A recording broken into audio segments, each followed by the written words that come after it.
another Savior. Holy, holy, holy, holy, Adimebujuku, another Savior. Another Savior. Holy, holy, holy, holy, Adimebujuku, another Savior. Well, this is Mobien. This is dedicated to the gallant heroes of the Nigerian Biafra War and IPO families all over the world. I remember the Nigerian Biafran War, in the thickness of the Biafra genocide. Hey, one man revived the vanishing hope to life. Let the great Biafran army to fight, and they were singing out, holy, holy, holy, holy, is another Savior. They were singing out, holy, holy, holy, holy, is another Savior. Holy, holy, holy, holy, is another Savior. Many years after the genocide, whoa, yet another great leader has risen up now. Oh, and he's leading the Biafrans to victory. In your madika, yabika kokwanam no. Hey, anamekele mazuche mefo. Manemo, it's an honor having you on board. When I'm singing along, holy, holy, holy, holy, Namdekano is another Savior. Gonna sing along, holy, holy, holy, holy, Namdekano is another Savior. When I sing along, holy, holy, holy, holy, holy, holy, holy, is another Savior. Getting moving right and getting moving faster now. Holy, holy, holy, holy, is another Savior. Holy, holy, getting moving right, getting moving faster. Yeah, for freedom. Is another Savior. Yeah, for freedom. Holy, holy, holy, holy, Namdekano is another Savior. Another Savior. Holy, holy, holy, holy, Adimebujuku, another Savior. Another Savior. Holy, holy, holy, holy, Adimebujuku, another Savior. Well, this is Mobien.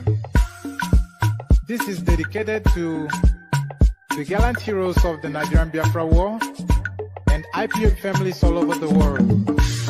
I remember the Nigerian Biafran War, in the thickness of the Biafra genocide. Hey, one man revived the vanishing hope to life. Let the great Biafran army to fight, and they were singing out, holy, holy, holy, holy, is another Savior.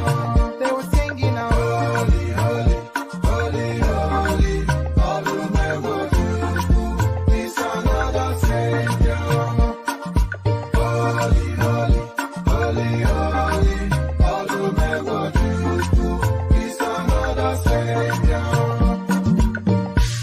Many years after the genocide, whoa, yet another great leader has risen up now.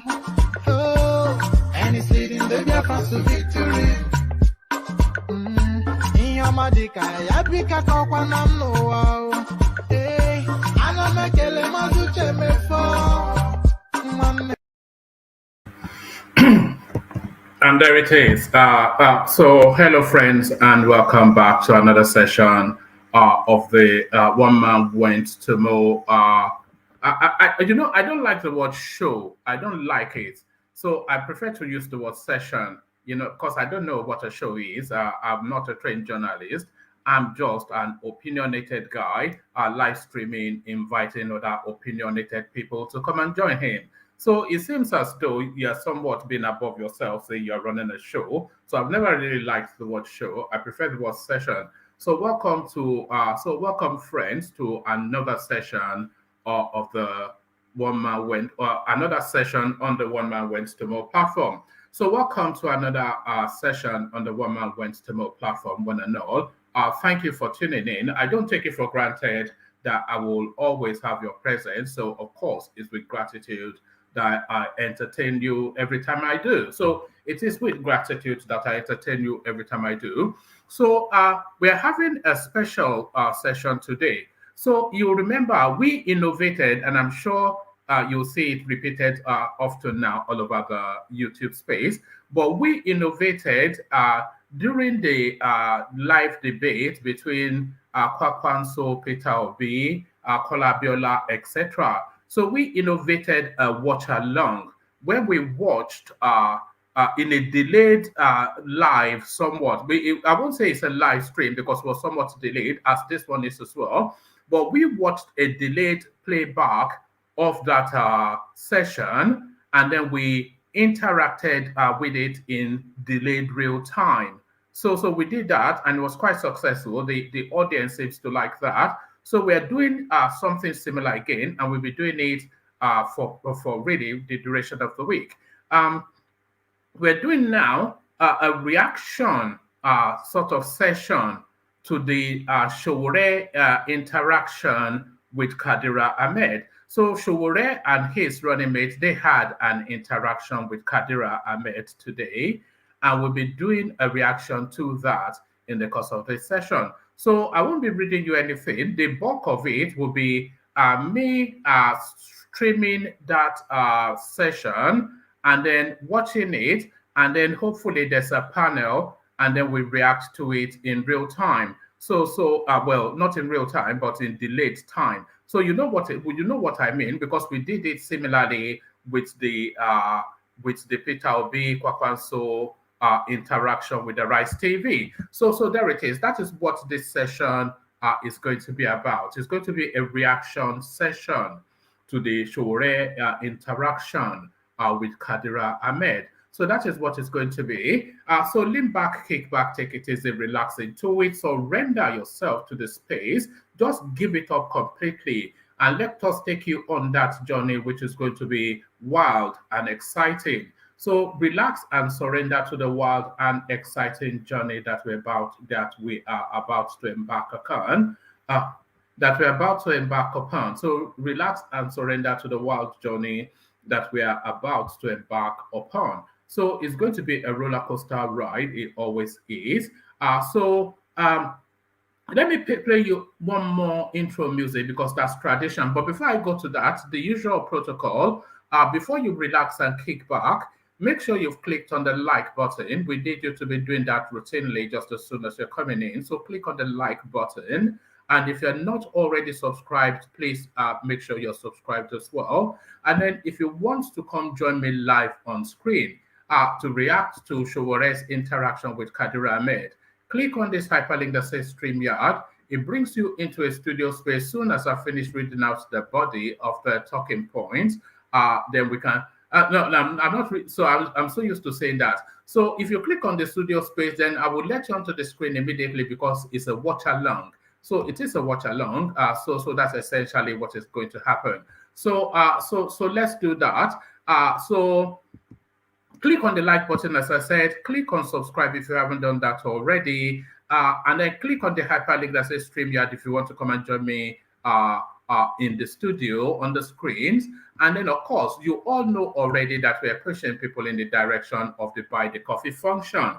We need a minimum of at least 3 people, but not just all. We need a minimum of 3 people to be doing the buy the coffee every session. So let's see if we can hit that target today, and you can be the person that sets us on our way. So click on the buy the coffee thing and go wild. So let me play you the Kegite music now, and then as soon as we come back, we start to interact with the Sowore session. So the Sowore session with Kadiria Ahmed coming up imminently. Only water, where they see my water. Oh, yes,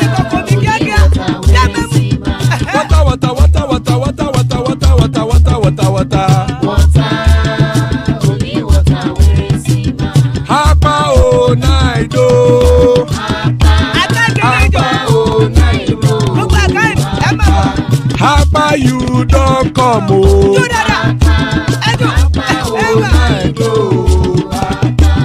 Hapa o naido.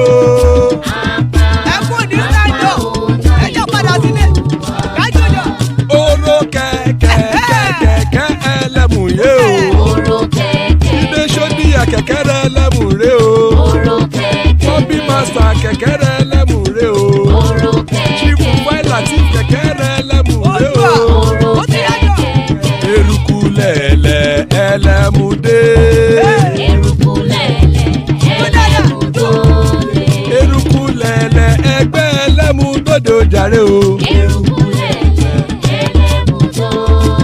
Eruku lẹ̀lẹ̀ Ghana ti dé ẹgbẹ́ bọ́dì o. Ọmọ ẹlẹ́yẹ ẹyẹ o ó dìlé o. Odúyẹ̀lá ẹyẹ o ó dìlé o. Petrosonama ẹyẹ o ó dìlé o. Petrosodúnkẹ́ ẹyẹ rẹ̀ ó dìlé o. Ẹlẹ́kọ̀ ọ̀run mú ìní o.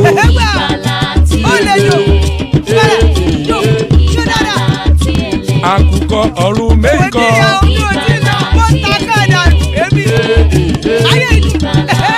Ikú kò ní ríwà gbéṣe o.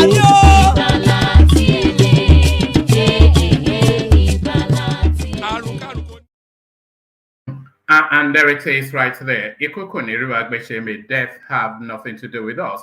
I cannot think of a prayer more powerful than that. So I cannot think of a prayer more powerful than that.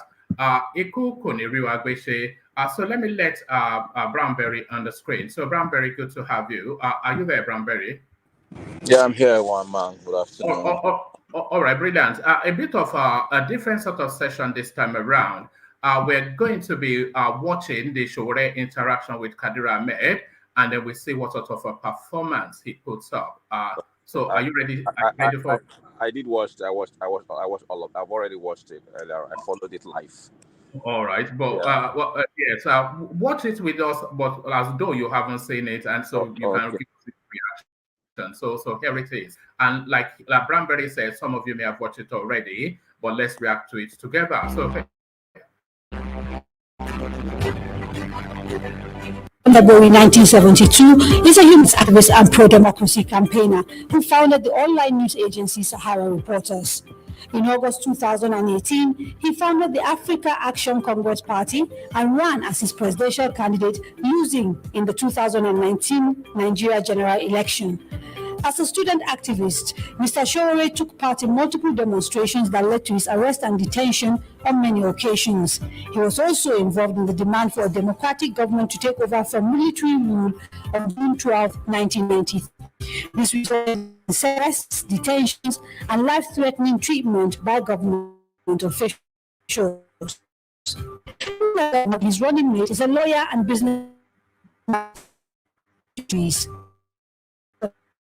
University of Maiduguri from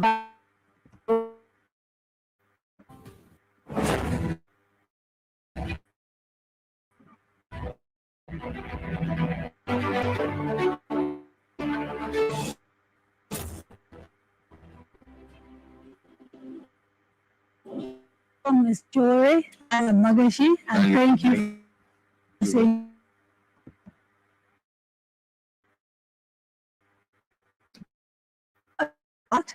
to people we have here today.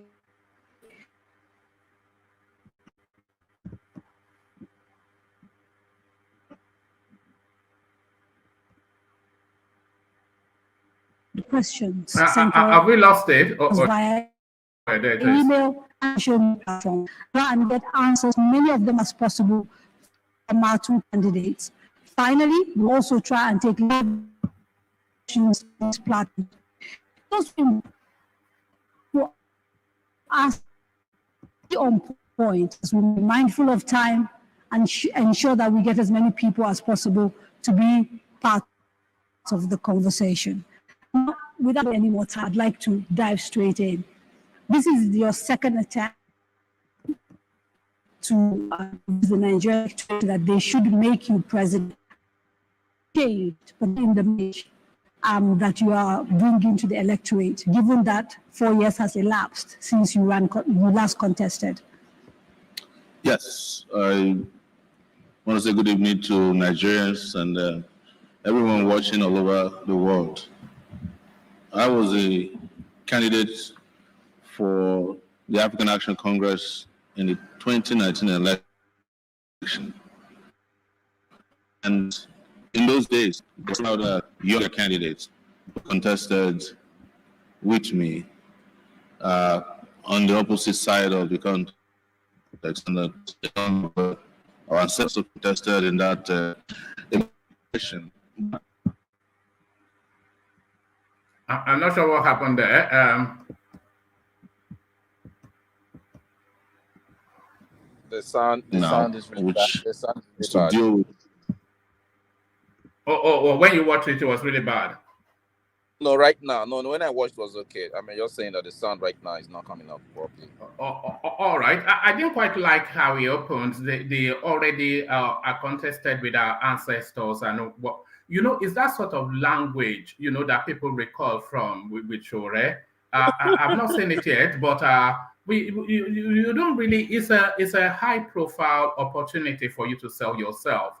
So don't go with the language of this aluta something.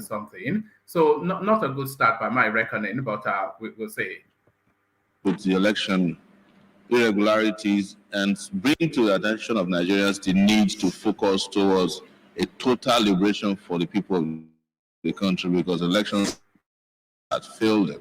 I disagree with you. I will disagree with you that I lost the election. You cannot lose what did not happen. That election was totally fraudulent election, and it was an election in which numbers were allocated to us, the other candidates. And there are many who would argue that actually what you did was unethical, because you ran for an election and when you lost it, you decided that you were going to start a revolution. The most ethical thing that any human being can do is to aspire towards liberation. And you cannot allow your oppressors to limit your liberation agenda by conforming with their rules and laws and regulations on how to conduct your struggle for total liberation. Okay, so let me ask a quick question. Now that you are contesting again, is it because you're now convinced that the sanitized and that you will get free and fair elections? No, before a revolution happens, a number of or a series of events must happen. And part of our struggle is to get the system to give way so that our people can have a fresh life. Our people in bondage. And in most cases, because we are peaceful and also very... So a revolution is not a violent revolution. It has never been designed as a violent revolution. It is the oppressors that determine the nature and character of revolutions anyways. So based on that experience of 4 years ago and where we are today, is your messaging changing? Is what you are offering to Nigeria? The one thing I must acknowledge is Sowore is a very sharp operator because the way he responds to questions, it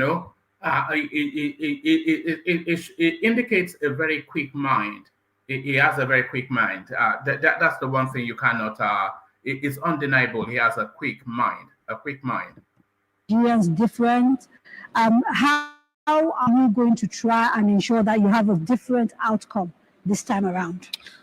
The messages have not changed because of objective conditions of Nigeria. As a matter of fact, things got worse. That's what after I was about to say. 2019.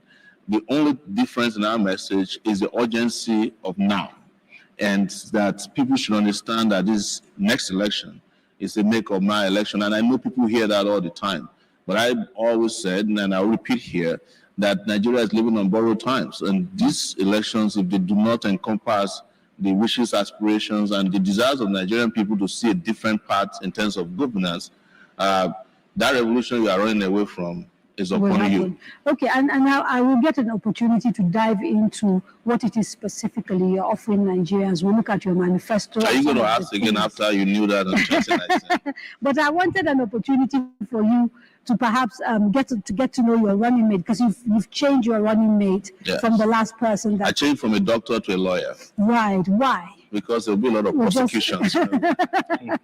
So you're expecting him to help with the legal Absolutely. Yeah. So, Madam Mogeshi, lovely to meet you. Thank you. For the first time. I'm just wondering, what is it about this particular party that made you decide you wanted to pitch your tent with the party and also Mr. Sowore?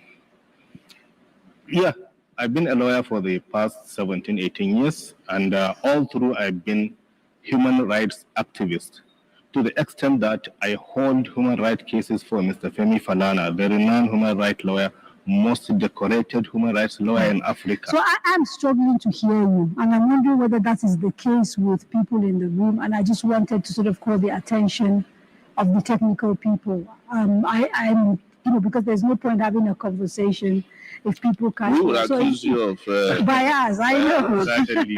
So please, can we get someone to sort of sort out the volume issues we seem to be having? Maybe you could help me by raising your voice while you try to get uninterrupted. You get heard. You know what?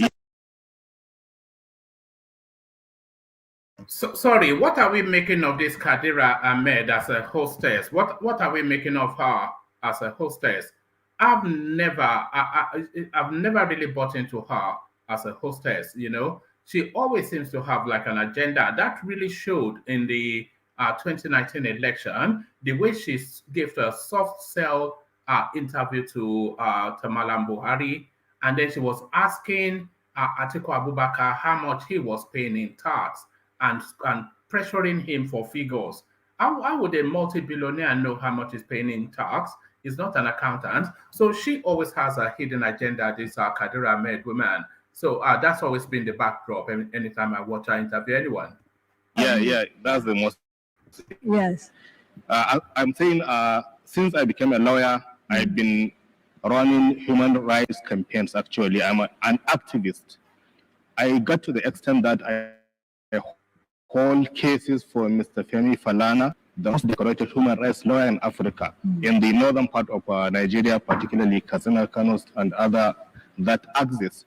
So this party, African Action Congress, has shown itself that it is an avenue that fight for the masses, that fight for the human rights of the masses, actually. So it runs along the line that I do.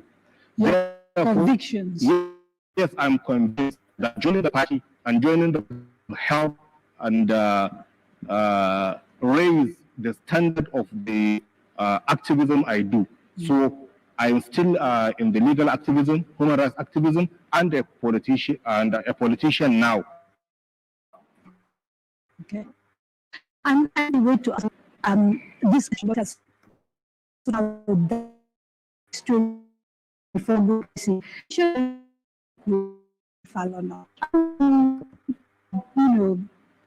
Phil was your long-time supporter. Him, as well as one or two other people like Deli Fasorenti, who were sort of known to be your supporters, seem to have sort of shifted their allegiance to the Labour Party. Do you think this is going to have any bearing on your ability to win elections or the way you even run them, given that these are sort of big figures with big names? Well, I've been in touch with Femi Falana up to yesterday. And I also heard him speak on a TV show last week, and he said he has not endorsed the Labour Party. Right. Lawyer to the Nigeria Labour Congress, that is not the same thing as being a lawyer to the Labour Party or supporting the candidate of the Labour Party. So you want to check your record. But with regards to Dele Faroti, Dele has come out to openly say that. Actually, Faroti until I came out of detention, but we realized that he was at the State University, and I was at Junior Law Faculty, which is right to decide who he would choose for election. He made it very clear, in all fairness to him, that his own position is not driven by ideology, that is driven by the need for fairness. He believes that. We often talk about Nnamdi Kanu being abandoned, but are we to say now that Sowore somewhat abandoned as well? If people like, what is Deji Adeyanju, by the way, in all of this? Because he used to be his man Friday, the Farotimi or whatever it's called. He, of course, is gone with the obedience. I'm not quite sure. He been an aluta. So he walks a lonely path, Sowore, always has done, but more so now. You know, so where is the backing? Where are the big names? Where are the people of the left? Femi Falana, yes, we know Femi Falana is his lawyer, and by the way, the his running mate is his lawyer too. Could he not even canvass for somebody a bit more distance from him? So it's the same narrative with Nnamdi Kanu, somewhat abandoned and cast adrift. But let's watch on. A citizen should be the president of Nigeria at this time. That was just addition for that question, and we'll open it up to the audience because again, it's a town hall. It's not a Q&A between yourself and I. And my first question is to ask you, given the sort of economic issues Nigeria is facing at the moment, do you have any sort of underlying principle, philosophy, strategy that sort of forms the thrust of the policies you will pursue to solve our economic issues if we elect you as president? Yes. And our policy, first and foremost, ideologically, we are on the socialist side of things. So the people of Nigeria, beneficiary of Nigeria's resources, now not a few. And secondly, it is that we believe that an economic system that we have been running, especially since the 80s, which is driven by the Bretton Woods institutions, the World Bank and the IMF and their likes, is not the right way to go, because that's what ruined our industries. These are the economic policies that put us where we are today. Change course and with regards to that. The reason is I have exposure. I know that there is no IMF policy in the United States of America where IMF offices are based. There must be a reason why they don't want them to be operating within the country. Just as you are not likely to find a VOA station and cable in the US, but Africans are all over the place listening to VOA because these are propaganda outlets for them to advance their own foreign policy intentions. So we will change course completely. And the other part is, of course, change of personnel. In coming to government, you are not going to have a Central Bank of Nigeria that's a glorified bureau de change. And I think because we need to sort of dig deep into sort of the specifics of what you're doing, Yes. I will take a small break, allow others to join this conversation first, and then we can dive into the details if they don't come up in the course of answering questions from our audiences. So we start with the people in the hall. Anyone who has a question, could you please introduce yourself and then ask your question? And Mr. Yeah, the man in yellow. Yes, please. All right. I greet my potential president and potential VP, Moses Adebayo. I know you to be a radical, Omoyele Sowore, or you're in my Okay, I'm going to ask you to my vote. just hang on a minute. Could you do a favor for me? There's a bit of an echo, so drop the mic down All right. and then speak. Yes. So please. I welcome you to my ward, Mr. Sowore. You need me now. And you have to convince me why I shouldn't or should vote for you. Babangida and his policies, sir, practically destroyed the middle class. I'm a very poor product of the middle class. Not very rich, but not too poor. But what will you do radically, since that's your very nature, to bring about that bridge again? Because in our world today, Nigeria is just a case of extremes. The minimum wages, let me use that euphemism now for those downtrodden, and the maximum wages. How?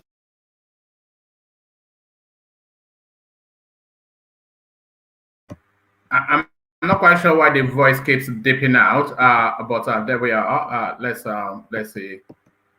Is back and Nigeria economy is restored. Thank you. Thank you. So the middle class, will take maybe two more before we come back to the candidates because it's just more efficient. Anybody else? Not yet? Okay. Maybe we dive into that question. Yes, the middle class already left because one of the things they did to Nigeria was to ruin the middle class. Mm-hmm. So we now have only two classes left. Those who are left behind, who have nowhere to go, can't figure out where to go, and those who own the country. And where do you belong? I belong. Because if I look at sort of objectively, you don't fit into either, right? I don't fit into any because, of course, special class people who is not, we're everywhere except at the top. Right. Because we're always with the masses. But the most important thing here is that Nigeria's main problem is that all of us deal with a pie. And the pie also has for two classes, and the higher class, we do socialism for them. You know, we give them waivers, they earn maximum wage, they get special interest rates, they get even special exchange rates in this country. And for the lowest class, there's nothing for them. We pay them minimum wage. And you see in Nigeria, even when you talk their own economics, they calculate fiscal policy through the macroeconomic system they put in place. They talk about monetary policy, which is exchange rate, central bank. And then there's one policy in macroeconomics they never talk about, and that is the purchasing power parity, which is what exactly determines the well-being of the populace. And that is where the middle class actually stays. So in specific terms, how would you improve on that? What would you do? So what we do to improve upon that is first and foremost to restore things that will make the country start working, the energy sector, the manufacturing sector, you know, security situation under control through several means, you know, the physical intervention, then the economic intervention. You need to tell us in specific. We are now here for you to break it down. Specifics now. Okay. You know, the specific you probably never hear from the other candidates you'll be speaking for with after today. It is for us to get back to work. I want to put electricity to start working in this country. And if we have 24/7 electricity, you will grow the GDP by, I think economists will be worried as to how to calculate that. If you do that, you will, of course, improve security as well. And you can bring manufacturing back, like my friend was saying about the structural adjustment program that just prepared Nigeria to be a dumping ground for. Well, I'm not interrupting for the sake of interrupting. Yes. I want us to take these things as you talk about them one by one. Let's start with electricity. Yes. Government tried to run our electricity. Yes. Decided that it didn't work, unbundled it, transmission, and privatized distribution and generation.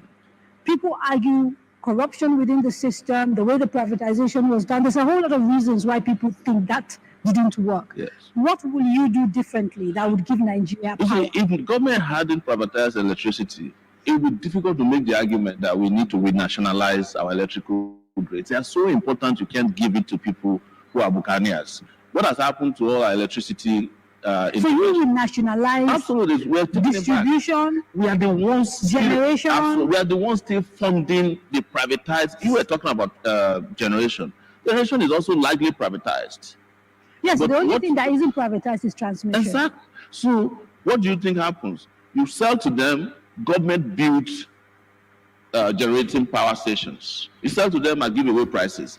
You still have to give them waivers to import whatever they want to import. You still have to give them bank guarantees, government guarantees. You still have to get the CBN to give them in darkness. The government previous to this one spent $60 billion, you know, trying to fix the electrical system. Okay, they so can't. If you take it back and you nationalize it, how do you solve the problems that made privatization look attractive at the time that government decided they were going to privatize? Because government was just doing trial and error. That's why they were in charge of it at the point and later they privatized. Are you dismissing the lack of efficiencies, the tendency to corruption? That's what I'm talking about. When we started it, we're changing personnel.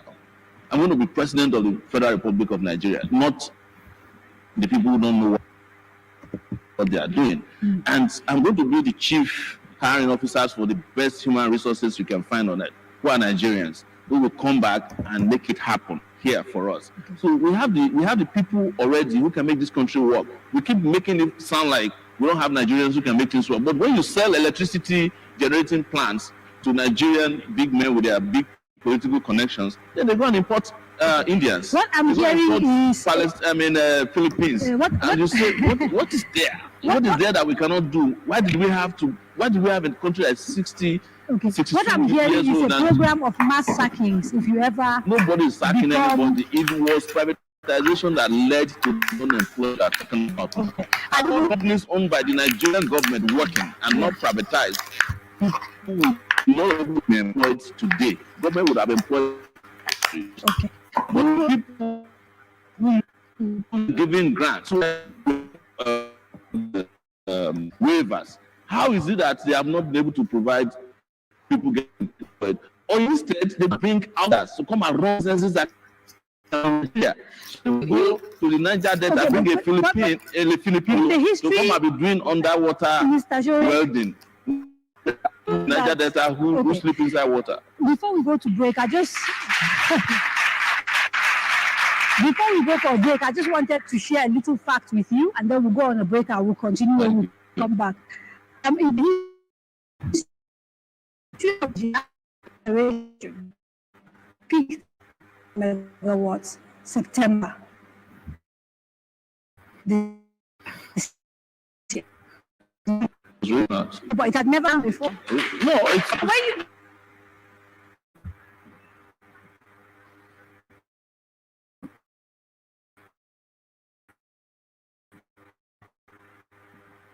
it's for the last 6 let the season be over and tell me you have capacity to generate. What happened to this? I'm not asking, sir.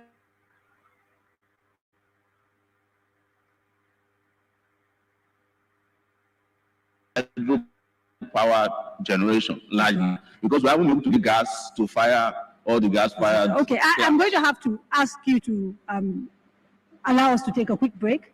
When we come back, we carry on having a little intent to do with the economy and perhaps get to hear a little bit more from Malam Magashi. Don't go away, you're watching The Candidates. Okay, so whilst they're taking their break, let's take that moment to assess just what we've heard so far.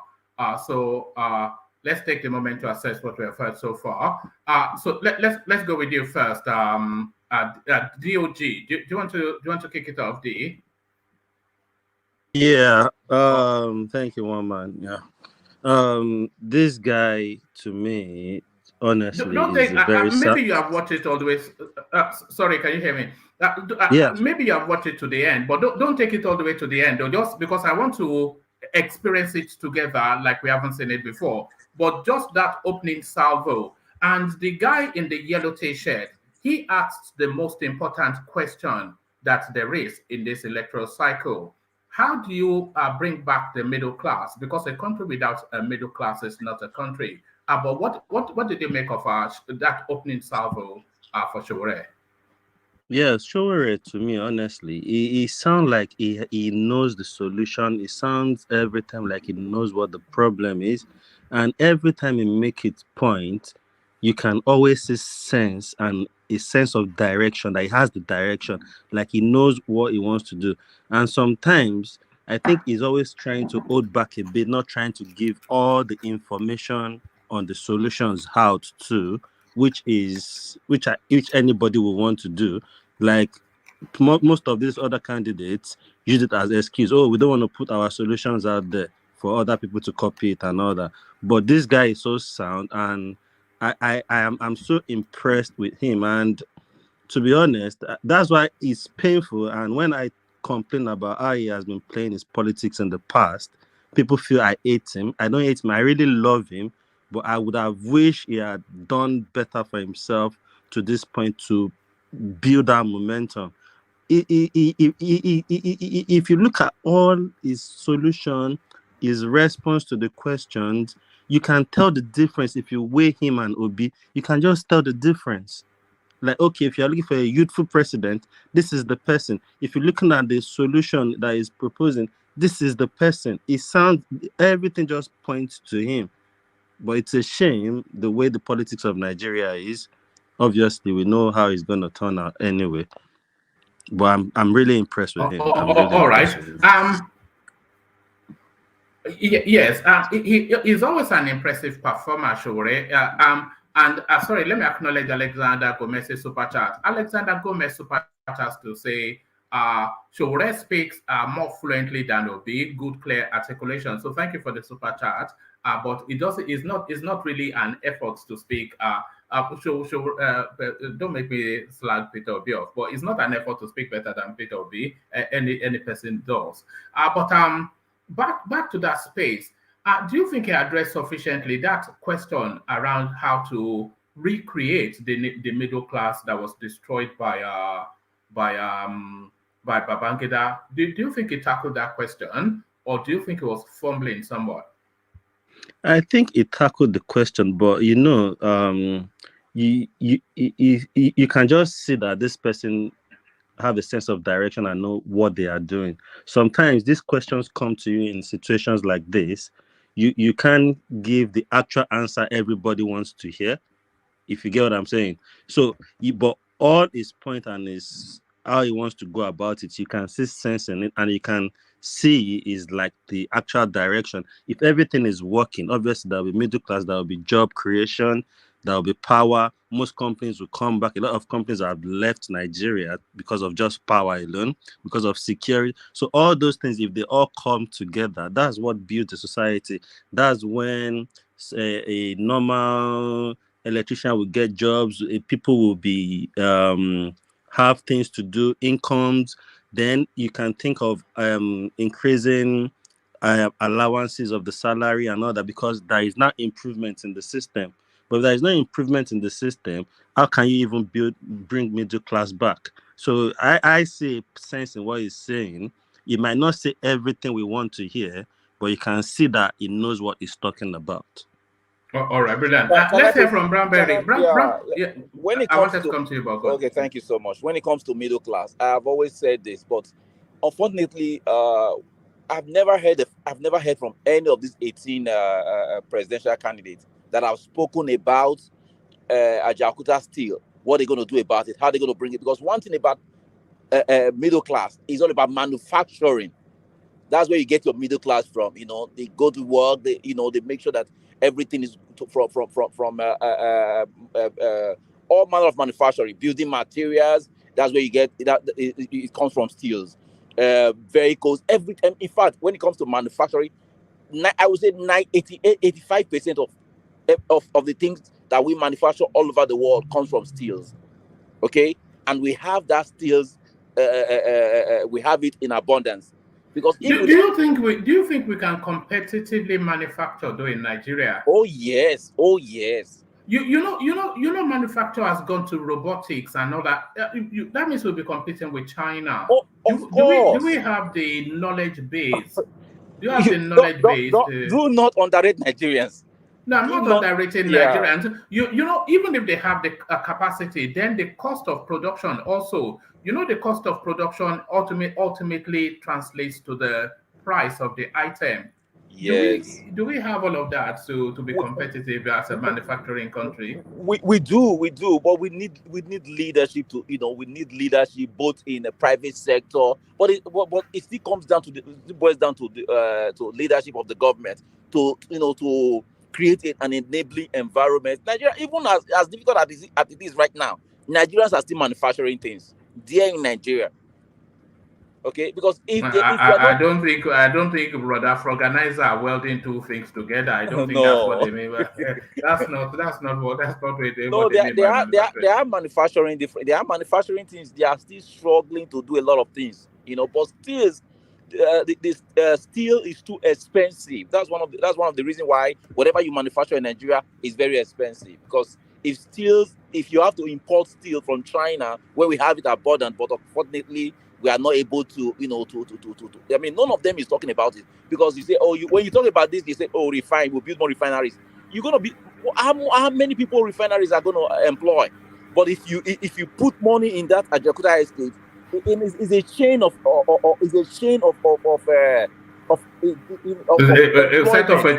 reaction. Yeah, it's a chain reaction. Very massive. Before I go back to the clip, I think their break is over. Did you think Sowore was too combative? Was it being combative somewhat? Or because I thought the opportunity was to sell yourself, but a lot of at least that opening phase are somewhat critical of the we'll chase the old bald head sort of. Was it too combative? Or is he seizing the opportunity to sell himself? Sowore, I mean, by now everybody already knows him. He's not gonna change, and he will never change. But unfortunately, activism, you cannot get to the number one seat, through activism in Nigeria or in Africa, because you can go and look at it. Look at this guy in South Africa. He's been there, though he's in the parliament, but he's not been able to. His party has not been able to gain to carry the day in South Africa so that he can become the prime minister or the president. So in Africa, you need to lose down your tone to get them. You lose down your tone. You get there, you can do whatever you want to do. But when you are saying you want to put everybody in jail, they're gonna, they're gonna make sure you don't get there. It was spending all the money to make sure that other parties get there rather than you getting there. But is he going to do whatever he's saying? I assure you, if Sowore was to become Nigeria, he will do everything that he's saying right now. But unfortunately, is he going to become Nigeria president?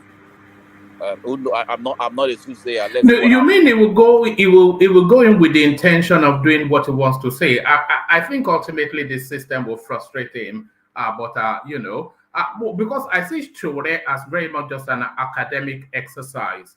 Even if he wins the presidency, it will have no meaning. But it'll be interesting. But let's get back to him. Go on, respond to that, and then we'll get back to him. If Sowore is not going to win, but if he wins, one man don't say that there will be no meaning. This guy will do a lot. One thing you have. But he won't have the parliament, is what I'm saying. But he will have the people. When sometimes when we say that, when you are when the people is with you, it's different. Is that what Obi is banking on as well? The people. No. When we just say something, you just say Obi. If you look at no, it's the same narrative, isn't it? Obi won't have the parliament as well. Okay. Just if you look at what the will. The will of the popular will that Buhari came with. The love and everything that was the support. If he had continued like that, and he sent a bill to the National Assembly, and they are rubbishing it, and the people knows that the bill is for the people and is good for the people, the representative will not send it back. If they cannot, they cannot send it back and say, no, Mr. President, we are not doing this, we impeach you. They won't do that. Not in Nigeria. All right. Let's get back to it. Let's hear some more from Sowore. Let's hear more from the man from the creeks. Oh.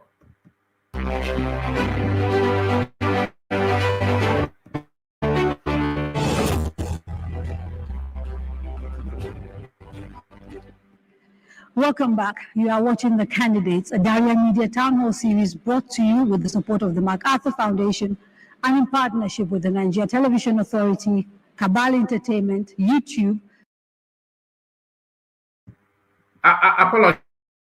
I'm not quite sure why this thing is. It must be. It's certainly not my doing. My system is strong. I'm not. Academic calendar. Broadcast journalist. My question. Oh, sorry. We can see him. Oh, hold on. Hello. At Coal City University in Nigeria, we pride ourselves on providing students a stable academic calendar and education of international standards. All right. We'll let that run through.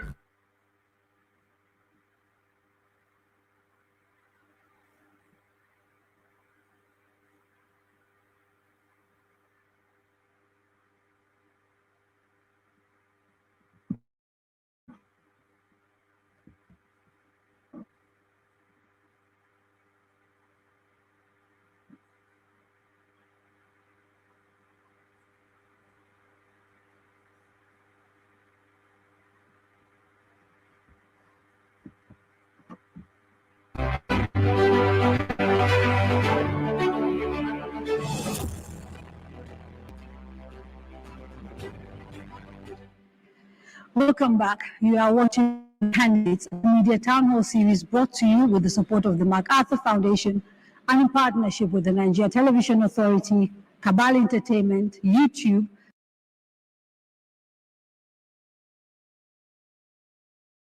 Broadcast journalist. My question to you is, give us 3 points, because even with the power question, for example, you have told us how. You've gone back and tell us the problem of even when it was in the public sector. When I was growing up, there was up NEPA. So even in the public time and when it was not privatized, we still have power issues. So tell me 3 points now, how you're going to solve the insecurity issue in Nigeria currently. Specifics they're looking for. Yeah. First, we must understand what is driving insecurity in Nigeria.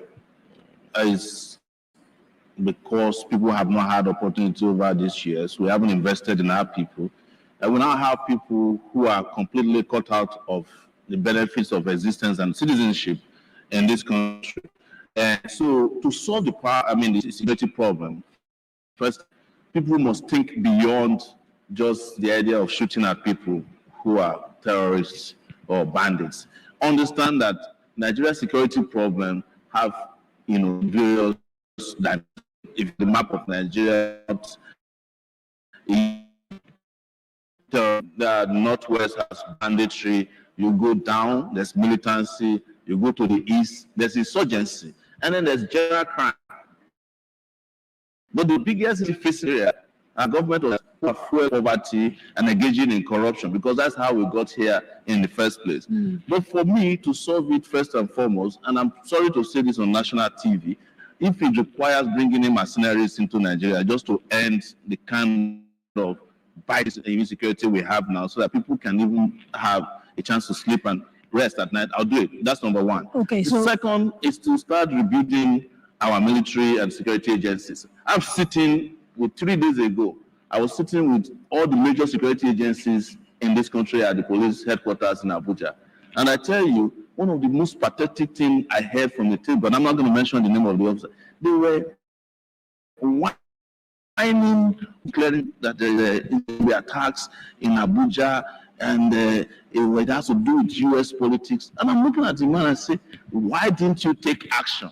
You are the one who's supposed to tell the US to be ready for evacuation because there's insecurity. But the US is telling you, you kept quiet, and you are here complaining that the US has reasons, extraordinary reasons why they told you that. Because you all have failed. So personnel must also change, and we must ensure that... You don't have confidence, is what you're saying, with the current people running in Nigerian addition, security. and I want to say this, the Nigerian security armed forces do not have a commander-in-chief.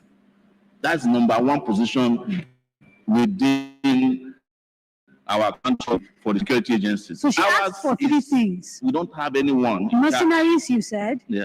Retreating and retooling the army. Including remuneration, retraining, collection of intelligence, processing of intelligence. But finally, and I must make this clear, without putting a social security system in place, without wiping out or at least reducing inequality, without investing in education, eventually solve the insecurity partners. Of your specific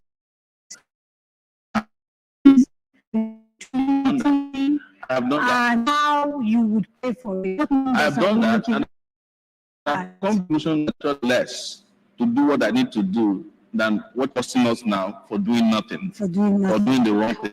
And the money. They are earning the money to do the nonsense they are doing now. Stealing. You understand? Okay. Before I go to the quick vote location, Madam Magashi, you are from the north, and of course we now have the northwest has become a basket case, just like the northeast, because of the kidnappings. We've seen the pastoralist clashes, etc., etc. As someone who's sort of living that life, surrounded by people who are facing insecurity, is there anything more that you would encourage your party to do, or you within your party you are discussing in addition to what I said he would do? Yes, there is. Okay. I have said this before. These sergeants, kidnappers, bandits, where have they come from? From the very society, from our community. Border and Nigeria started shooting people anyhow and stealing people. So it is very important for a government to understand the nature of the society. What is the cause of this insurgency? What is the cause of this banditry? In recent days, we have seen 2 incidences. Let me mention them. One of the bandits, kingpins, was turbaned as a traditional ruler in Zamfara state. He came to the palace, he was turbaned, he offered interview to some specific journalists. Another incident is that recently the infamous Bello Turji, which is the most common name of bandits, he came to the town and attended a wedding wedding Fatiha of a relative of his. After he left, there was an attack and he lost some relatives actually. So if these bandits, these terrorists have roots in our society, they communicate with our people, they interact with our people, I believe the government needs to come to the community, get to the root of these people and understand why are they into this and propose solutions to that. Okay. Let's quickly run to because I'm really keen that we get all 6 places to talk to the candidates that we have here. I don't want it to become an interview. Ibadan, we're coming to you. Nero, good evening. Can you hear us now? Yeah, Neron's mic, which is so, Ibadan was so crystal clear yesterday. What's happening to Ibadan? We can't hear him in here. Okay, let's go straight to Bayero University, Kano. Can Kano hear us?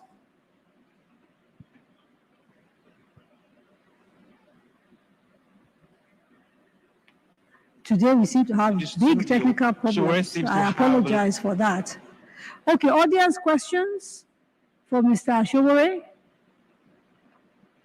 None? There's, yes.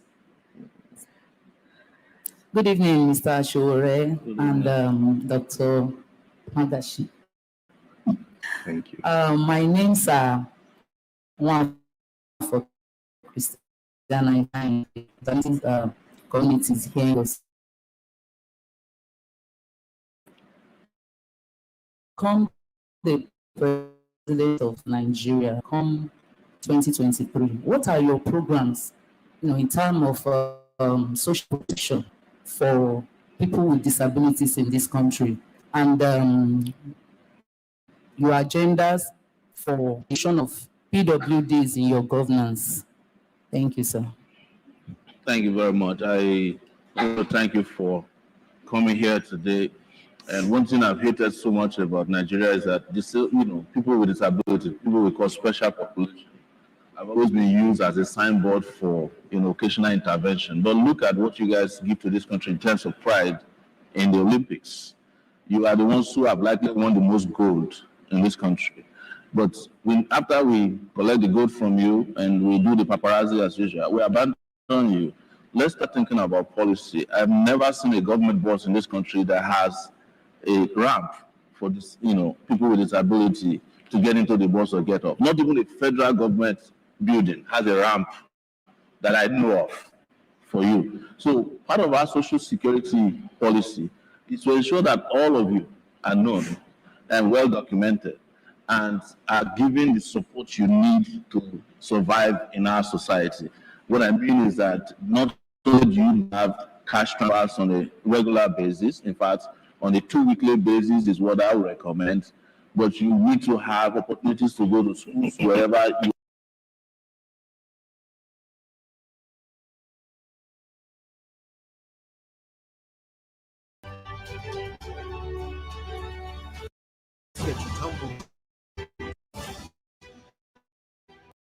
our society. What I mean is that disaster on basis, in fact, on a basis is what I would recommend, but you need to have opportunities to go to schools wherever. All right, the system dips again. This is not my doing, by the way. This is because I'm getting it from their space.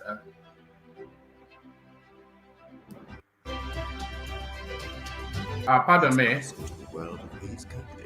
From the 7.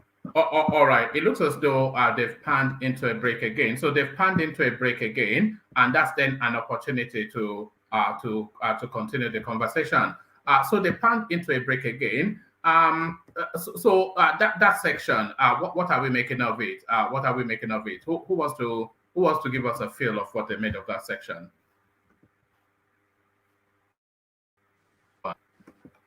Can anyone hear me? Yeah, I can hear you.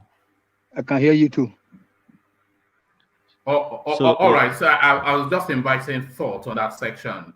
Yeah. Yeah.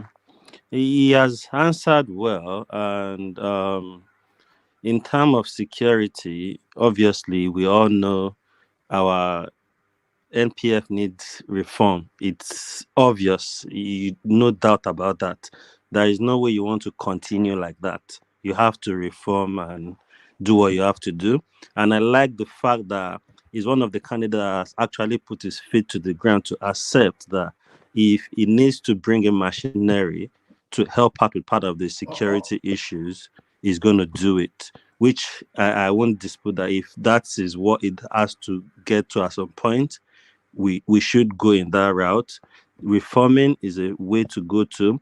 Then I like the way he now said insecurity is not just about insurgents, banditry, Boko Haram. There is a lot of insecurity.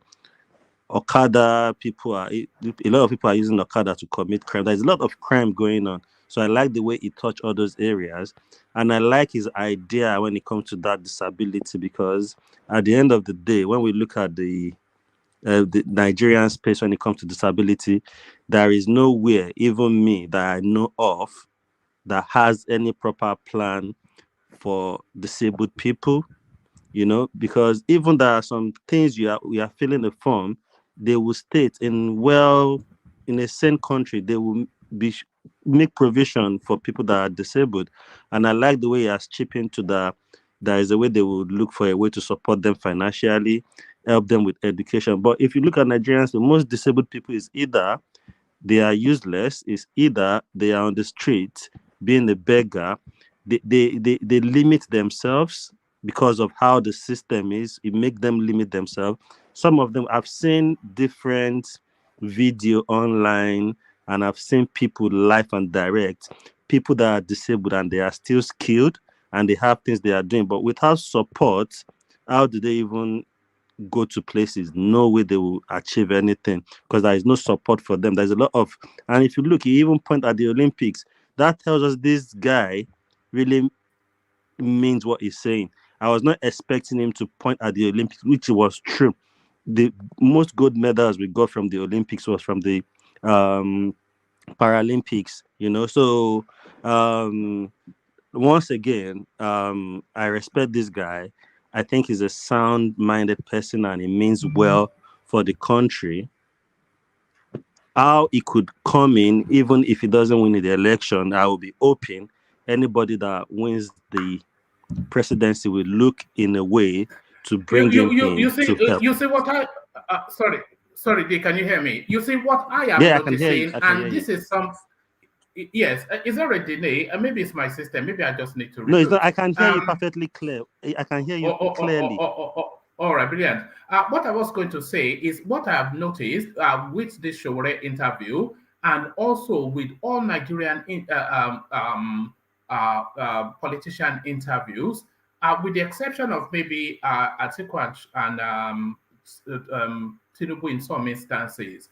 What the habits they have is when they ask them a question, then they will just list all of the problems that, but they don't prefer solutions. So he's saying he's going to make it compulsory for government buildings to have ramps, and then for vehicles to have ramps as well. So that's good as a policy position. But what about the implementation? What about the costing? Another thing that I've noticed, with Sowore and often Nigerian politicians, they come up with all of these lofty ideals, but they don't know where the costing is. Then they'll say, oh, I'll cut the cost of governance, as though the cost of governance is going to then be sufficient enough to afford building ramps in all the government buildings and equipment. It's just, it's somewhat lazy, I find. And we're falling in that bracket. Would you consider that? I get your point, but in some cases like this, I still think there is money to finance these things, because that's why most of these guys, people like Sowore, keep pointing on corruption, because the money that goes out of that system. And I think Uncle Gomez has said one time that that country, we are so rich that if not for that country would have crumbled. If you look at the way people embezzle money, it's crazy and alarming. And I think it could only be Nigeria that would still be surviving at the moment with the type of corruption that is going on in that country right now, I don't think most of any African country would have survived it till date. And we have a lot of resources. We have. Some countries don't even have more than one thing. We have loads of it. I think people like Sowore are sound-minded. They can tap into all these things and raise capitals, even instead of getting loans all the time. There are things that has been abandoned. We have tantalite, we have coal, there is mining, there is steel, there is tin, everything you can cook. What about his position on insecurity or security? Did he have a strong position there? He was talking about importing mercenaries. Is that outsourcing the Yeah, I touched that when I started making my point. Yeah. I think sometimes some people would think, oh, why would you want to bring machinery? He abandoning. Obviously, if you look at our security system in Nigeria, is very poor. We are far behind. We are very far behind. Then leaving that aside, we don't have, not like we have CCTV, we don't have database. So if you want to look at where your security starts, you will look at the main force on ground, Nigerian police, the army. Nigerian police, honestly, 98% of Nigerian police don't even act like they are well trained. If you see a police officer, they are nothing to write home about with the way they deal with people. And I think even the way they dress, yeah, exactly. You see some of them. And the point is the way the system is. So if we have somebody in government, a leader that can put things in place, everybody will adjust. That's why I say, for me, I just think Nigerian police needs reform, because I see, even before if I go to Nigeria or when I'm in Nigeria, a lot of people, police officer will stop you. By the time you roll down your what's going on? What's going on? I think somebody. Sorry, Baba, did you want to come in? Oh, sorry about that. Carry on. Yeah. So if you roll down, once a police officer says, "Oh, good afternoon, sir," the first thing you will smell is alcohol. Is 100% drunk, with chains. Some of them all bleached. They've bleached themselves. Some of them you will see neck chain, and you would think a uniform man, you're not even presentable. The way they will even approach you. And if you make any mistake, and I always say, a lot of people always say to me, I like the way you deal with Nigerian police. Yeah, you have to understand them, because if you want to go and you have to smile to them and do as if, accept what they are doing and smile with them and joke with them. If not, they will give you a headache. So for me, I think that Nigerian police needs reform. They need reform. Nigerian police, you will give them, I won't forget in my life, because we gave them a bottle of champagne. We were driving to Abuja. We saw some of them, and they were shooting in the air just for a bottle of champagne. Oh, thank you, sir, is enough. And you go. Why would you start shooting? Why were you giving police officers? No, they opened the boot. They opened the boot. We've just gone to see somebody in Ibadan. So the person gave us the managing director for Nigerian bureaus in Ibadan. So we went to his house. So he gave us some bottles of champagne. So it was in the boot. So when we opened the boot, they saw it. So that was okay. What's the big deal? Fine. They should take responsibility not to drink it while on duty. But God, this is so we gave it to them. All right, thank you, D. So thank you, D. Can I just contribute a little bit to that? I want the focus to be on the Sowore session. So not so much heavy on anecdotes, but Sowore's performance so far. That I'll be nice. Good evening, sir. No. Just give it to us, and then let's get back to it. All right. So in the area of mercenary, I'm totally against that, sir, because instead of that, we should have state police without any constitutional adjustment. Because I just can't imagine that we are living in a local government or in a city, and then something is happening somewhere, then we are not able to go into that particular spot where bad things are happening, or call the next local government, or call the next state. Then why should we go to abroad to be importing people? I'm surprised he did not mention that state police, especially it being a topical issue for years now. I'm surprised he did not mention that. He did mention state police. I guess. You see, and the other day also, when this guy was also measuring it, he was also kind of careful to measure it. That's why we say that. So we don't know what is happening with this boy because what the hell? Something is happening to me now in LA, for example. Then we go to the bush there, the Riverine area there, and then something is happening. Then we can call the Yagoku police station to come and support us, or to the police station. They will come over, and then it's 2 months. Then we go to Bolete. They will come over, or Agodi, or to the next state, Ogun State. So that's what we're saying, sir. Then to the other one. Which other one? Sorry, sorry. Thank you, Tony. I'll take one more brief comment on it. Okay. I want to get back to Sowore. Yeah. Can I quickly speak about the machinery? Yes. I think it's very pressing right now that the first thing that any government should do once they get in is to bring in machinery to quickly tackle. Bring mercenaries to the north and send our military to the south. Because the reason I'm saying this, I was watching. The things that are happening on the highways is terrible.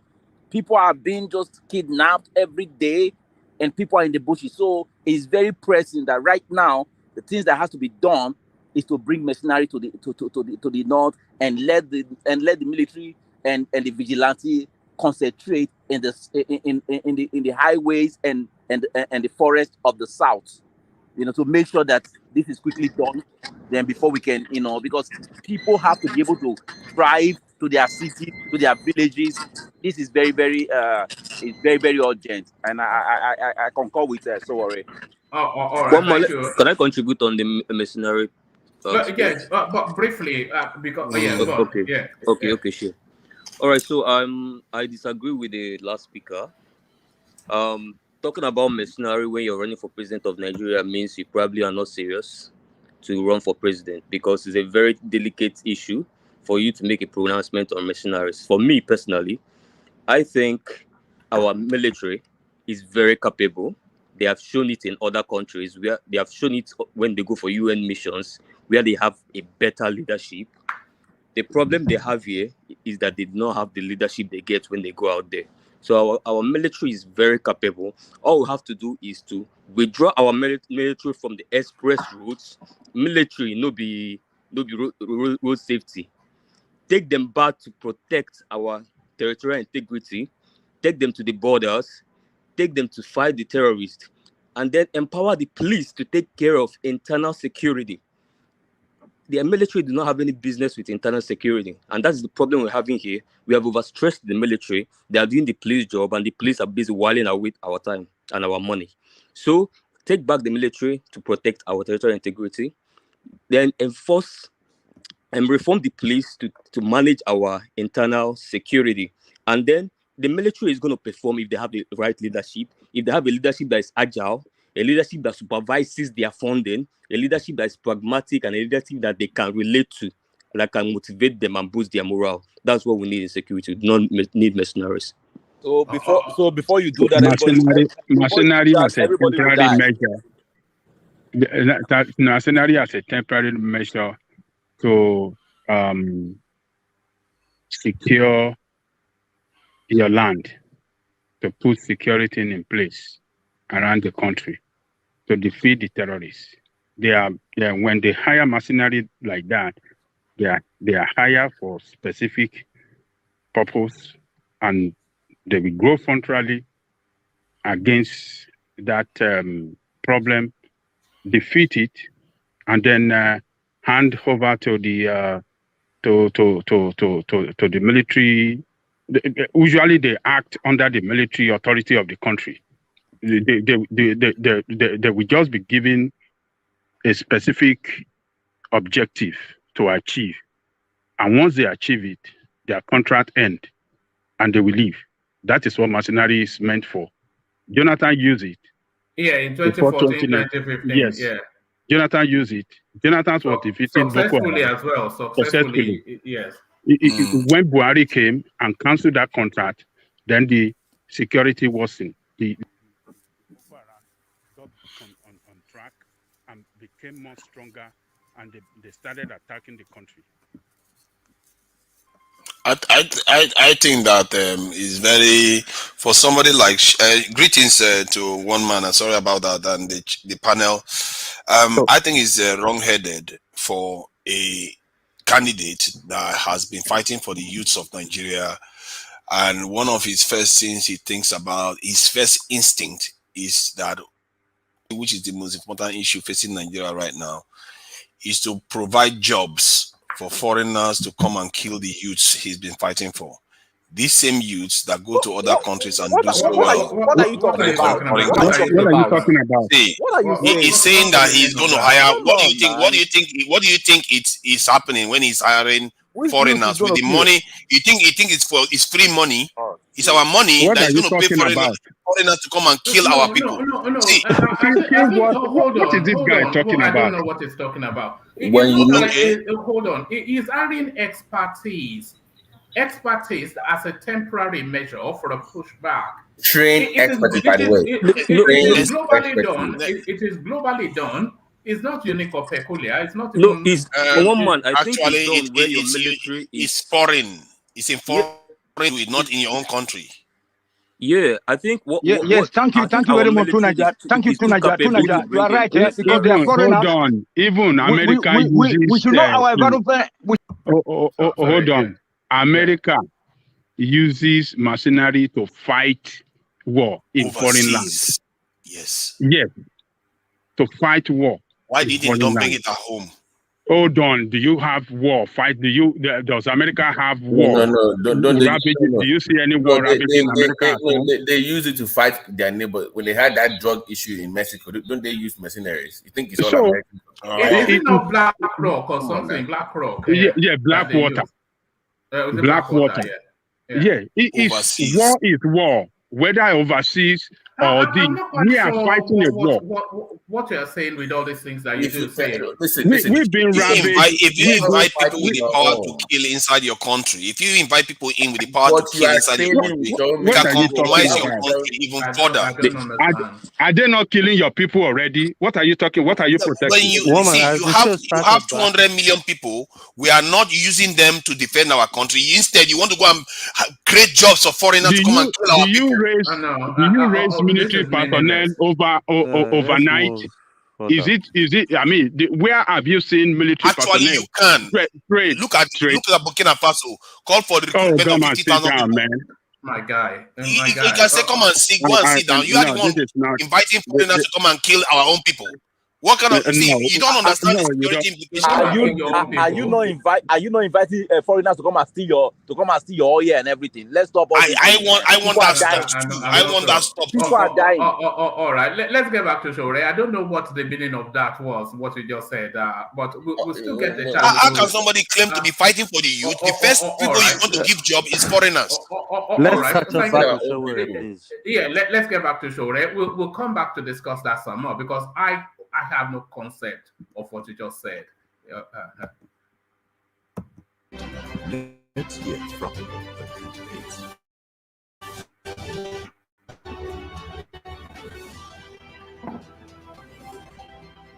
Kadiria Association of Candidates presents Candidates, a presidential town hall meeting series where the presidential candidates of the 6 leading political parties tell us about their plan for campaign. Join Kadiria Ahmed as she leads us into the world of these candidates from the 17th to the 23rd of November 2022. This very important program, RCN, Radio Now, DSTV, NTA, Facebook, and more. This whole meeting, you tune in. Let's hear from the candidates.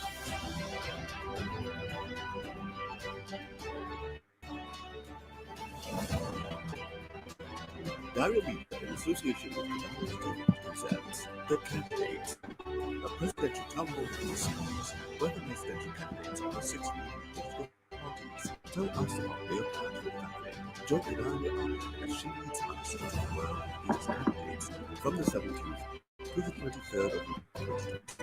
This very important program will be streamed on FRCN, Radio Now, DSTV, NTA, Facebook, YouTube, and more. This is a town hall meeting you shouldn't miss. Tune in. Let's hear from the candidates.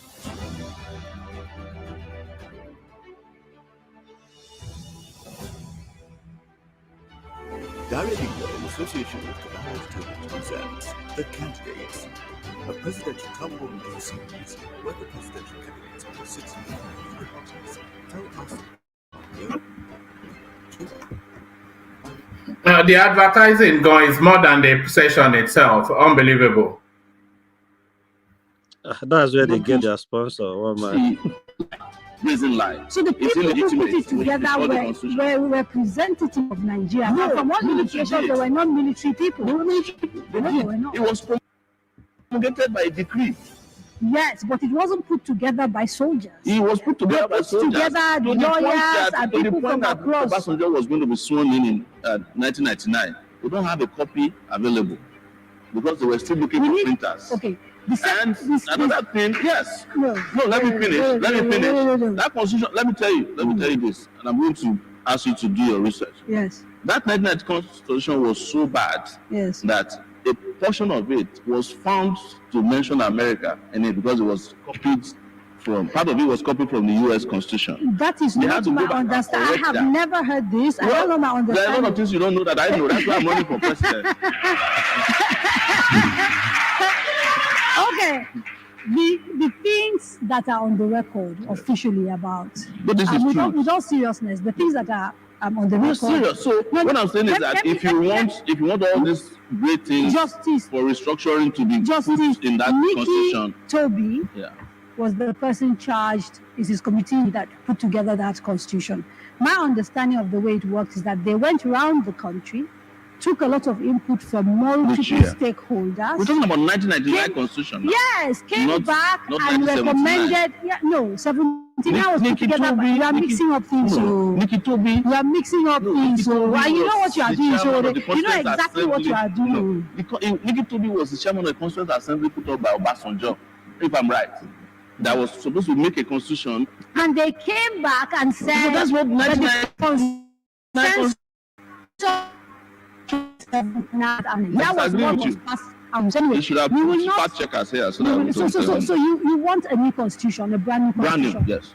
How are you going to achieve this? The people of Nigeria deserve one, and it is their own initiative, paramount. Ask about how. Yes.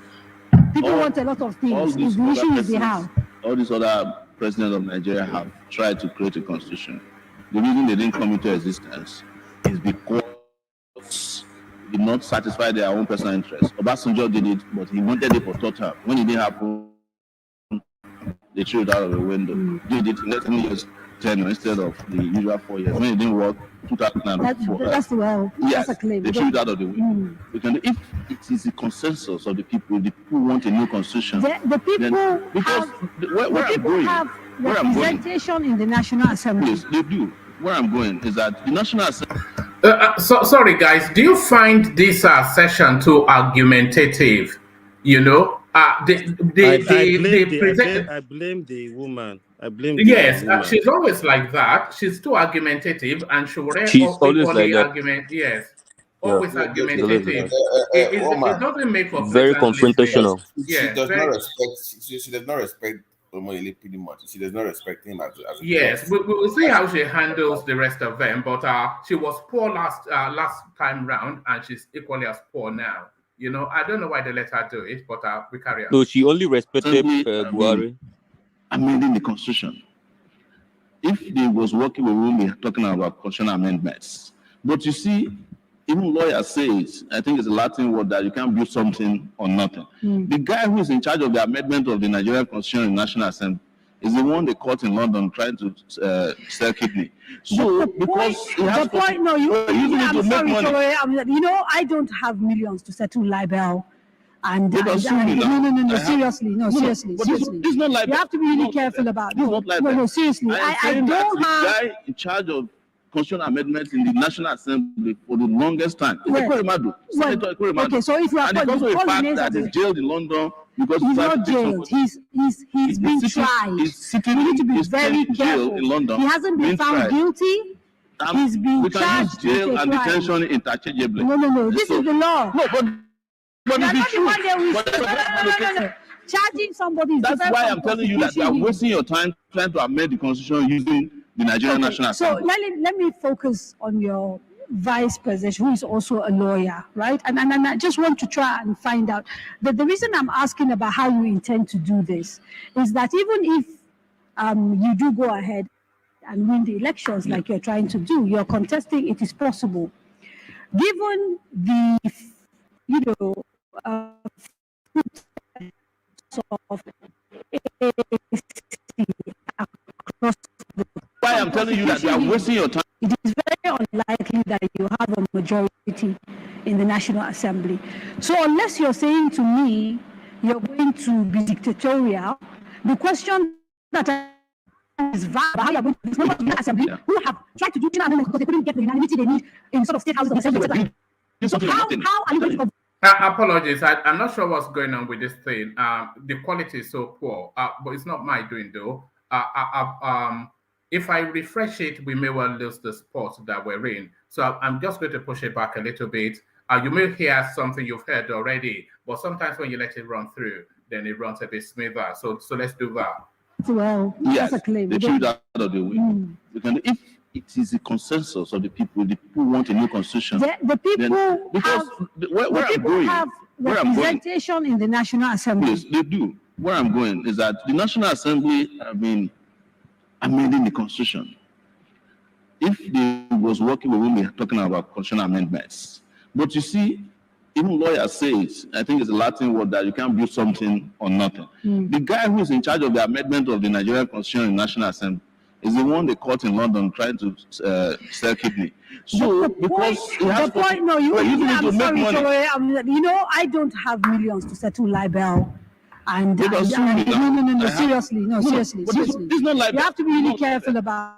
No, seriously. I don't have. The guy in charge of constitutional amendments in the National Assembly for the longest time. Okay, so if you are, and it's also a fact that he's jailed in London because he's not jailed. He's been trapped very well.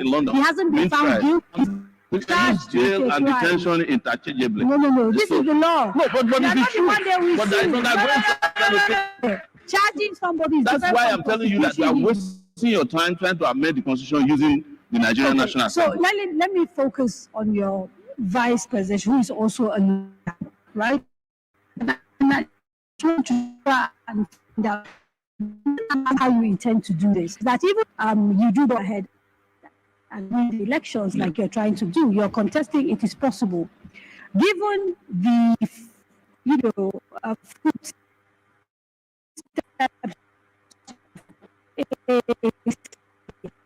across the country, it is very likely that you have a majority in the National Assembly. So unless you're saying to me you're going to be dictatorial, the question that I'm asking is valid about how you're going to convince members of the National Assembly who have tried to do just constitutional amendments without law because they couldn't get the unanimity they need in sort of state houses of assembly. So how are you going to convince this same set of people to change your constitution? Okay. Do you want to hear I think I want to come back to constitutional where so there's nothing idea of a constitutional constitution. At least this 1999 constitution was not a product of a constitutional you can keep going for that. So in constitutional conference, where participate would be represented. If I come up with a document that is application, probably a lot of some few things may be done checked. Then the next process is having it gone round to the state assemblies. If you have all that, then the constitution would be adopted as a people's constitution. I'm sure you can see I'm smiling. And the reason I'm smiling is that there are people listening to you and will say, clearly you've never been in government and you don't understand the difficulty of consensus. Because we've seen people try to do this again and again. They throw things around because they've never, and I understand this, Nigerians. Right. You've never seen or had a set of leaders or any leader that make things work for you. So the standards are very low. So you've never seen anybody that made something work from nothing. I have done it before. I studied geography at the University of Lagos, graduated 6 years later, traveled to America, had a master's degree in public policy. I did not work for more than 2 years. I started global work. Never written journalist. So I'm telling you that I can make things happen in this country. I can make it happen. I'm one of the few young people in this country. When most of these presidential candidates that are around now, when we're hiding under their bed and saying that the military leaders of our time should transmute into civilian leaders, following them, or that they should never leave power. We said we would deliver democracy into this country. I was 22 years old. I made it happen 10 years later, not by myself alone, but so there are people who have the mind, the courage, the composure to see into the future and know that a few people can change their world. Okay, so can I say something? Yes. Can I say something? So when people throw this blackmail at us, no, it's not blackmail. The truth is that we know from experience that by one person. Governance requires a collective effort. And this is really where I think many people say you fall short, because you seem to think you can do things by many people were saying I fall short. In 2019, I was here in front of you in 2019. You guys were laughing at me. The person you elected in 2019 that you were happy about, look at where he put you now. No, sure. Can you imagine? Okay. I have to admit, checkmate. Let me go to remote location before Sowore kills me here. Kano is ready, Bayero University. Say a few things, please, so we know we can hear you. I can see them, but again, I don't know what is going on with the audio today. It's been Can you hear me? We are live now. We can hear you now. Great. Okay. All right. Good evening and welcome to Bayero University, Kano. My name is Stephen Enoch. Well, from the conversation, it seems Sowore has a lot of plans for Nigerians, and we are curious to ask so many questions. We have Atula and Abubakar. So we'll just take Amatu first, and then we'll go to Hadiza. Amatu. Good evening. My name is Amatullah Idris from Bayero University, Faculty of Law. I have two questions, and my first question goes thus. Some candidates have planned to commercialize the educational sector, especially the tertiary institutions. What are your specific plans to ensure that education is accessible by all Nigerians, irrespective of social class or strata? And my second question is concerning the female students of tertiary institutions regarding to inclusivity and affirmative action for women. What tools will you employ to ensure that women are actively involved in various sectors of the Nigerian economy? Thank you. We have another question from Hadiza Abubakar. Thank you. My name is Hadiza Abubakar, Department, Bayero University, Kano. So my own is, when Nigeria closed its borders in August 2019, people were optimistic. We were all hopeful that it might work. However, till date, even though proponents believe it's helped in curbing arms influx. Okay, wait. The previous administration, the outgoing administration, they say the aim of that was to protect farmers, reduce arms influx, or to curb arms influx, and at the same time boost our local production. But till date, we're still in hunger. In fact, the hunger is even increased, unlike before. There is more poverty. The level of poverty is very, very high. And at the same time, there were reports that the farmers communities they became the victims of the border closure, which was supposed to protect them. They said security agencies there used to extort them. They extort them, saying their farm produce are no longer permitted. So they extort millions of naira from them. So what I want to know, dear candidates, is, or what we want to know, dear candidates, is if you were elected, what would you do in this situation? How will you eradicate hunger? How will you do more good than harm if you were elected? Thank you. Questions. Thank you very much. University, the extensive questions that all require detailed answers. I have a few minutes before the break. What we will do is we will take the quick break, and then when we come back, dive straight into answering those questions. You are watching the candidates, and we are in conversation with the candidates of the AAC. Don't go away. Stay with us.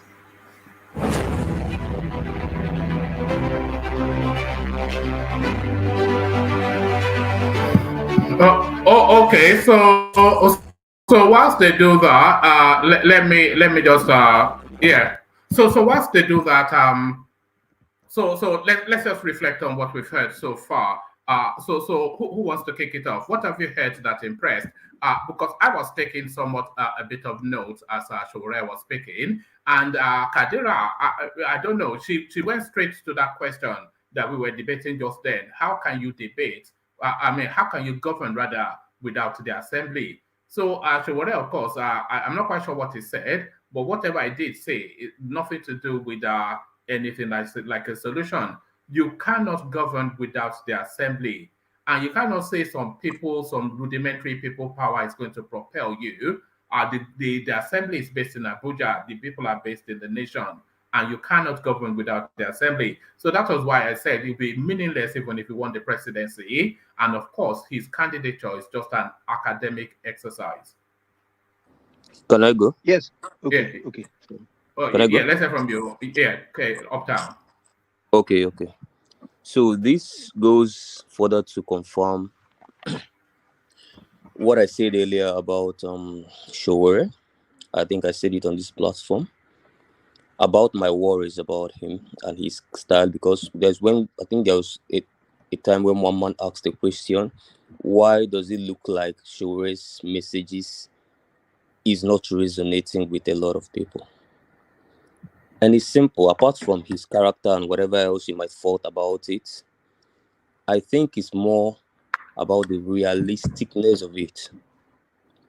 Because I have glanced through his documents, both 2019 and the upgraded one this year.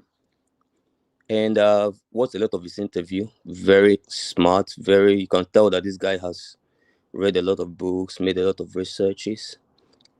So, but then the implementation of most of the things he says are very bogus. Most of the things he says sounds like someone that doesn't think he's going to be president, but you just want to make a point that others are underperforming. The ones that are likely going to be presidents are underperforming, so you want to sound smarter than them. Most of them are not realistic. And what I asked there was a Sowore guy that came to this platform one certain time, and I asked him, the AAC guy, I asked him, most of the things Sowore is saying, how is he going to implement it? Because if you are coming into federal government as a president without a structure, you must do two things. You have only two options. It's either, you have three options actually, even though the third one is a funny option in a democracy, which is to be a dictator. Obviously, is not allowed. So you have only two options. Is that you're coming with majority in the House, or that you are naturally a gifted consensus builder. So if you are not a natural consensus builder, you have to be so gifted in building consensus and appealing and then working with people, even people that have diverse opinion with you across party lines and everything. You must be able to get into the heart of the good, the bad, and the evil to get them to see that your way is the best way to go.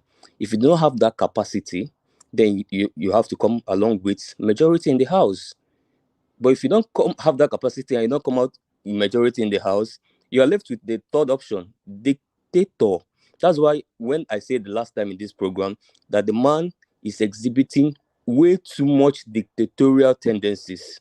And I think that is one of the most reasons why most of his messages, even though so brilliant, even though so modern, are not resonating. It's the realistic. Can I come in now, one man?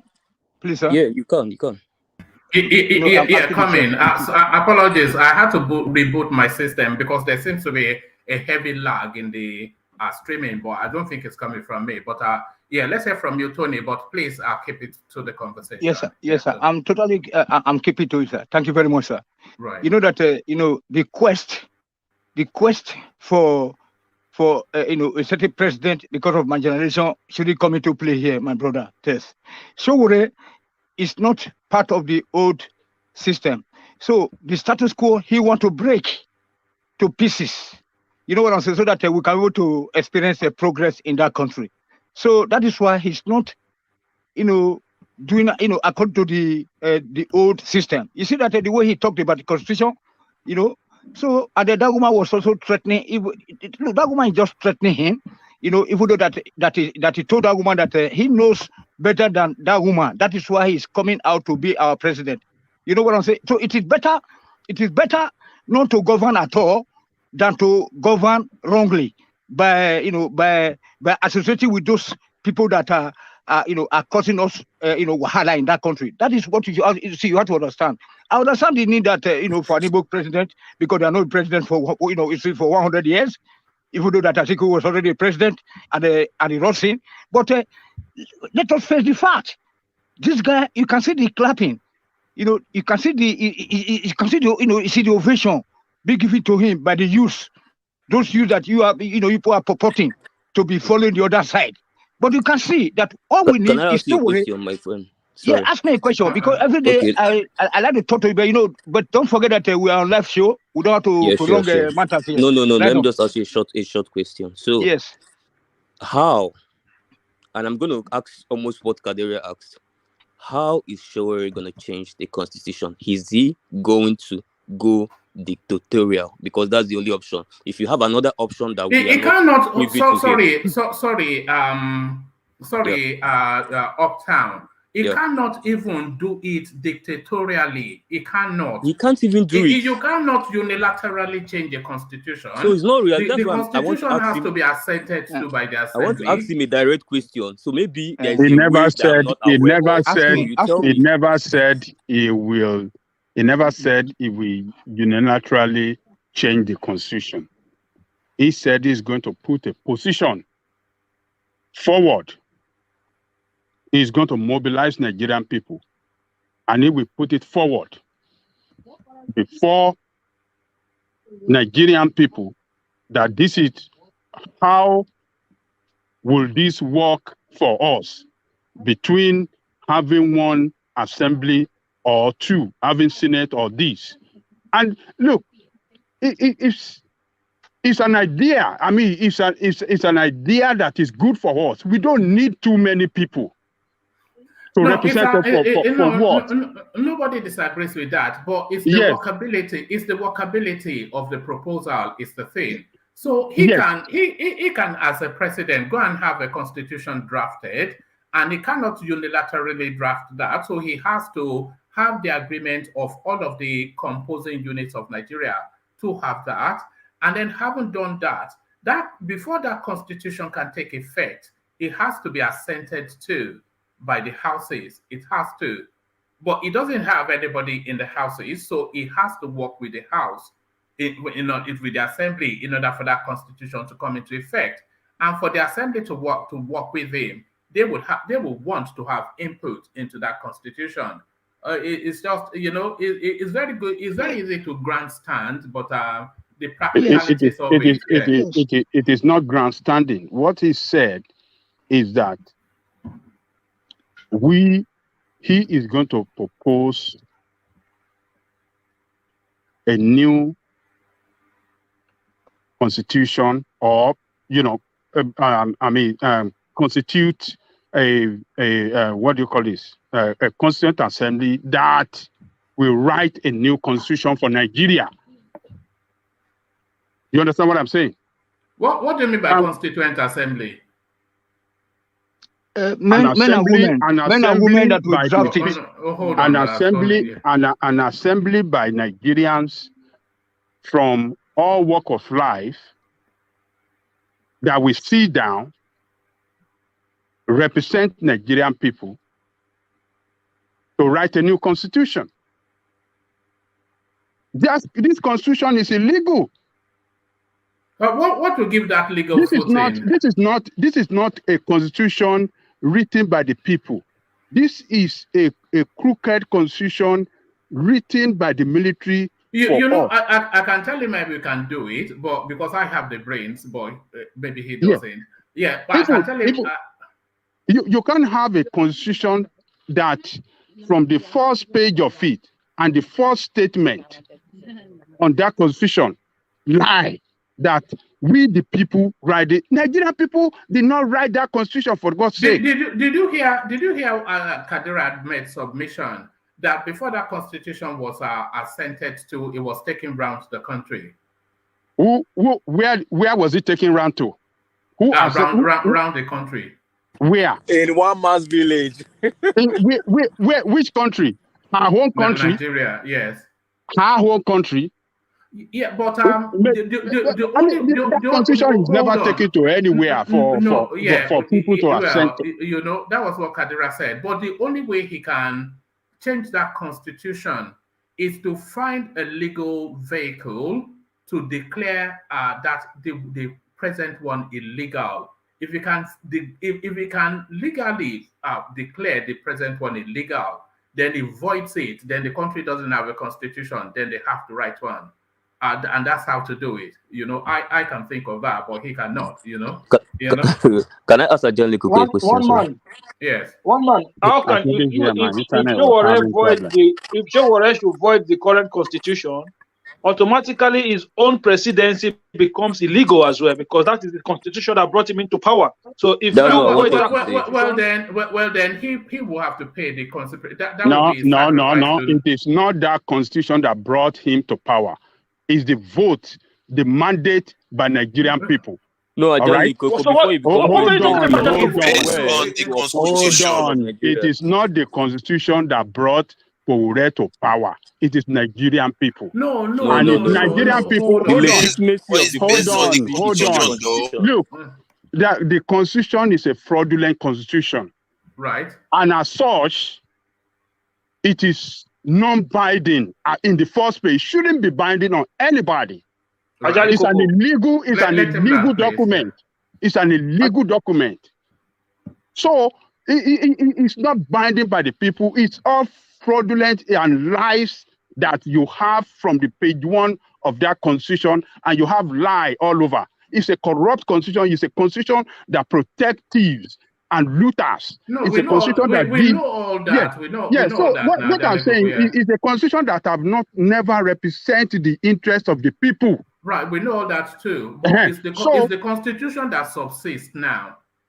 It's the constitution we have in place now, but and it also, can be. Adale Koko, I think the point that several voices are trying to push to you is that it is within the purview of this constitution that the elections are run to present a president, and when that president before that president takes office, he has to swear an oath to defend that constitution. So if he invalidates that constitution, that invalidates his presidency.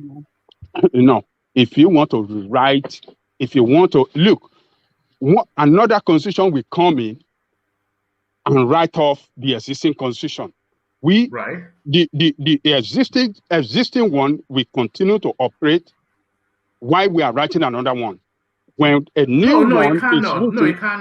That is the way it's done. One man. No. You can't have a nation that doesn't have no law. It will have to hand over. No, that is the way. South Africa have done it before. No. South Africa have done it when they are writing their new constitution. They did throw away the old one. When the new one emerges, that is when the old one will be stepped down.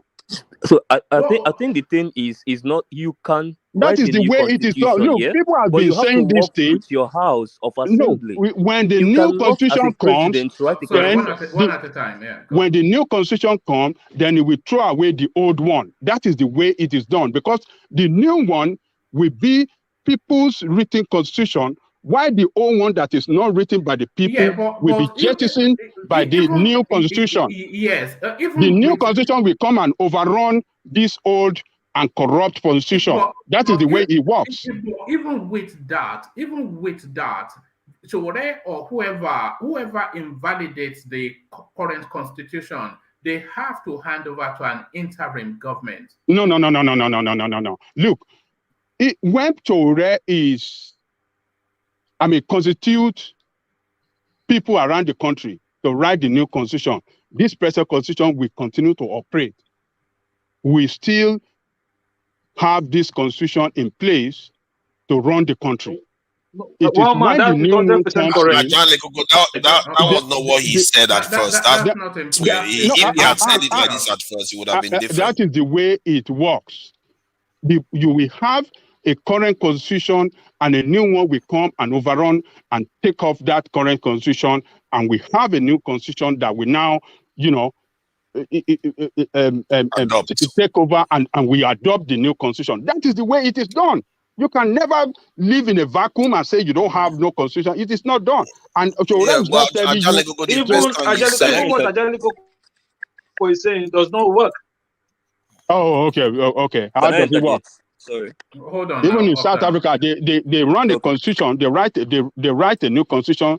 By the time it was when the new constitution was written that and they adopted it, and the old constitution was regarded as null and void. It is not done like that, Angelico.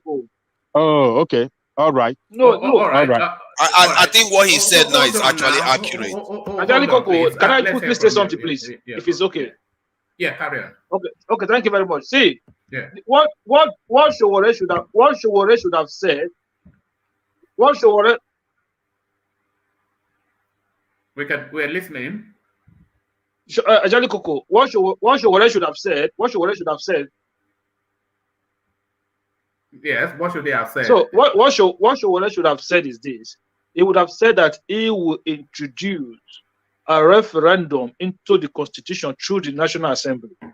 So when you have a referendum introduced to the constitution, exactly, that will now give the constitution the legal framework to be able to organize a fresh constitution. Have nothing like that in it. So you cannot just take it and write it off and say, okay, you carry everybody forward. No, look, what did this man? One might remember when this man was saying Buhari should not conduct election, he should constitution, and there was a reason why he said that, because once you have conducted elections, everything that the country operates on stand on that constitution authority that creates that electoral system in the first place. So you cannot then bring another constitution that did not bring you into power and say you want to continue to run the country on top of that constitution. It doesn't work like that.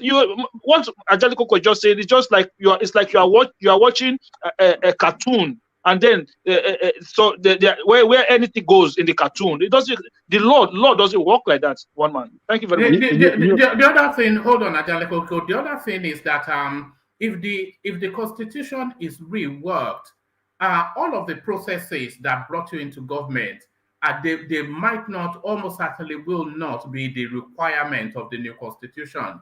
So if the new constitution says this is how a president should be elected, which is at odds with the old constitution, how then can you carry on governing with the new constitution, which prescribes a totally different way to be president than what brought you in?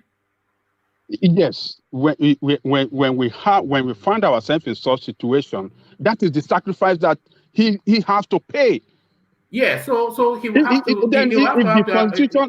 He have to run another election. Yes, we have to run another election, and he have to hand over to an interim government. He have to run an election. We hand over to interim or whatsoever constituted authority that we put in place. The constitution must be written by the people. That is what matters most. Yes, we agree with that. If Sowore president have to sacrifice his own presidency for that new constitution that will work for the betterment of the people, so let it be. We must have a country that everybody's voice is, voices of every nook and cranny of people in that country it's represented. But now your own voice, my own voice, is not represented in that constitution. It's a fraudulent constitution meant to protect criminals and looters that you have in a position of power. How dare you have a constitution that protects governors and president and whoever when they are in position and they cannot be what did they say? They said they are they have immunity. How can people have immunity while they are in power and they can continue to loot your resources for several years?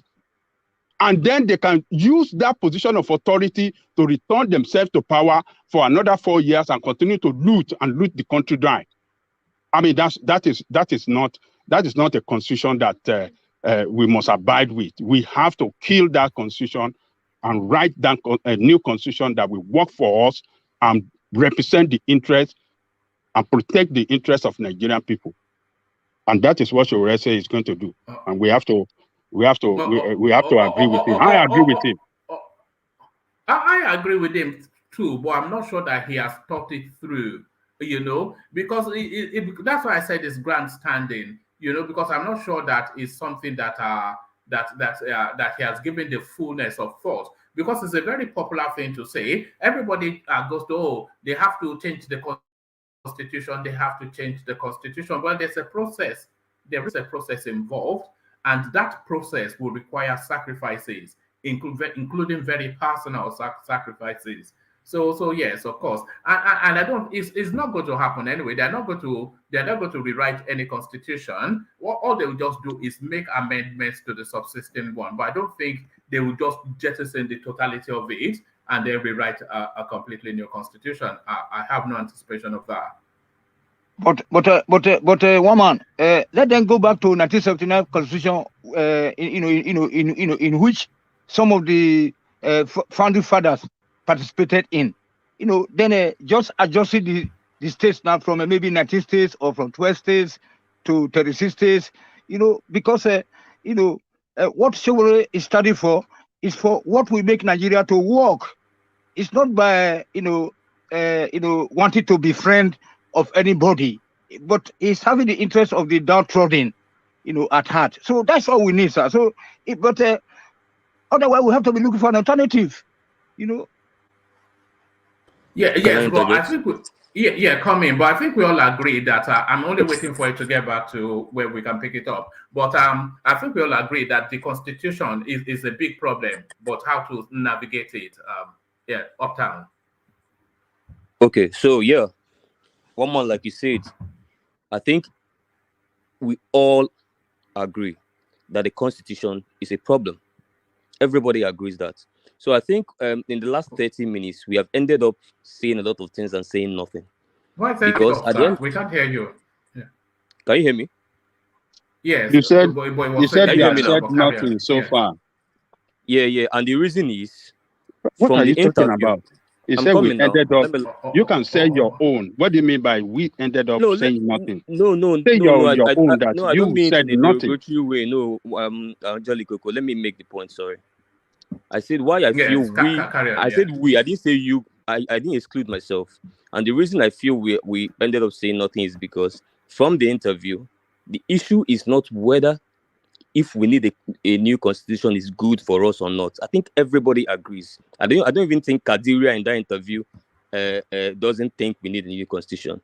The issue is the how. And then we went back to, we're going to keep the constitution running, and then we're going to write a new constitution. Well, that's still not the issue. The issue is how are you going to write the new constitution? A president cannot write a new constitution. At the end of the day, it still boils down to the question of Kadiria. You must work with the National Assembly. You cannot be a president that is anti-National Assembly.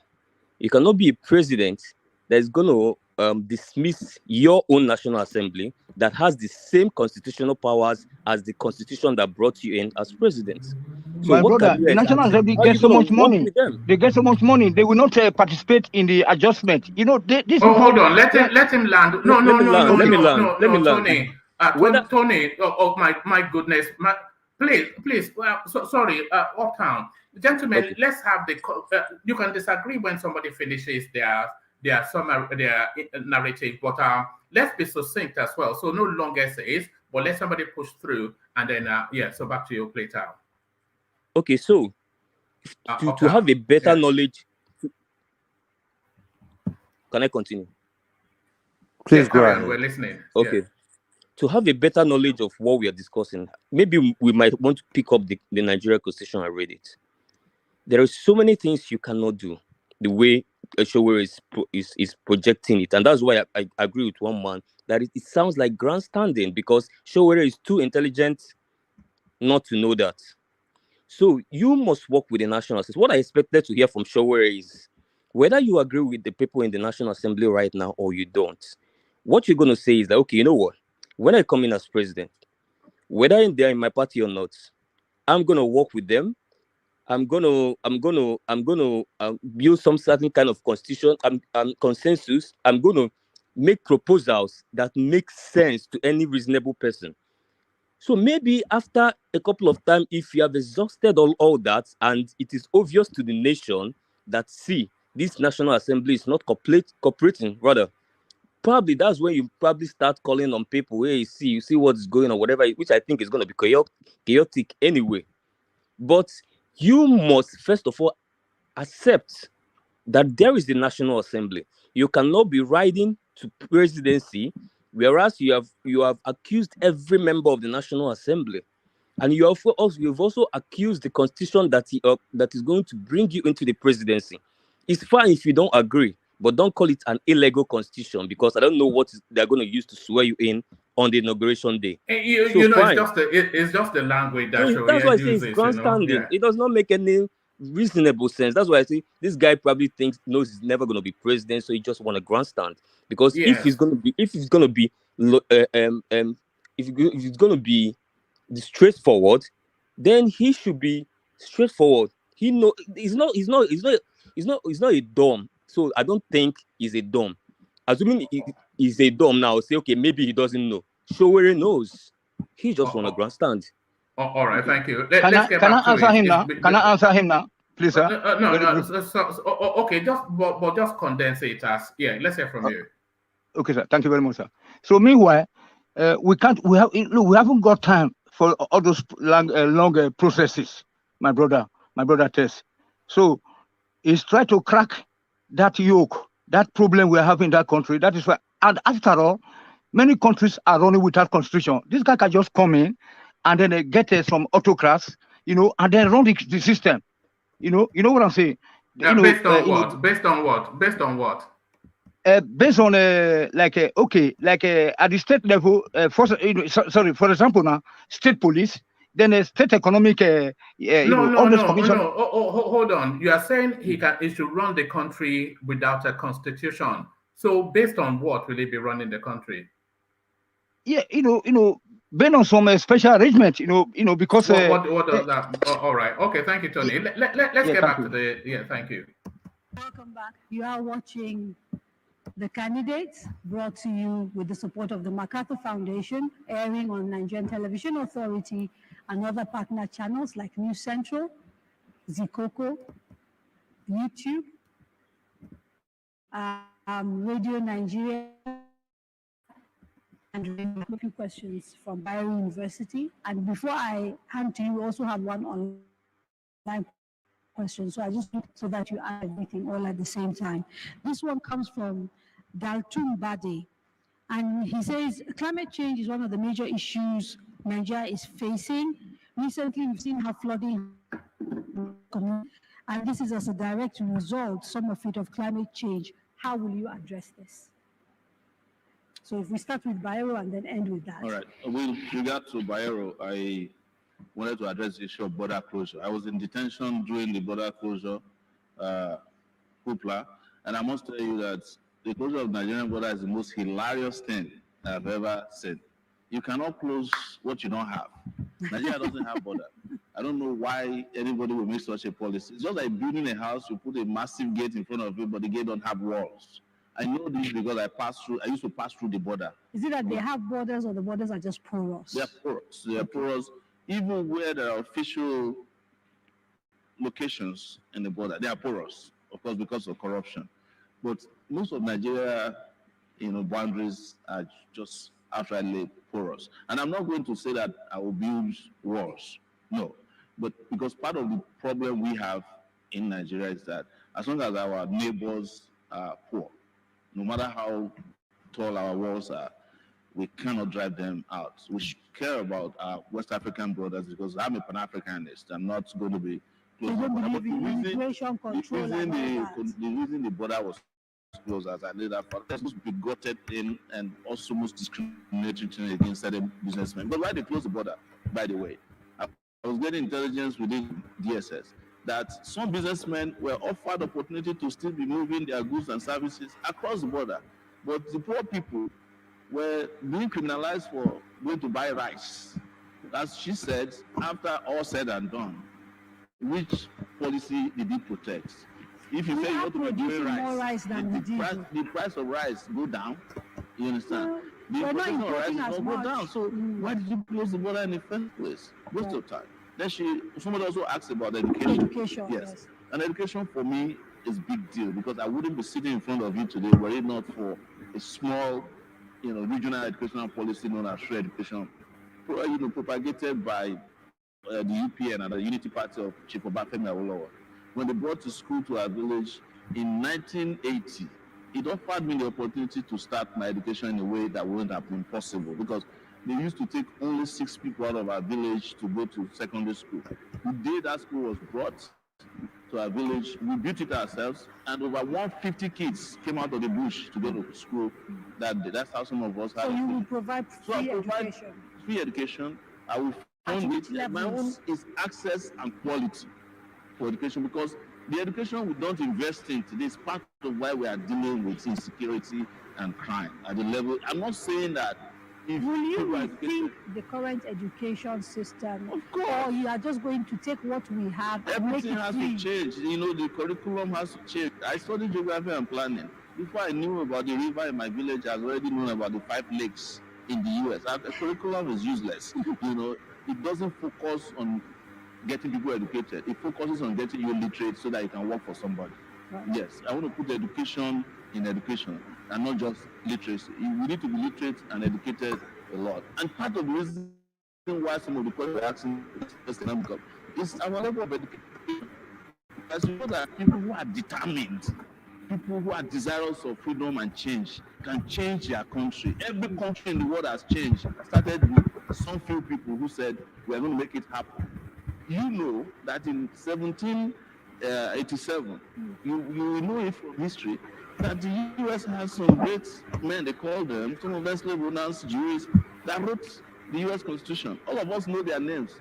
You don't know the name of the people that wrote the Constitution in 1999 because they even ashamed to come outside and say that the one who wrote this nonsense. We talked the military guys. So what I'm saying is that great people, great ideas, idealists, ideologues make great countries. And that's we are short of that.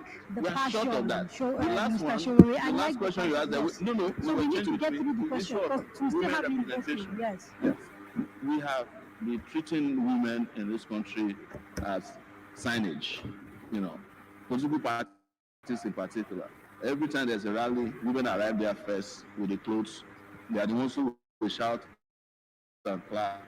They are done on super. But you do that in the registration of voters, they are 51%. Yes. So practically, women can elect a woman as a president. Women should stop begging for percentages from people with whom, if you are 50% of voters, why are you accepting 35% of allocation for women? Our party, but I don't want to tell what president, yeah. For me, there's no reason for women to give women allocation of 35%. Let's give them the percentage of their population of the country, or let them take it. Because now they have more capacity to even elect leaders. You don't understand. There are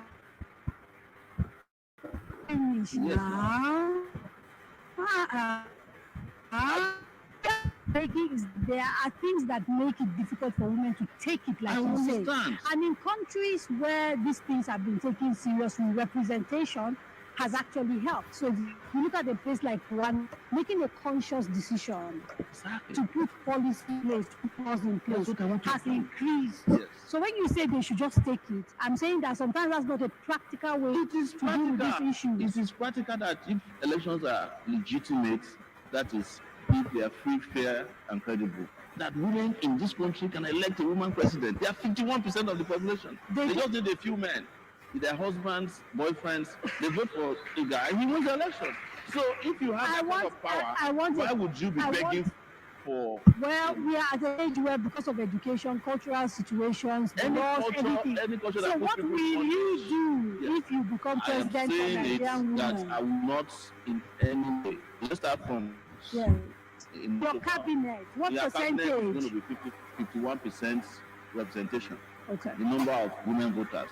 That's compared to men. That's how we're going to do. That's in statistics and calculation we are going to use. Okay. Do we have enough people? Because before we go, do we have enough women in our party to represent? I said no, and I should apologize for that. But that's not the reason for us not to have a clear-cut policy that is just and fair towards women. And not be using culture as a allow men to steal. Why don't have a problem? Okay, climate change. There was a question there, and in light of this recent flooding, a lot of people in this country, for instance, do not understand that one of our biggest crises right now, the herdsmen farmers clash, started with a climate change issue in the Lake Chad region. The Lake Chad has now dried up to 10% of its size. So the herdsmen that used to have a great time around the Lake Chad area, disturbing number, they have to move southward. Reason, they are selling beef. Beef is a $4 billion industry in Nigeria, particularly in the southwest.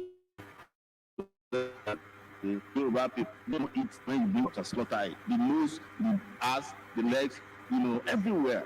But the truth is that because we have not applied the policies necessary to regrow, say, the Lake Chad, we are suffering from that mistake because nobody understood it. So how will you deal with it? There's a policy we have put in place, to re-energize the Lake Chad region. And part of it will surprise you. It's very expensive. It's to direct some of the waters from Lagdo Lake that is flooding Nigeria. And where will you find the money? Why are you always asking about where will we find the money? Because you have to be able to fund things. When we are funding thieves in this country, billions of dollars, they are stealing it. They are asking me where will I find the money?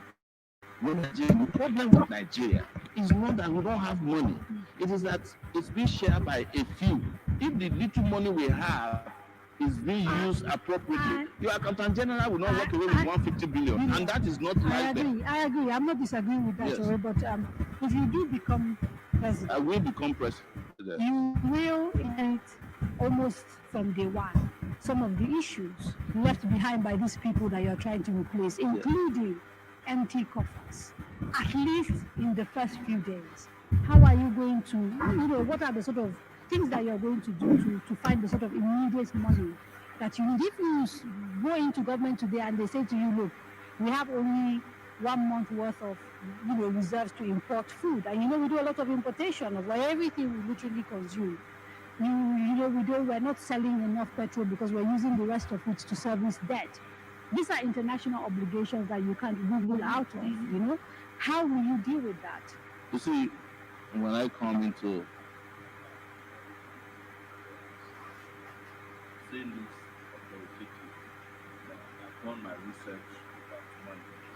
And in 2015, right? Okay, we're going to have to take a quick break because your audio has. This time I want to say something good. I'm sorry, they can't hear you. I'm so sorry. They can't hear you. Right. I've just been told by the control room that your mic has gone bad. And so rather than wasting your time, we'll take a quick break, and when we come back, we can start again from the beginning, I promise. Let's take a quick break. They take too many breaks. They take too many breaks in the course of this thing. But so who wants to come in? Who wants to come in? Because I have been taking notes, of course. Things like I will put education back into education. So I thought that was a very good line. And the example that is cited of the education that we get in Nigeria, not suited to our own specific needs, like him learning geography and knowing about America, but not knowing about his own home village. So the education has to be tailored to the need of the space that wants to use it. And then he talks about women empowerment, and I somewhat agree with his position on that as well, because we talk about women empowerment, and women always go cap in hand to beg for inclusion in politics. But the greatest numbers is with the female. There are more women in Nigeria than men. So do they not have confidence in themselves to vote themselves in?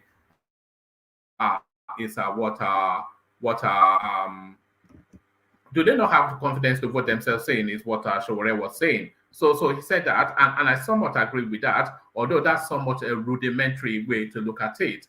And then, where's my, hold on. And then that question, which he has been somewhat evasive about. So he comes up with, and it really irritates me when they say this, and Sowore says it the most. So where will you find the money? And the standard answer, oh, we are funding thieves. The accountant general walked away with, that's just a nonsense. We need something more substantive than that. And I thought somewhat it's just a lazy populist answer that he gave to that space. But what do you gentlemen think of that section of it? Okay, can I go? Yeah, go on. All right. So on this section, I'll give him above 75. I agree with him completely on the education. The problem we have here is not education problem, but it's literacy problem. So I agree with him that you need to be literate, not necessarily just educated. But then in addition to what he said, I think it's being skilled as well. So I think our curriculum should be reversed, and we have to put a lot of skill into it, in tailored skills that are tailored to our own geography, to our own environment, to the jobs and the kind of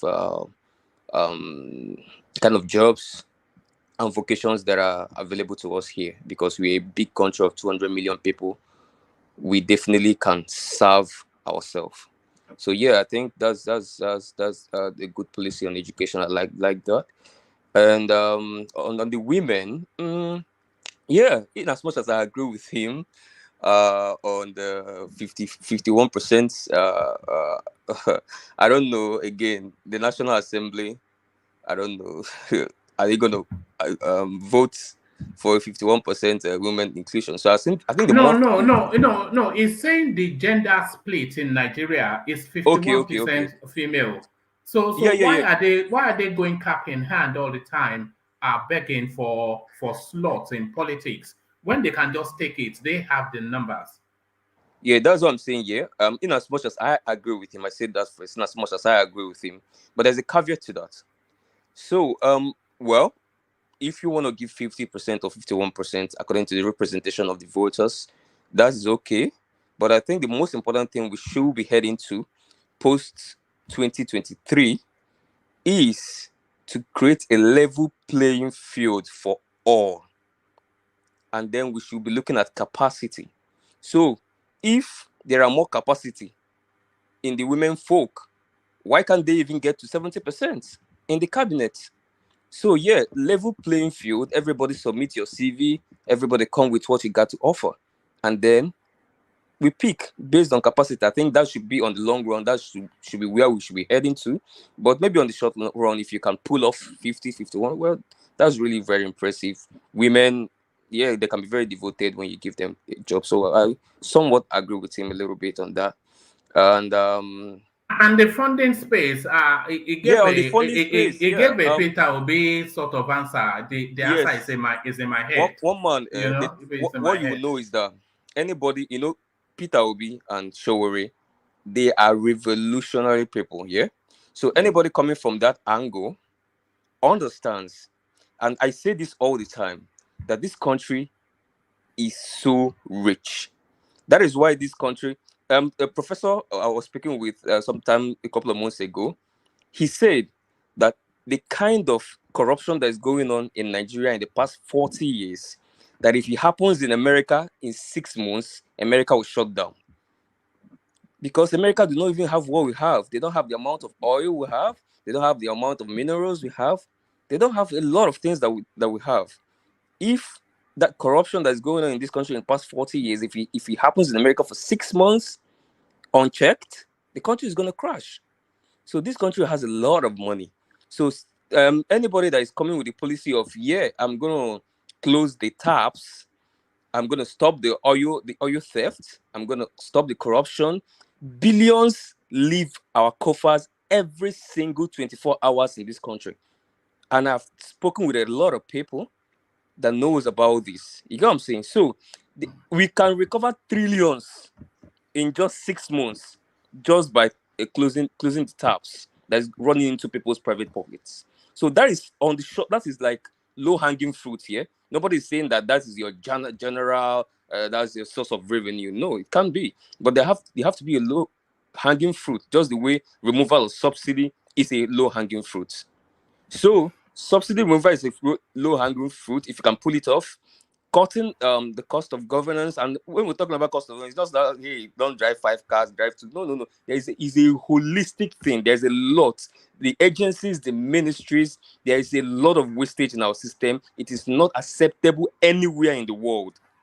So that is going to that alone can sponsor children to school. Free education is possible in this country. It was once done in this same country. If you go back to the southeast of Michael Opara and what have you, there was a lot of things that was being done in this country. This country drifted away when people, 70 to 80% of the commonwealth of the country started going into private pockets. So I agree with Omoyele Sowore, but then in addition to that, you also have to expand to tell us other sources of finances. Are you going to collaborate with public-private collaborations? Find a way to work it out so that both of you can be able for financing of infrastructure, financing of so many projects. You have to find a way to work with a lot of international and local partners in order not to make the government spend solely on financing a lot of the projects or a lot of the initiatives or whatever it is. So that one is inclusive too, and also effective taxing system, which I'm not a very big fan of, but here it's also an option. Not necessarily increasing taxes, but just widening the tax nets. That's also a good option. So yeah, definitely cost of governance, as far as Nigeria is concerned, contributes to the highest form of income generation, and I'm privy to what I'm saying. We can generate trillions just by doing that. All right, brilliant. So I agree with Omoyele. Woman, are you going back quickly, or can I quickly chip something in? Yeah, chip in, and then I'll go back. Uptown, I totally agree with you, but to be honest, I don't think this Kadiria woman is helping Sowore to go much into details. She's jumping into the talk. She's training another question. She's not allowing him to land, which is so painful. And that's why I was really pained too when Sowore came on the show and the reception was poor as she did that day. You need to give him time to. That guy has a lot that he needs to say, but if you keep breaking him and keep trying to pull him down from what he's saying, he's not going to express himself the way he wants. She needs to allow him to express himself on every answer he's giving. That's what I think too. Thank you. All right, brother. Thank you. So let's get back to it.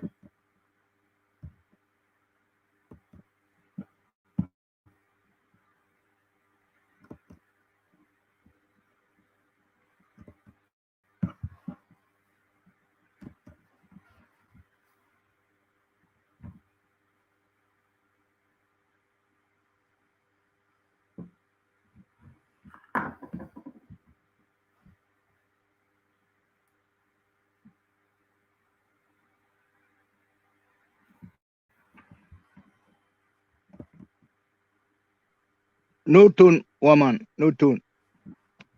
Oh, sorry. Hold on. Sorry about that. Let me see. Oh yeah, I muted it. All right. Let me take it back to where it was. Hold on.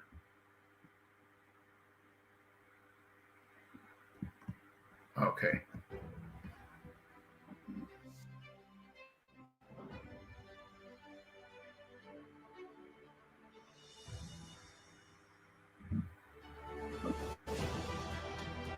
You're watching the candidates where we're in conversation with the candidates of the AAC, Mr. Sowore and Malam Magashi, who want to become president and vice president in 2023 and are asking Nigerians to elect them.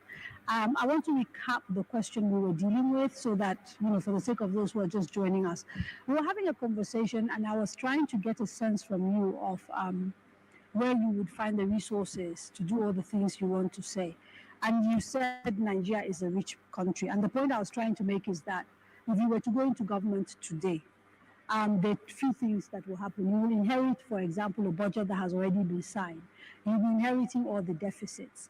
You'll be inheriting the debt and a whole bunch of, things that are a little bit messy. And so I think it's a valid question to ask you how you will navigate those things within sort of coming into office.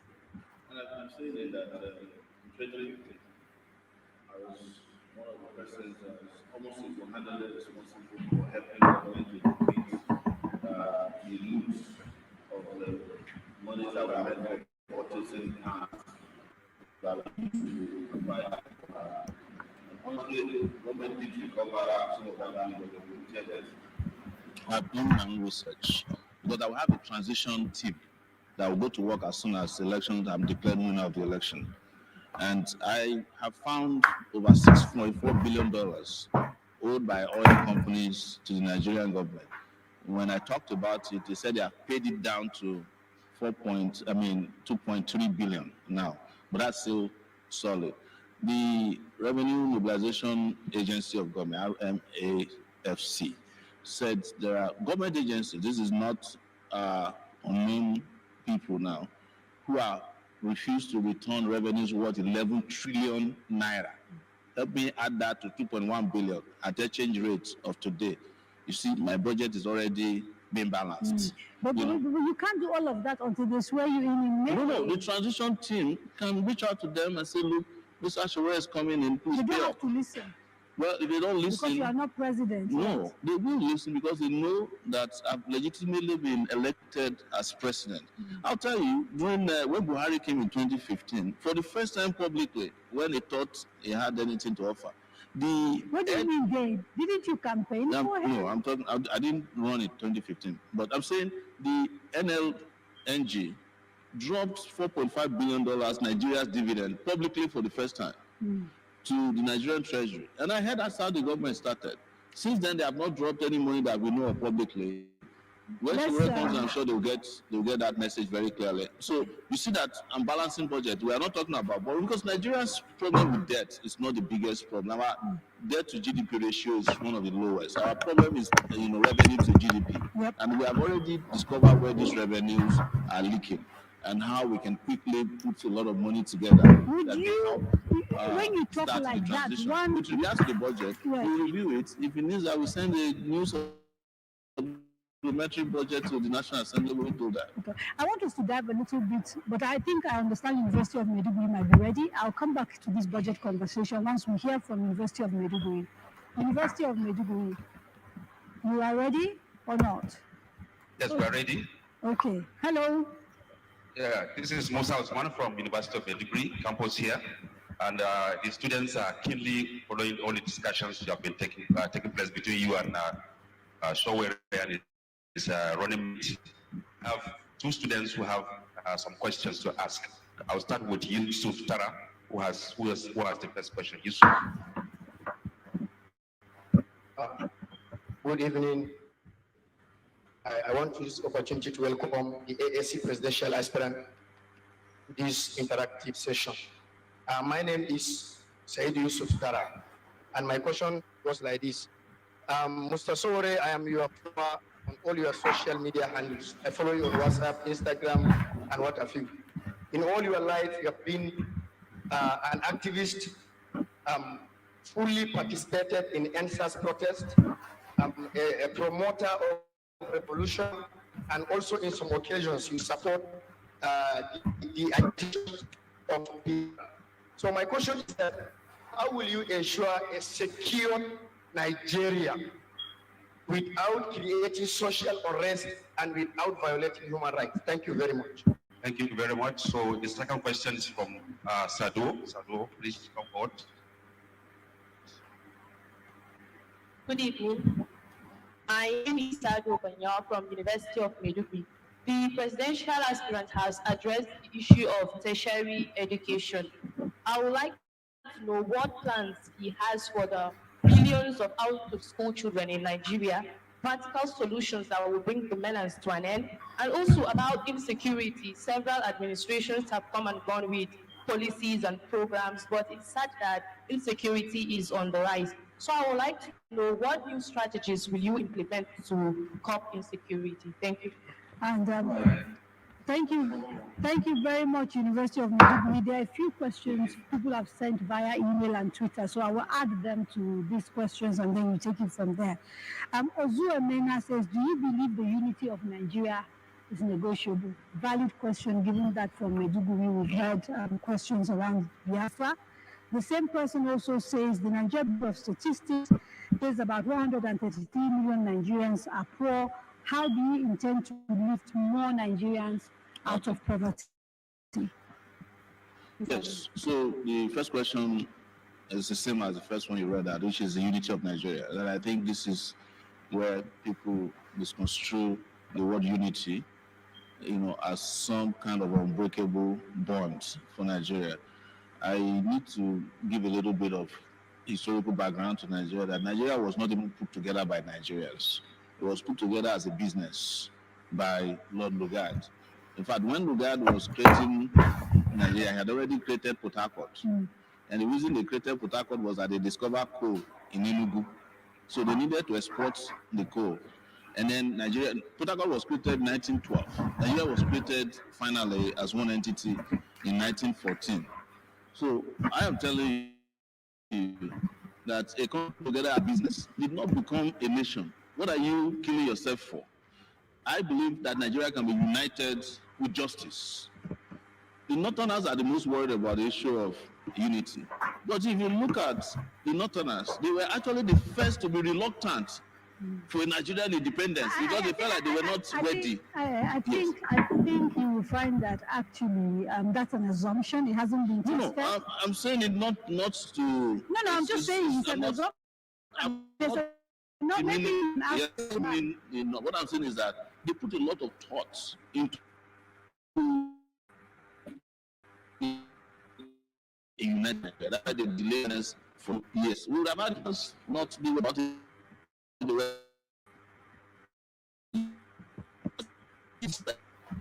The people that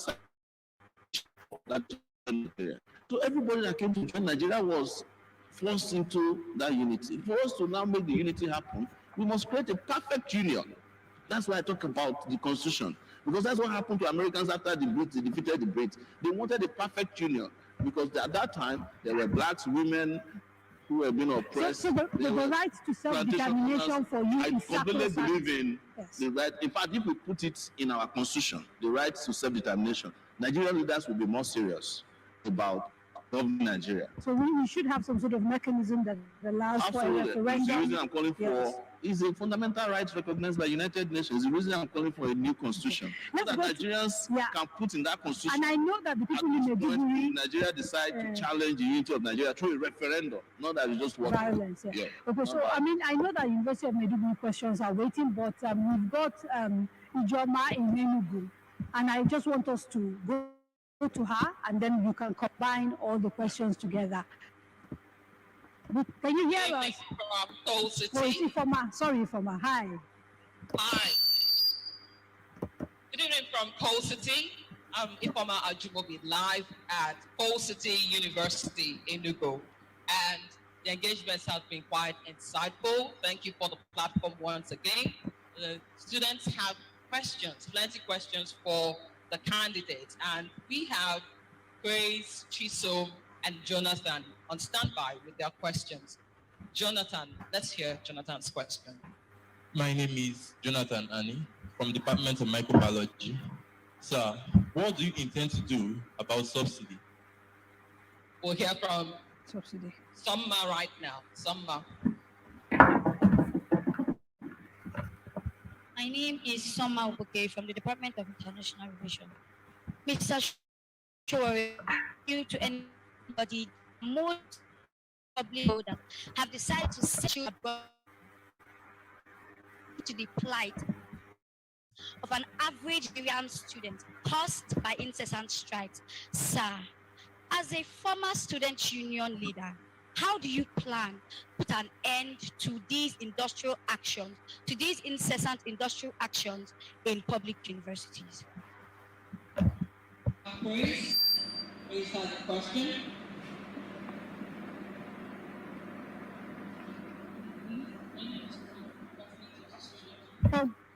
So Grace, we missed Grace. Oh, okay, all right. Praise. There's a lot of religious and tribal agitations in our country today. Now, I want to know, most people actually feel maligned or slandered based on their belief. When you become president, or if you become president, what do you want to talk about? Curtis is also on standby. Curtis, let's have a question quickly. Okay. Final one from Enugu, and then we'll come back to the studio, please. Curtis.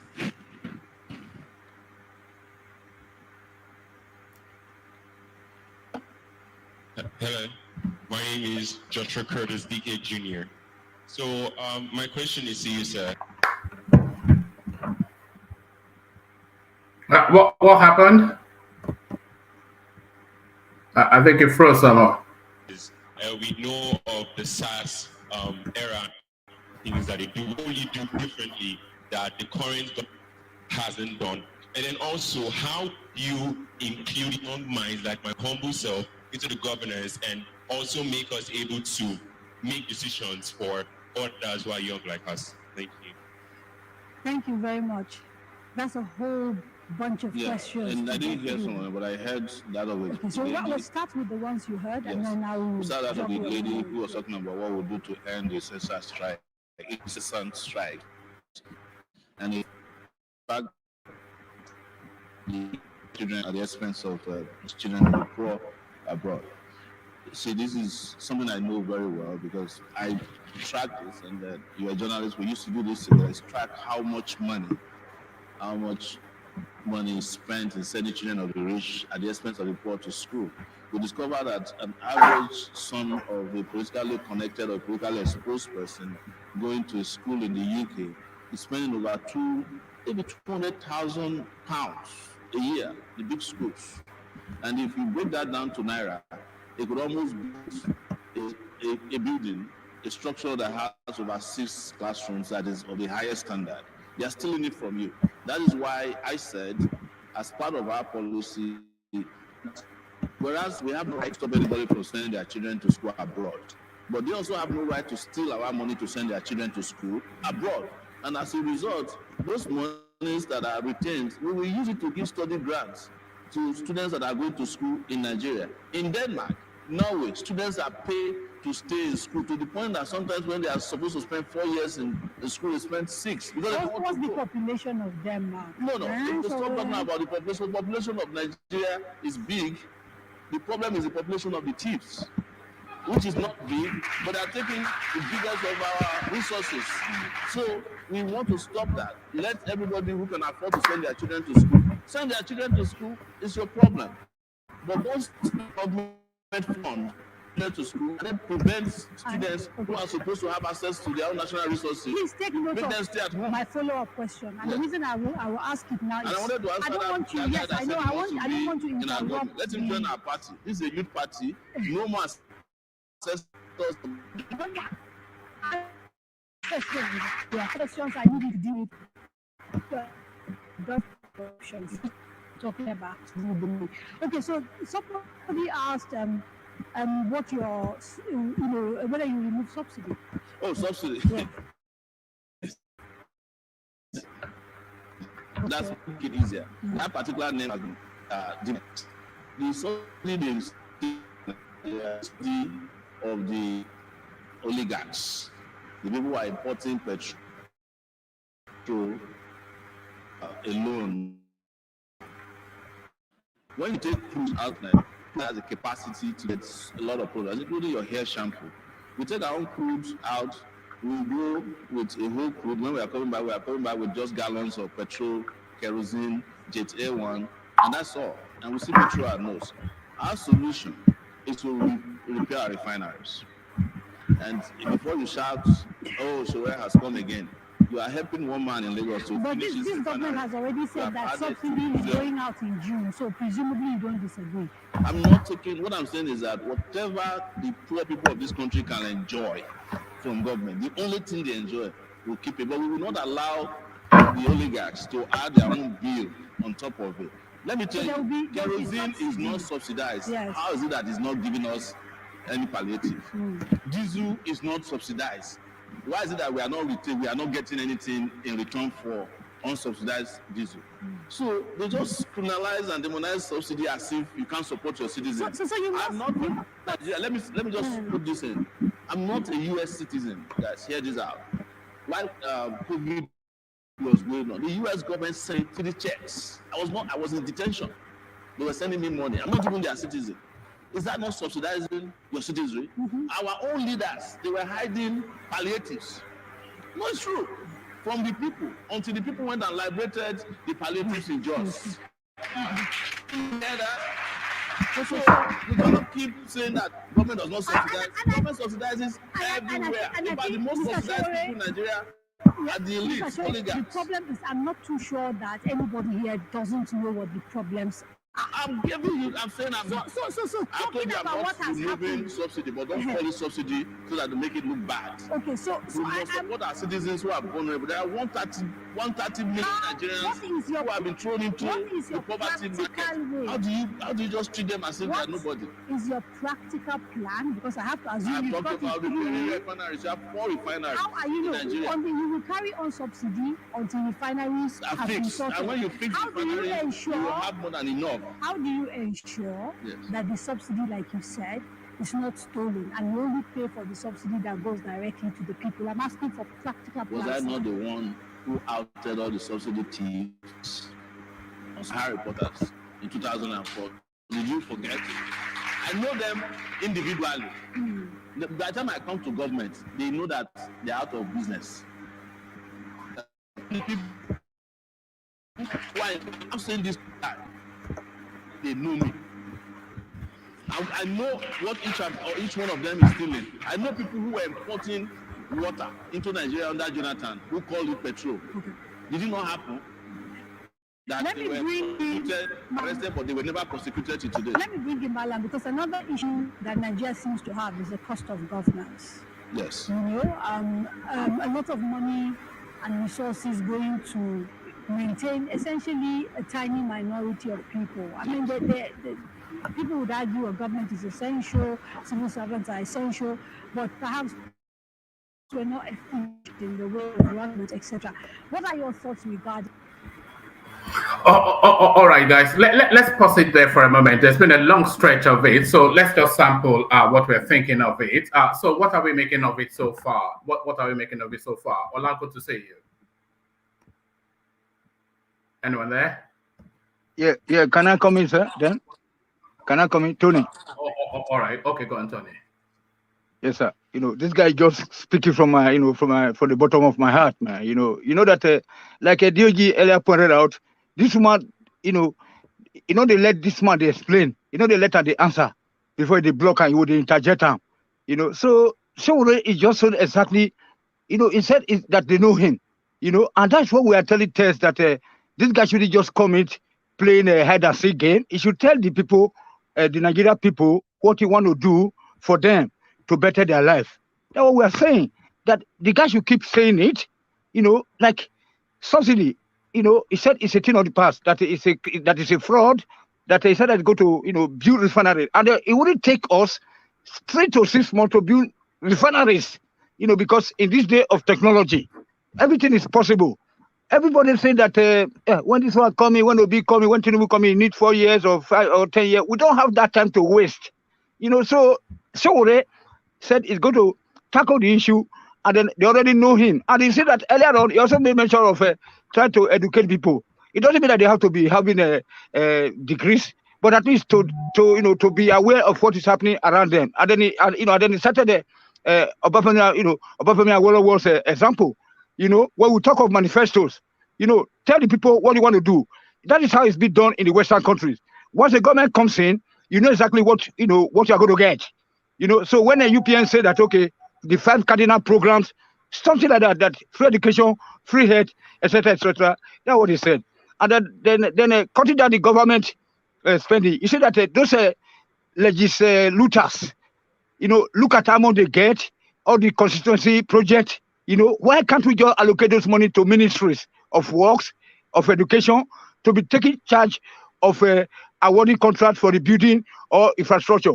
Then meanwhile, and he also made mention of this taking our crude oil abroad, thereby losing all the byproducts like this AFAT, which is those are the waste coming out of product, refinery. So when we refine our oil, we get all those AFAT, we get some other materials like plastic materials for or glass something. There is to be a triplex company in Molete in Ibadan where they make this windscreen. Those are things coming out of as a byproduct of refining our oil. And then lastly, sir, if Nigeria, if we have to use what we have to get what we want, we can also build refineries in every cities in the south, in the south area.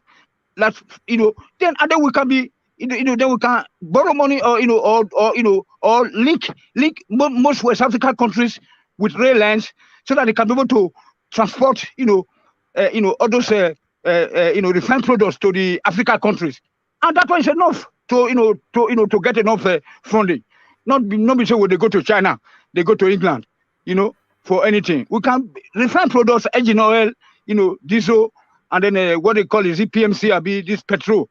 We can ship them to Rwanda through rail lines, to Niger or whatever countries around, right up to Kenya. That's what I'm saying, sir. So Sowore is on the right track. Thank you, sir. All right, thank you. To Alexander Kashe, your system is not connecting properly. So maybe come out and go. Come out and come back in again. So anyone else with thoughts on Sowore? It wasn't still heavy on solutions as I was anticipating. This is Thomas. Good evening, go on. Yeah, good to have you, Thomas. Yeah, long time. Yeah, where have you been? People have been asking me. Nigeria. Oh, you're in Nigeria? Yeah. Oh, wow. Yeah. You kept that quiet? Yes. Oh, yeah. Right. Oh, okay. Yeah. Keep safe. Yes. Sowore is I can see if you can differentiate from his thoughts, his smartness, and his eyes presenting his answer, even though it's not total answer, total solution to the problem, but you can see the weight of how he's answering the question. He is conversant with what is going on. He knows what is going on, and he knows what he's saying. In my opinion, you can't compare it to our other brother that will just first of all go to the left, go to the right, go to the center before answering a question. So I really, if Nigeria really wants the change in that country, this is who we should be pushing ahead of come 2023. But it's just unfortunate that we still have the big two elephants in the room that will not let all these small elephants to shine. Woman, it's been an excellent presentation from Sowore so far, with what I've been listening to. Did you watch it live in Nigeria? No, I didn't even know. I just came. Oh, I oh, just all came right. out of the airport. Not very quite long. Yeah. So You just landed yes, today. I Oh, just landed wow. today. Yes. Yes. Wow. So I just said, I said, wow, one man is on. Say, let me come in. Even though it's late night, I said, let me just come in today. So one man, Sowore is doing very well. You can't. Let's just be factual here. Can you compare his presentation to Peter Obi or to Tinubu when he's talking of when you can see how he's answering the question? It's very excellent. It cohere with what they are asking him, even though there is no total solution. But you can see it's very accurate with the question. It doesn't go to the Sahara Desert, go to the mountains before he answered the question. He answered the question frontally. That is what we want, and it's providing a solution. That is the right thing to do. One man, it's been excellent so far. It really I can't be Sowore, but it really it sounds very good. One man, it sounds very good. Yeah. Whereabouts are you in Nigeria? Whereabouts are you? Lagos. Oh, is that where you'll be staying? Yes, I'll be visiting Ibadan, Abeokuta. Yeah, that's far I'm going. Oh, all right, brilliant. Yes, but one man, Lagos is working. Oh, big project everywhere. No, this guy is trying. He's trying. What did you say? What did you say that impressed you? Yes, there are some projects going on along Ikeja, going to Abule Egba, Yanopaja, a big project, big bridge. It's good. It's good, one man.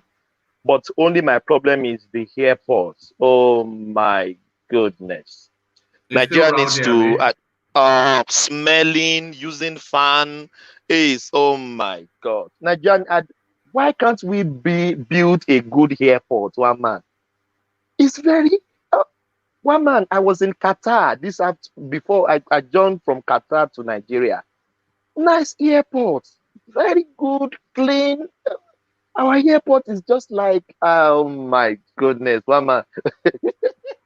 I even recalculate. No. It's just zero. But Lagos is working, big project everywhere. I think Sanwo-Olu is doing well, one man. Sanwo-Olu is doing well. Thomas, why did you transit in Japan? Thomas. No, I don't know what is going on in Japan. I don't know what is going on there.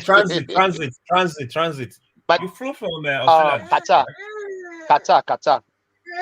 He said, why did you not transit through Japan? No. I think it's wherever the airline travels through.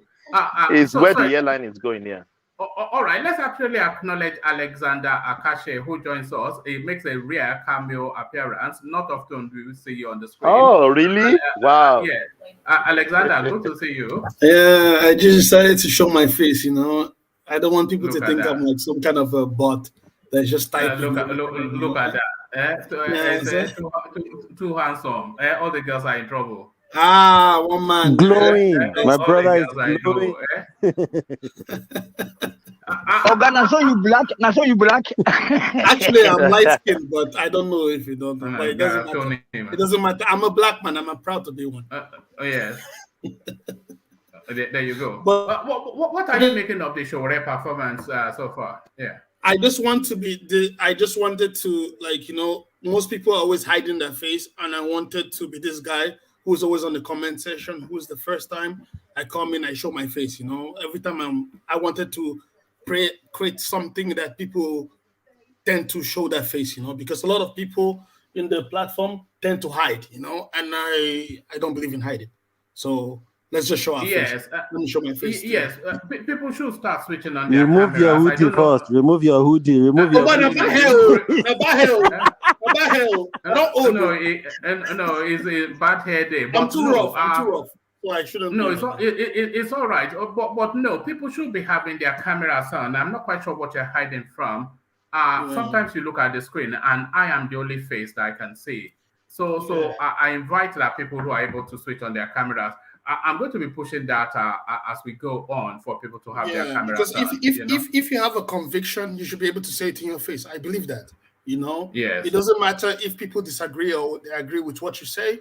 but they should show it your face. And I believe a lot of platforms which are other than One Man Went to Mall, people do show their face.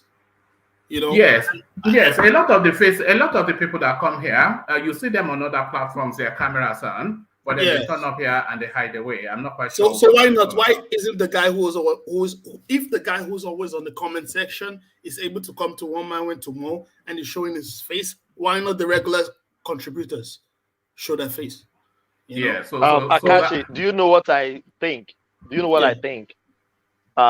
We speak so much truth here. That is why people tend to hide their face. You know my face. I don't hide my face. Now. I know the handsome. I know the handsome Thomas. It's only me, Thomas, and Patrick that show face here all the time regularly. Yeah. So I think you don't show face. Me, I show my face now. I put on my camera. My wife. I put my camera on my. Once. Yeah, but when it's needed, I put it on. I talk, and then I take it off when it's needed. But I show my face. People know my face. I remember the first time you showed your face, you were like, I have to. Thank you for saying that, Alexander Kashe, because I tried to push it once upon a time, then I abandoned it. But we're getting to that phase that at least half the screen should have their camera on all of the screen. Yeah. One man. For me, it's not as if I can't show my face, but my situation is right now my kids are sleeping and I have to stay close and I can't switch on the light. So what's the point if I'm in the dark and you can't even see my face? We know you. Don't worry. I know you already saw your face. Your Calm girlfriend. down. Okay. But one man, can I say something regarding the camera issue? Yeah, go on. Akashi, you already know my face. You know, you are my friend of Facebook, and then Thomas also. You know, and then I think Wama also have my Facebook account. You know, so but here, you know that we are people that few of us we do speak truth to power, and then so when we arrive at that port, you know they are good. So you know, so this Northerner, they are going to capture us. You know, so that's why one man. It is me that you capture me. That is false. I'm in Nigeria now. Nothing. They check my passport, immigration check everything. There's nothing. Nothing is going to happen to you. But Thomas, you know, we speak the truth. Make trouble now. You know, I know they make trouble. You know how many times we don't call Obaseki? You don't say my name now is already with Obaseki. Said that. Look at that. Obaseki doesn't know you exist as a human. But what Tony said is true. There's some people that came to Nigeria. They couldn't come to Benin, like Amigo that was against Obaseki. He hung in Lagos. He couldn't come to Benin. It's true. I don't know about that. People are on several platforms running down the country. Even somebody like Koiki, he's in and out of Nigeria. He's always swearing at the government. I think that's too feeble an excuse. I think that's too feeble. But anyway, I'm gonna be on the platform with my face shown. Even if I'm working, I'll just be on the camera on to the end of the platform. Hopefully, to the end of the platform. All right. Look how rich this guy is. He lives in $1 million apartment. Look at that, Alexander Akashi. When I grow up, I want to be like you. Why are you talking like this, one man? We're trying. We're working hard. So that's what he looks like. I wonder if people imagined that this is what you look like, because we don't see faces, of course, but in the absence of seeing faces, then we try to imagine what the person looks like. So did you imagine that this was what Alexander looks like? I don't envisage it, but it looks very nice. But one man, back to the camera, it normally give more views when we have our cameras on. I watch many platforms. You can't even go there without your camera on. I can still give. Rudolph would not allow it. Rudolph would not allow it. Oh no, never. It will never. I can switch on my camera because it's always night. So you can't even see me, but let's just stay by what you know. Everybody has an excuse. Everybody has nah. There's no excuse. There's nothing going to happen to you. I'm in Nigeria. Nothing's going to happen to you. Just to tell you that it's a fallacy. All these are so-called fear. Solomon, he comes here from Abuja every single day to lambast the government, and he's still in the comment section every day. So I don't think it's solid enough an excuse. Yeah, You yeah, know? that's true. Now that's true. How you say Barcelona. Solomon Yeah. comes from Abuja all the time and talk and go back. Yeah, I've not hijacked him. PlayStation Yeah, is in Nigeria. He travels all over the place. He's critical of the government. yeah. Nobody's picked him up. It even, They don't have One man, I our just sent a guys. picture to Solomon. He can send to you my recent picture.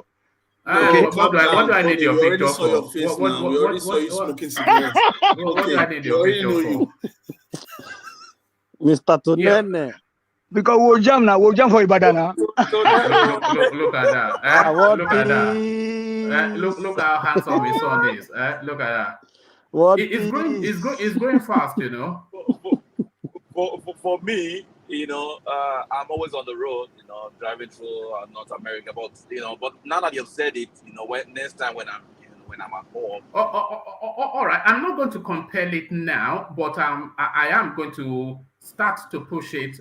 So please, just next time you are coming on, know that you are going to be pushed to switch your cameras on. But sorry to cut you short, one man. By the way, Yes. what piece your kid look exactly like you? Yeah, it does. Exactly It does. You know, when I see people's kid, I usually joke that, oh, he's so handsome, he looks like it must be his mother. But you can't say that. He is a spitting image. You know, you don't need DNA. You almost did the same haircut.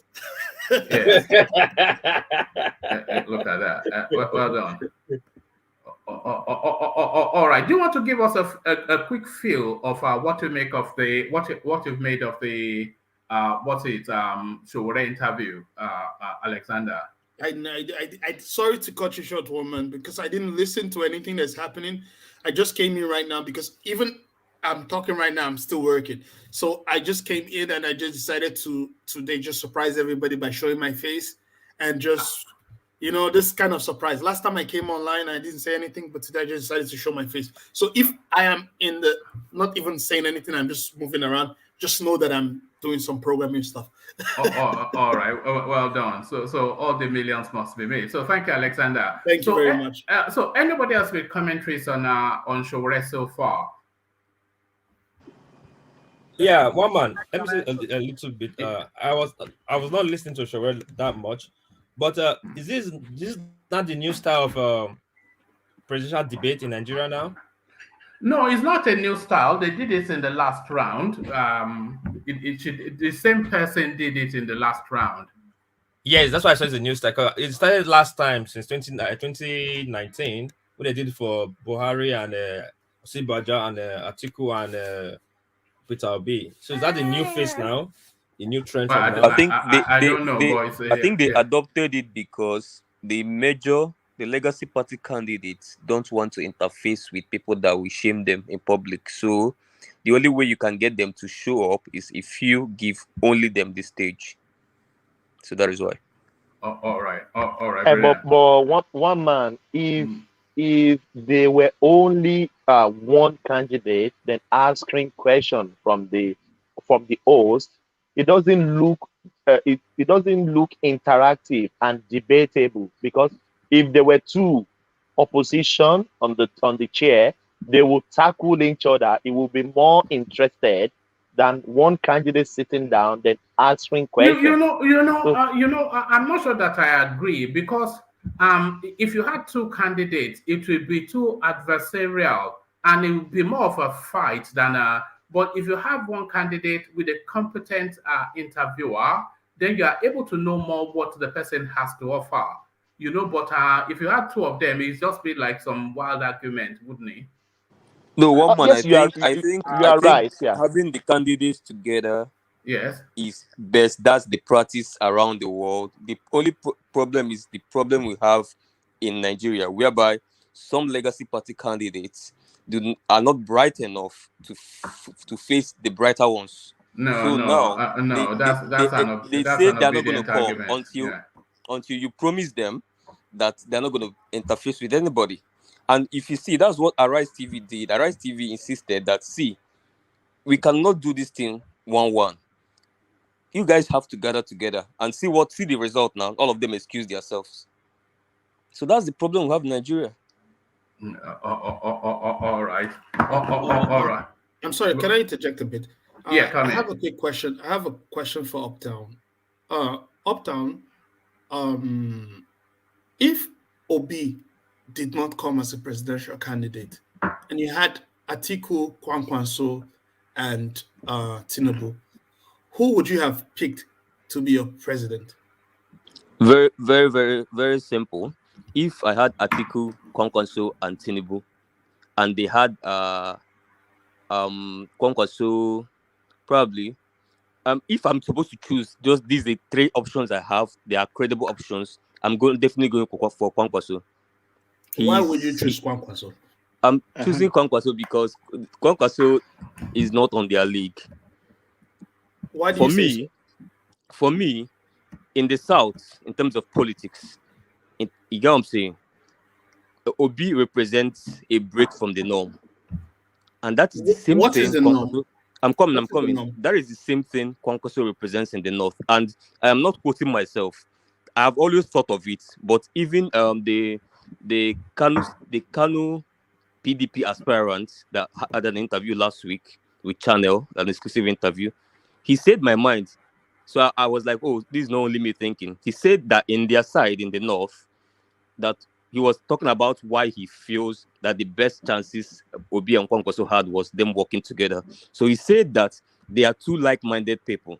That what Obi stands for in the southern politics is almost like what Kwankwaso stands for in the northern politics. So that's why he feels both of them would have tried to work together and all that. So yes, so for me, Kwankwaso. Sorry, can I interject, please? Sure. Would you have voted for Obi if Obi was in PDP? If Obi was in PDP, would I have voted for Obi? Yes, I would. So it's not the party, it's Obi. It's not the party, it's the see. Let me tell you. Did you hear what Wike said in Port Harcourt? Wike said that he was telling Obi that I know the only reason you went to Labour Party is because there's no option of independent candidacy. Because I know you. And the only reason you went there is because in our constitution, independent candidacy is not allowed. If it was allowed, I know you would have run as an independent candidate. So, if you watch what Wike said. I am surprised you said that. I'm surprised. So you were Obi no, fan Wike said that. I'm quoting him. I'm not talking on my own. You were Obi fan before Obi became a presidential aspirant. That's what I've been his fan since 2011. So you have been an Obi fan since 2011. So you're the old school Obi supporter. You were not going with the bandwagon.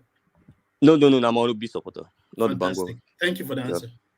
Akashi, please, can I chime in something? Yeah, one man. That means Playtown. That means you jettison the presidency coming to the South. No. Your assertion now. Yeah, sorry. I'm surprised you said that because the whole idea of Peter Obi was that he was coming to cleanse the old type of politics that was old and rotten, which is represented by the PDP and the APC. So if Peter Obi was in the PDP, he will still be within a rotten system, but you, for reasons of clan, you will support him still. What I said earlier almost defeated what you just said right now, because I clearly say that if Atiku, Tinubu, and Kwankwaso was on the ticket, I would choose Kwankwaso. That means I have nothing like clan, south, southeast. That's not my own inclination. So for me, I'm looking at the ideologies of the two people, because when he removed Peter Obi out of it, I looked for the nearest person in terms of ideology and in terms of stand and political style and all of that. And that's why I went for Kwankwaso. So for me personally, I don't care if Southeasterners don't get presidency till maybe when I'm 100 years and die, but we consistently get presidents that's going to fix this place and fix it for my kids.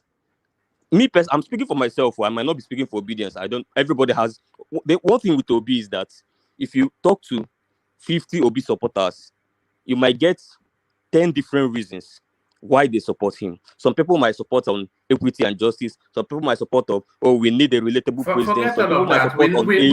We know why people have their different reasons. They support him for reasons of clan. That's the reason. and we know. No. One man. We know. We One man. know. We One man. know. Wait. They support him for reasons of clan, Well, let me talk. and we know. So people, the macaronis of Everybody knows that, by the way. Don't worry about it. Everybody knows. Wait now, so the macaronis of this world, forget macaroni, the forget Aisha macaroni, Yusufis of this world, forget the macaroni. Tundes of this world, and all of these guys. We've been doing it is long his clan enough. men. Every single person comes here from the southeast. They tell us that it's because he's a man of probity and integrity, and is different, and what he did is for clan. You know, and it's all right for you to say that.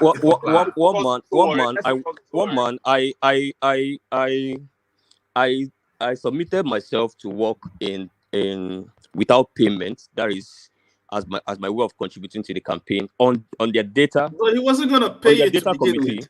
I'm coming, and we How can you pay you? if you watch it survey, doesn't have shish, you know.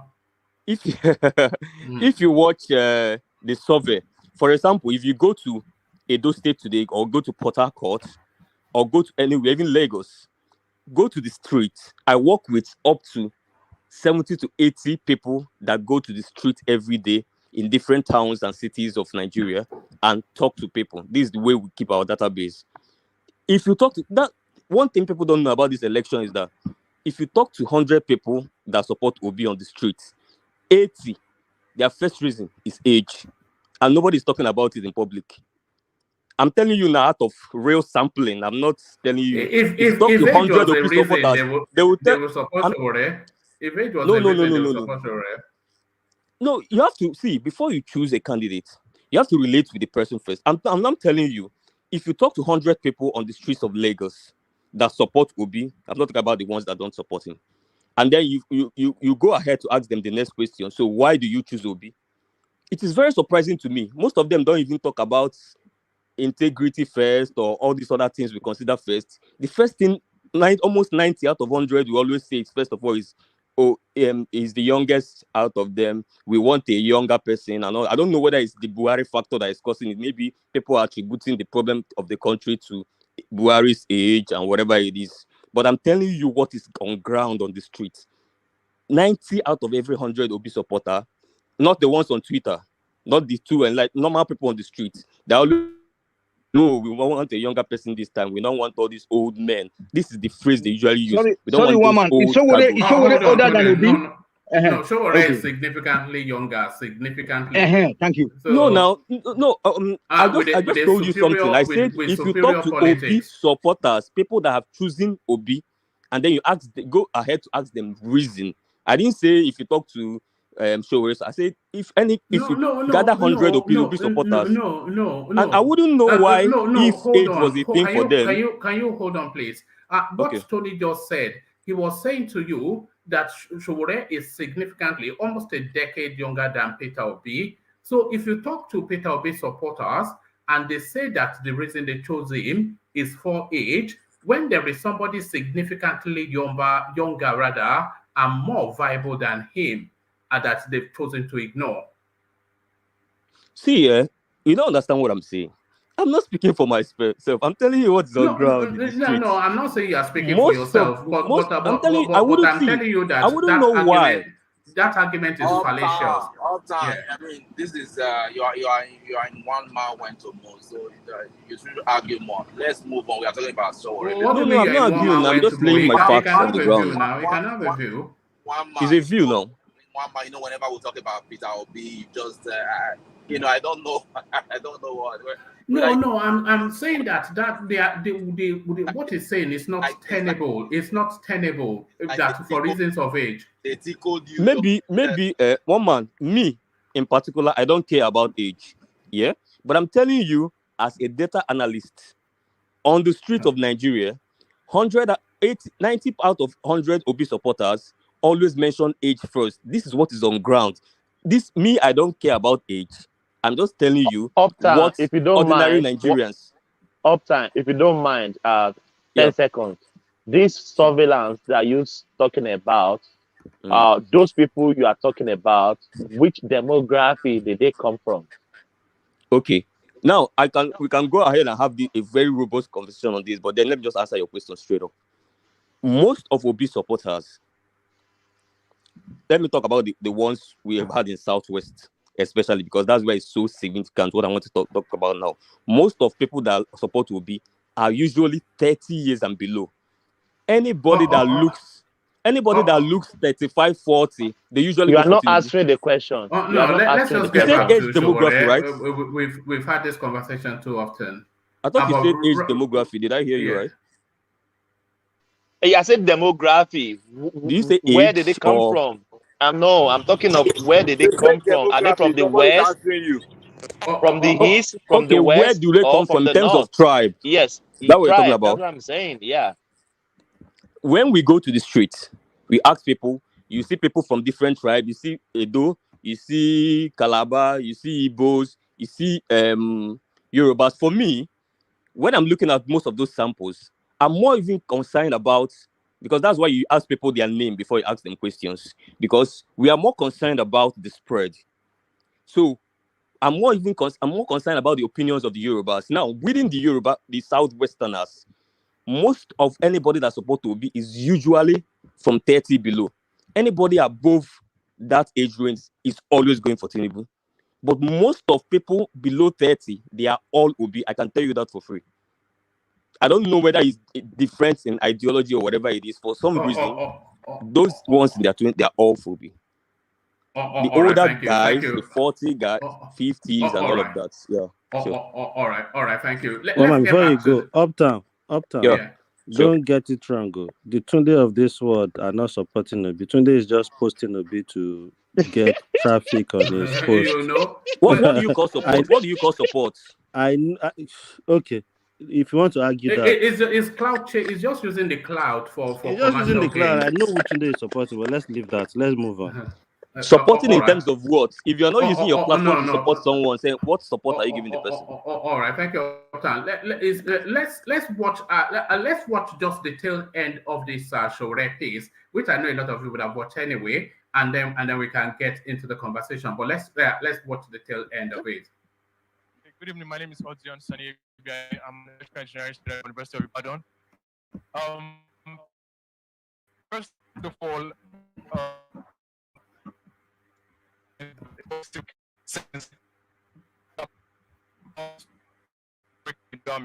but how did you, Sowore, want to promote unity in Nigeria?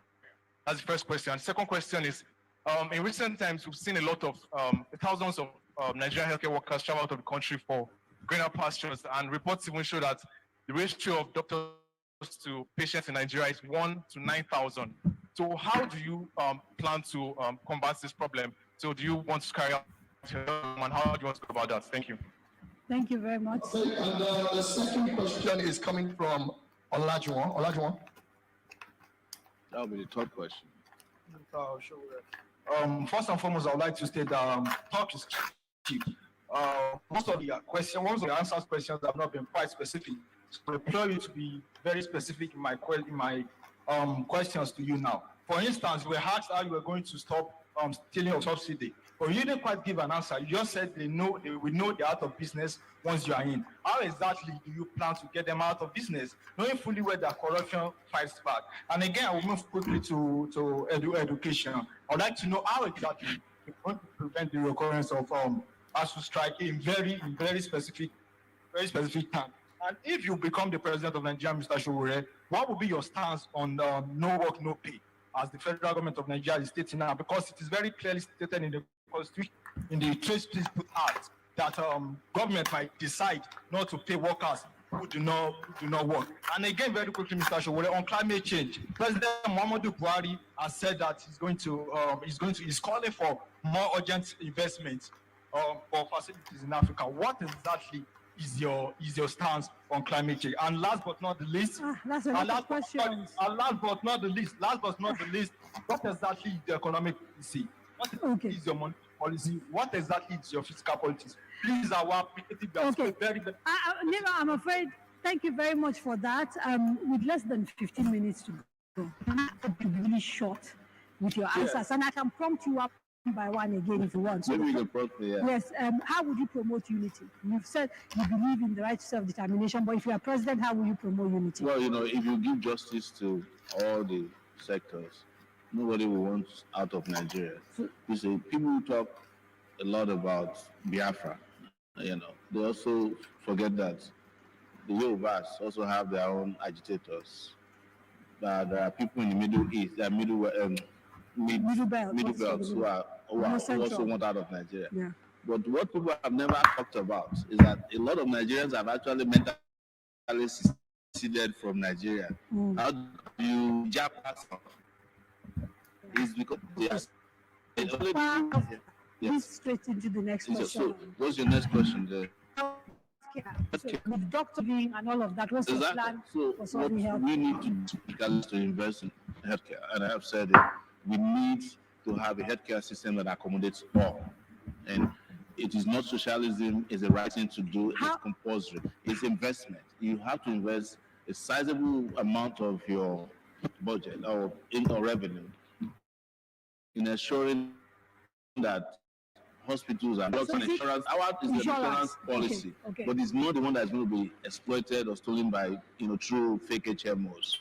Okay. So at the moment, there's a new healthcare act that the president has, which makes it compulsory for every person to employ more than anything from 5 up to provide healthcare for their person. And if you're an artisan, you're also by law supposed to go and sign on to some sort of HMO. What will you do differently from what already exists? I think it should be the duty of government, our government, to provide healthcare for all. Okay. And not leave healthcare to employers who the burden of healthcare provision might force them to either be forging. So you would be finding we money. still have a contributory system to it for employers, of course, but it won't be such that you ask the employers to take over the entire healthcare of their workers. What about when the employers then fall out of business?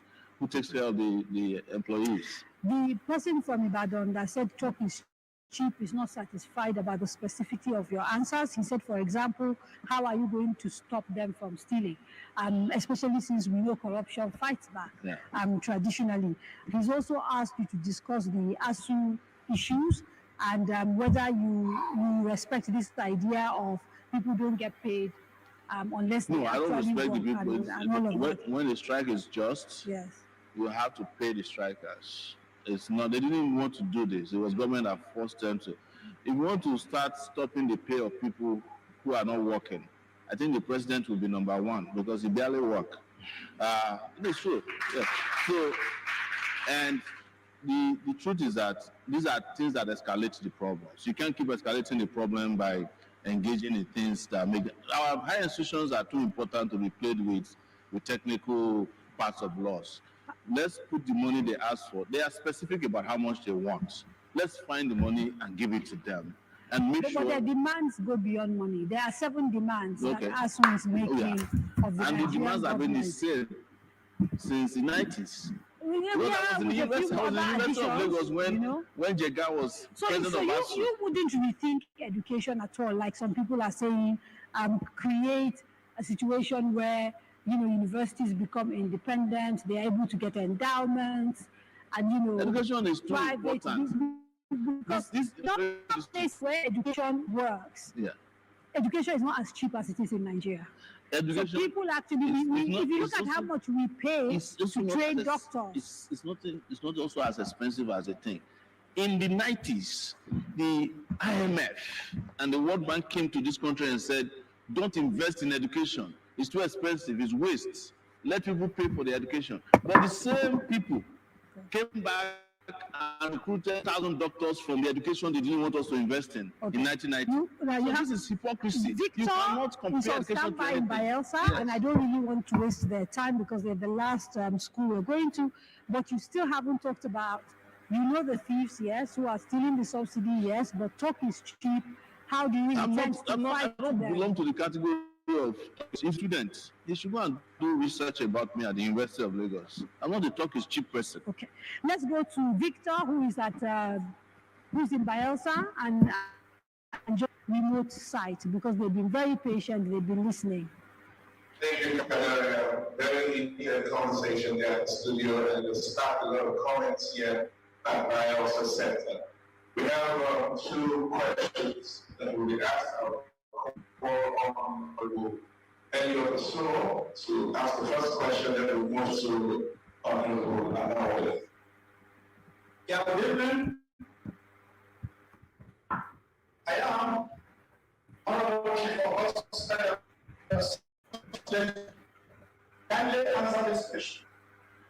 Without a big operation, the bulk of the wealth of South Africa comes from crude oil in the Niger Delta region. And for 20 years, the entire environment, the ecosystem, has been abysmally polluted, disorganized, defaced, disintegrated, and bastardized. And our people impoverished with the oil blocks predominantly in the hands of people outside the region. Should you become the next president, how would you redress this repugnant imbalance? Thank you very much. Thank you. Thank you. We'll take one more question quickly, please. Okay, good evening. My name is Ahmed Interrogate Omoyele Sowore. First and foremost, I want to congratulate the candidate for putting himself forward. It's not easy. I feel that the right time has come for good people to put themselves forward. Briefly, my question: if you become the president, what will you do with the presidential blessing program?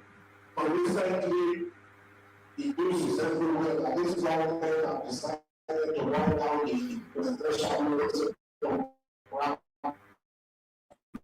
on the side of the campaign. And this is causing a lot of problems in the Niger Delta. So what will you do with the presidential blessing? Thank you. Thank you. And Victor, if I could ask you, Victor, can I ask you to quickly recap that second question because it wasn't very audible. We could barely hear him. Okay, the second question by allowing says that the amnesty program by the federal government, there are news that it will be stopped very soon without any proper plan. If Mr. Sowore becomes the president of Nigeria, what are his plans on the issue of the amnesty program? Okay, so thank you very much, Victor. Two quick questions. The Niger Delta produces the bulk of the wealth. They pay, the highest price, no development. What are your plans on redressing that imbalance? And on the issue of the amnesty program? I'll start with the amnesty program. I think it's become a cesspool of corruption. But I like the program, and I'll develop into a concrete. So like the principle of yes, it. And what I like the stands principle of it because I brought peace to the Niger Delta. But that will not last on the this ad hoc intervention in Niger Delta. The money we are giving to amnesty can be used to build universities that will train lots of Niger Deltans. Locally. And you could have finished the roads, the East-West Highway that has now been washed away. A lot of development could have come from that. What I would agitate for is for the Niger Delta region to get a larger portion of the oil resources. So to that extent, you can say that I'm biased on the side of resource control. But anybody that is listening to me today should know that the word resource is dynamic. So if one day the northern part of Nigeria is producing solar energy, electricity for the rest of the country, don't come and tell me that they don't have a right to also get a part of that resource. What I seem to be hearing you saying is that you're not quite 100% to do with this issue, and you're still thinking it What are you talking about? You think it's dynamic. I'm from the Niger Delta. Do you know that? I know. Yeah, so I would have qualified as a militant. so I understand the problems. Because part of what we should understand here is that problems that are well understood, there's no reason for us to be parading any level of intelligence that the solutions to Niger Delta for a lot of Nigeria, but it's not a thing you can run on a TV interview for 2 hours. With regards to those who say, be specific.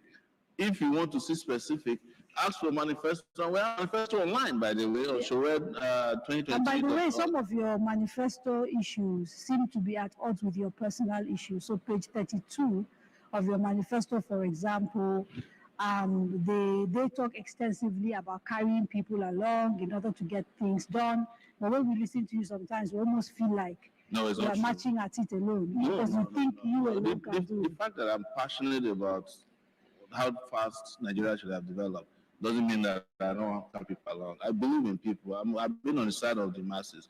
The injuries I've suffered the most, I've suffered because even when I could have been comfortable, I come back to take on battles with others. So you can't think that we don't carry people along when we organize some of the biggest. Okay, we have just about 5 minutes to go. So I want to ask one final question of you and then use the remaining 3 minutes, if you answer it quickly, to allow you to wrap up and sort of give your final message to the electorate. I noticed that when you set up the party AAC in sort of 2018, you started out as chairman. Then you became the presidential candidate and therefore had to step down as chairman. You lost elections and then became chairman again of the party. And you've now stepped down again to run for the elections. How come? Is it that there aren't people qualified enough to chair your party? Because the optics of it look like this is a Sowore party, as opposed to sort of something that encompasses a diversity of people. If you keep moving from chairman to presidential candidate and back again.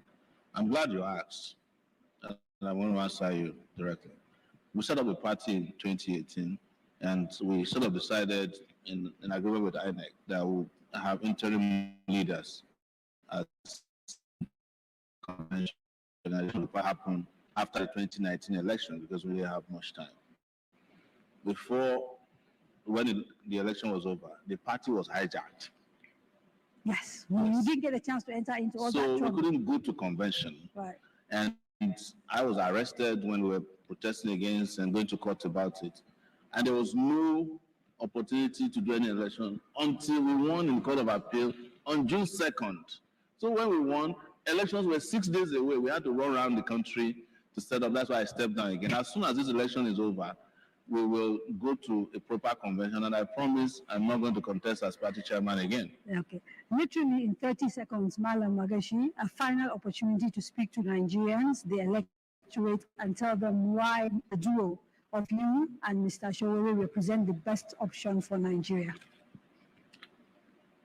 I would urge Nigerians to read our manifesto.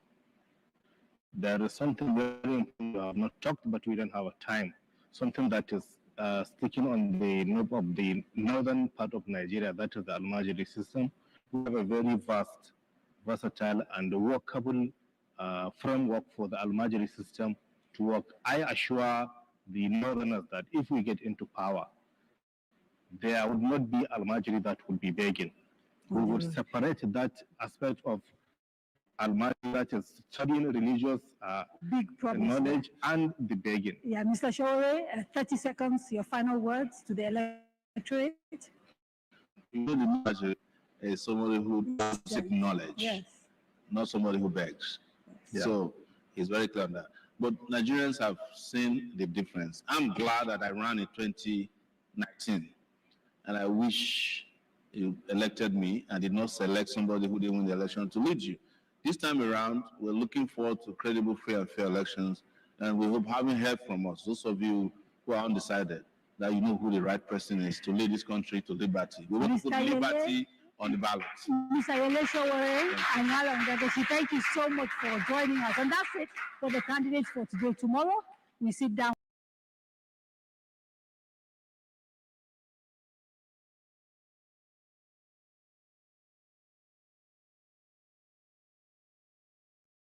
Pardon me, I was talking, I didn't know I was muted. So that's it, and that's it for the candidate. So that was it for the candidate. So they landed on Amandiri, and that question, Sowore, AAC is Sowore's party.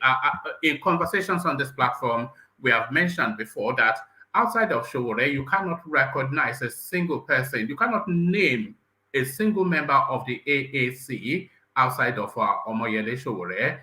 But there it is, a one-man band. A one-man band, but he wants to be president. So what are we making of that? I'm sure a lot of you would have seen it already, but so the final words from Sowore, of course. What are we making of it? Can I quickly take a bite, Brownberry? Yeah, is Brownberry? Yeah, let's hear you. Okay. Number one, I just want to appreciate the students. You know, I've watched it earlier on. Yes. They did very well. You can see that if we educate our children, they will do very well. And this is not it wasn't a private school; it was public universities, and they all spoke very well. And I'm very proud of them and their lecturers that were there with them. And but my only issue, I don't know what happened with. Don't they have university in Bayelsa? I don't know why they were bringing old people to come and be asking those but apart from You're that, breaking off. Yeah, but carry I on. want to quickly touch on the education, the curriculum. I want to quickly touch on the curriculum before I come back to this last question that was asked by them. The curriculum, I really do that. I really think that they should add leadership skills, to our curriculum and financial literacy from the primary school through secondary school. And even environmental, how to take care of the environment is very, very important, because when you look at Nigeria today, there are pure water and bottled waters everywhere. Nobody knows what to do with them. They just throw them everywhere. And I think people should be educated on how to recycle, from primary school, through secondary school.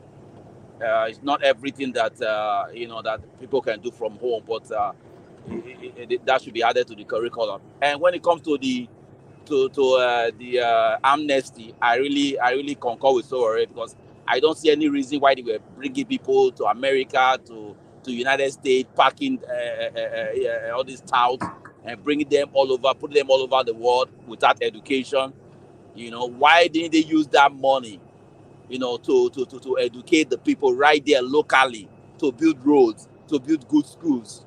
Because I know a lot of people that was brought here through amnesty, Niger Delta amnesty, to Canada and to the US. It's not that they brought them, they just brought them and they just left them here.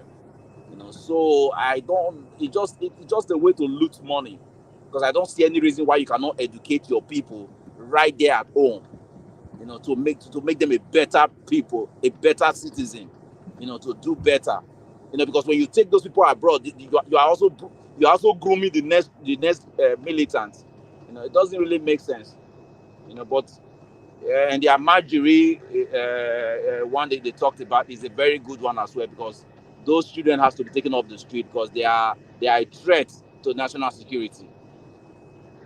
Overall, what did you make of the performance? Where were the highlights for you, and where were you disappointed?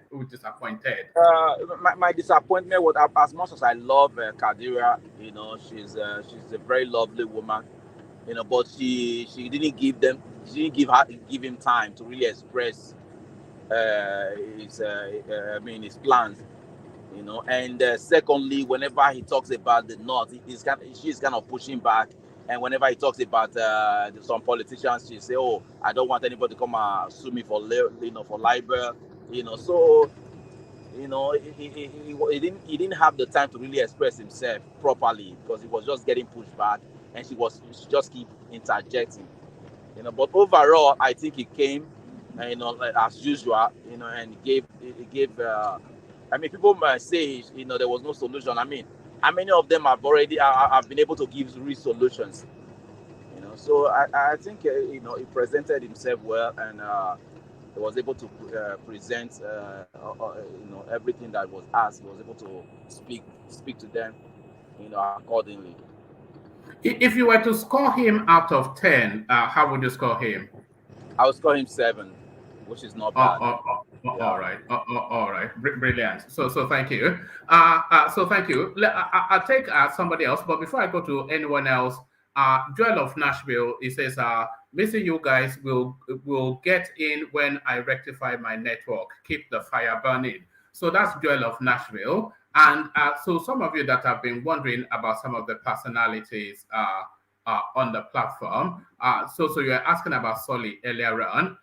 So people said to contact him, which I did, and he says I've been very busy, travel and work, and then he said he saw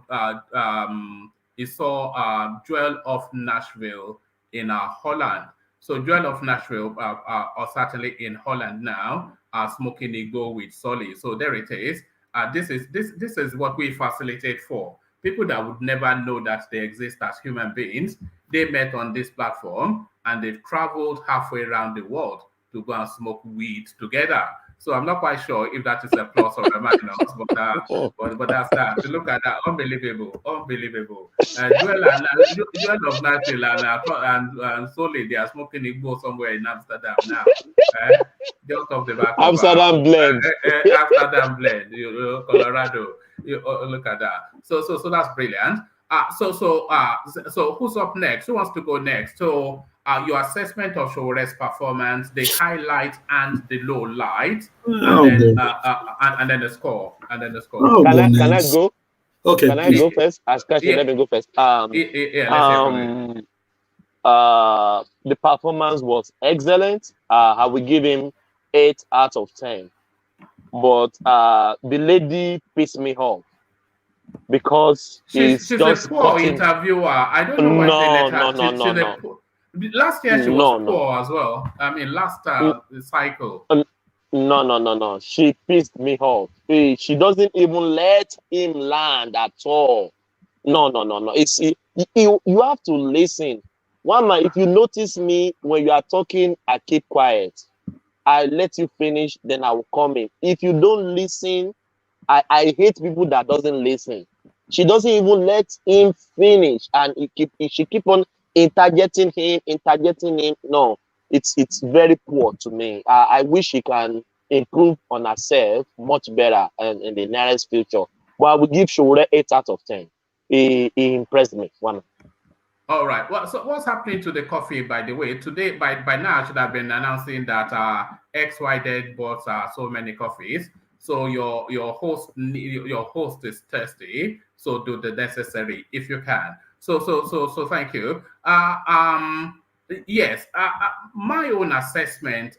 Just before we move on, my own assessment. I continue to be impressed by Omoyele Sowore. Is a very good presenter in terms of is a very smooth operator. So I continue to always be impressed by him. And the whole interaction, I was halfway in and halfway out mentally for no other reason that he wasn't any different than we've known him. It was just they will chase the crazy bald heads out of town sort of thing that he does every single time. So that was just disappointing. I did not see any real progression. There were some policy highlights that impressed, like putting education back in education and repointing education for purpose. So certainly I agree with that. But overall, I was impressed, as I always am impressed whenever I hear him speak. But he did not deviate from it. There was nothing that caught me off guard. So that was how I saw it. So let's take someone else. Let's go to. Can I say? Yeah, who's that? Alexander. Oh yeah, Alexander. Yeah, sorry, I saw okay. you. I will give Sowore probably. I will give him a 6. I'll give Sowore a 6. Wow, you're harsh. Sowore is. I cannot call Sowore anymore Analuta Continua because Sowore has evolved politically. You cannot call Sowore hasn't evolved. He has evolved in his mannerism, in the way he delivers his speech, in the way he speaks. But you can still see a lot of the push, the pushback is still inside of him. The interviewer was very horrible at her job. She should be more laid back, but she was more pushy, which made Sowore push back. But I could see a lot of repetitive political campaign, which he did in 2019. Sowore is improving, but Sowore has a long way to go. I know he's probably if I was to advise Sowore, he's gonna play the long game because he has to take he has a lot of work to do. But Sowore in this interview came out intelligent, articulate, but a lot of what he's saying is just rehashing everything he says, in my opinion. And to me, he has a long way to go, in my opinion. Maybe next time election. Sorry to break the Sowore supporters' heart.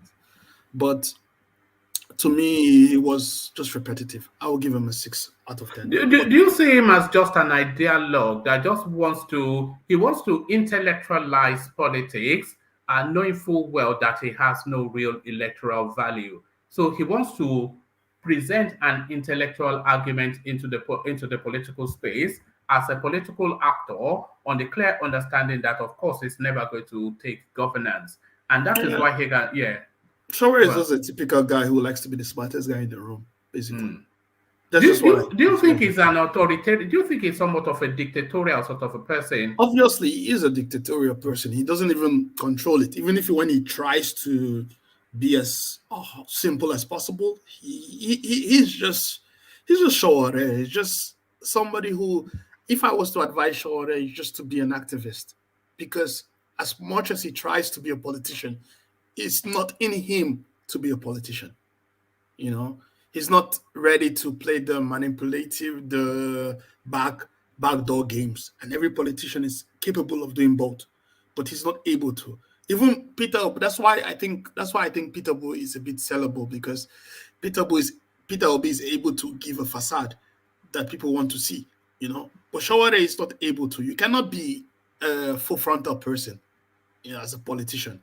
You have to be able to balance the both, And I think Sowore is getting to the point where he has to realize. He's already realizing it. I bet he's already realizing it, that he cannot be bombastic.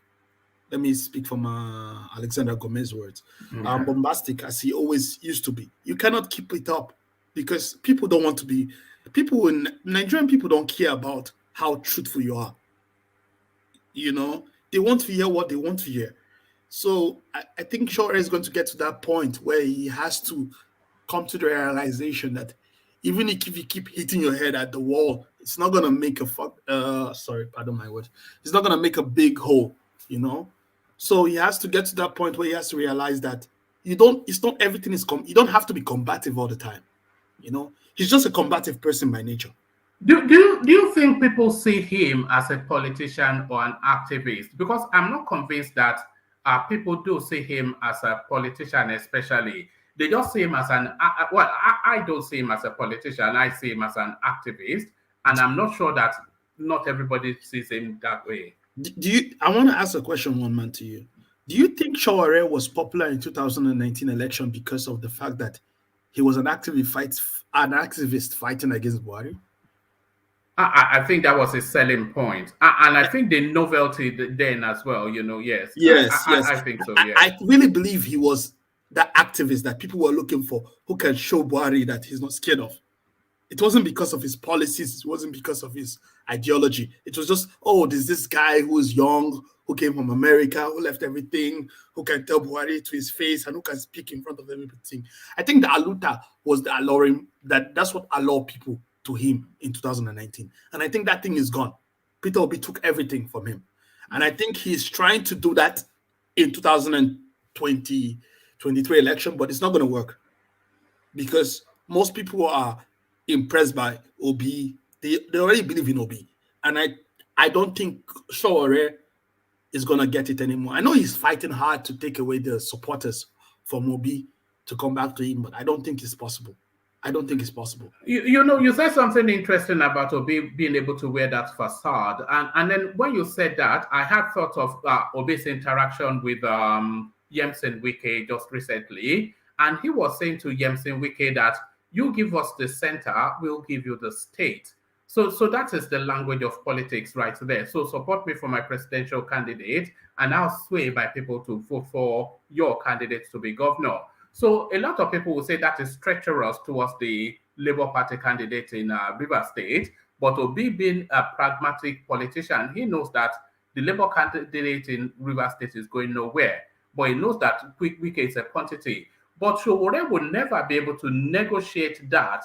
But that is the expediency of politics. He will go to Wike and tell him that he will throw him in prison just as soon as he gets elected. So he's not a politician. Even if Wike invites everybody from, let's say he invites Kwankwanso, Obi, invites Atiku, let's say he invites all the politicians, big weight except Atiku, he's never going to invite Sowore to open or to launch any project he has. because Sowore is unfiltered. And as a politician, you have to be a bit filtered in what you say. You cannot speak everything that comes in your mind. You have to be able to move between the elite, And Sowore doesn't understand that. He's understanding it. I cannot doubt him for that. The way Sowore was in 2019, 2022, it's a big leap. I would never expect Sowore to be able to speak in this manner. But he's growing, but he needs much more years before he becomes a president. Maybe if I was to think, Sowore is never going to be president of Nigeria. Are you hoping that this is his last attempt? Because it's getting a bit pathetic. No, he's not. This is not his last attempt. Sowore is stubborn by nature. It is not his last attempt. Do you know he's going to be this? There's this political party which used to talk about that is in the UK. I forgot what you said. Monster Raving Looney Party. God bless you. This is our Monster Raving Looney Party. It's going to always come every year. Yes. I think probably he might just go home, go to New York to see his family and those, but this is our guy. He's going to be the guy who keeps hitting and hitting and hitting. He thinks the more you hit, the more you're going to break through. Sometimes it's not about how hard you hit. It's about how well you hit. Do you think what he is doing, do you think it is necessary for the political landscape? Do you think we need what he's doing? Do you think it's necessary for our political evolution? We don't need it, but we don't want it, but we need it, because at the end of the day, it's going to show to the world that, Nigeria is a bit democratic. We have everybody, but I don't know, man. I don't know. To me personally, he doesn't appeal to me, but to a lot of people, he does. So I cannot shoot him down. Even if he can get 200 people, it's still okay. But I don't know with Sowore. He's just plummeting in my own eyes. And yes, it's quite sad to see. It's sad to see, but you cannot tell a man what to do with his own career and his own. But it's just sad, because I just feel he has delusion of grandeur. He feels he's bigger than what he is, but he isn't what he is. And he's never gonna believe he's not what he is.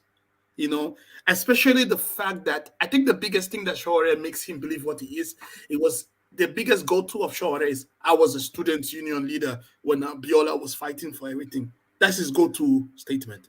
And I don't think people have relation with Sowore.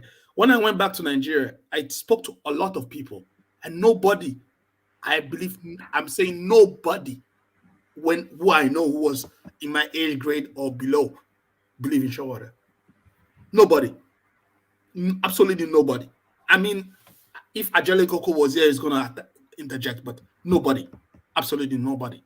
They was just saying, Sowore is just that guy who's making noise. Because he cannot connect with the youth.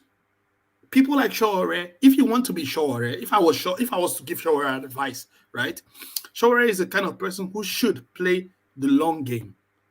If he was able to penetrate with the youth, he could have maybe 8, 9, 10 years.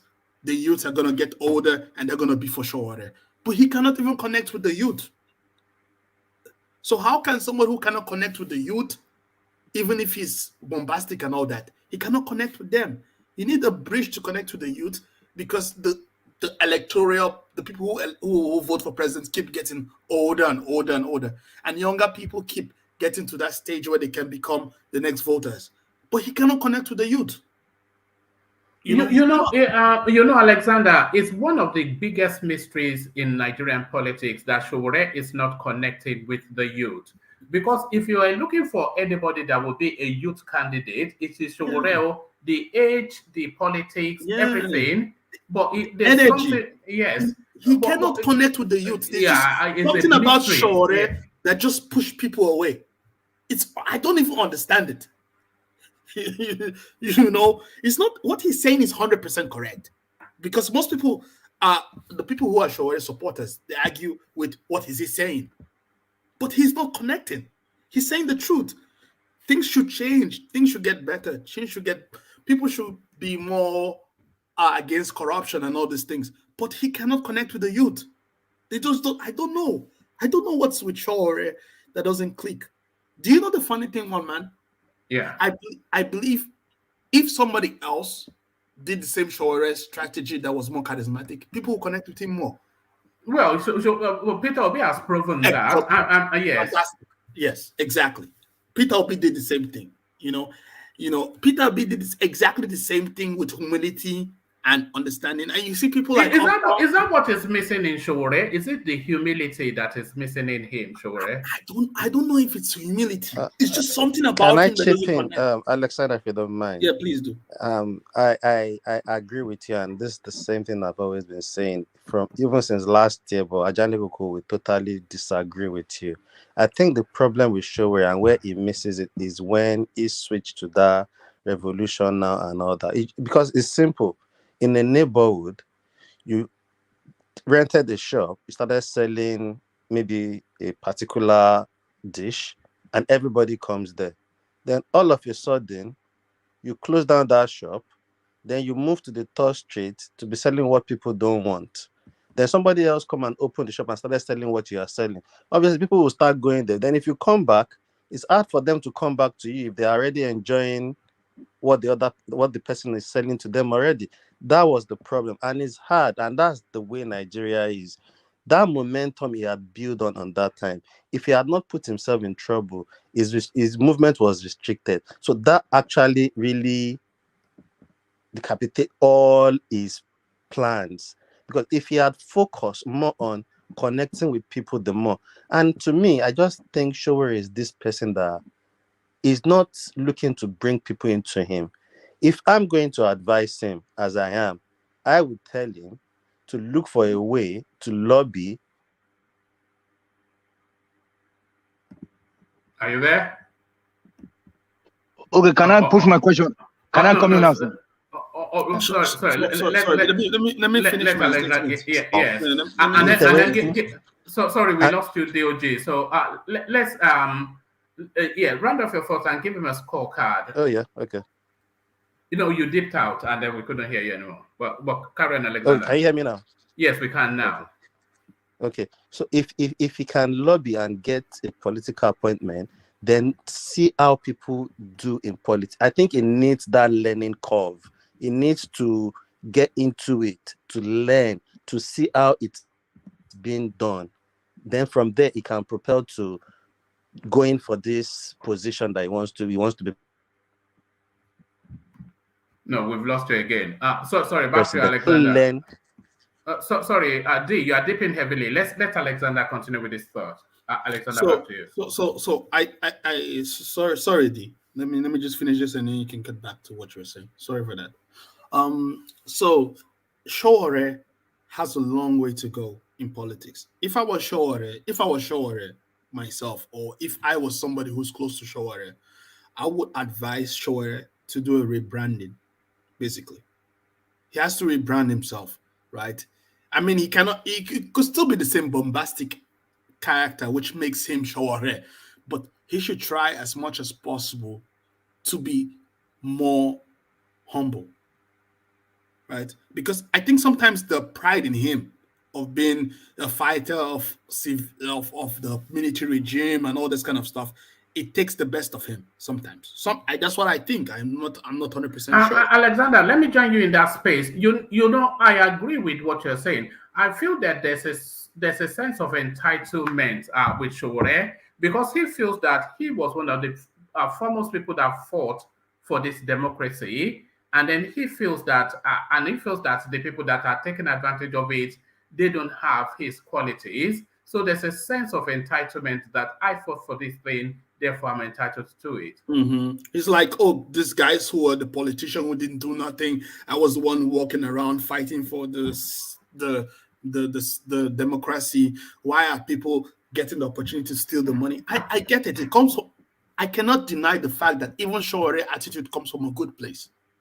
We cannot say he doesn't come from a good place. It comes from a good place, but you cannot go through politics the same way, And my biggest fear is that probably I may put some money in it. I don't know if I should put some money, but I could put money. So Sowore may not even hit 1,000 votes.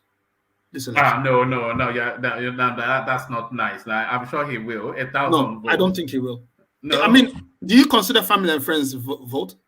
Well, they have votes. I mean, okay. I He's can got make followers, though. He's got followers. Bro, Can I add to what you said?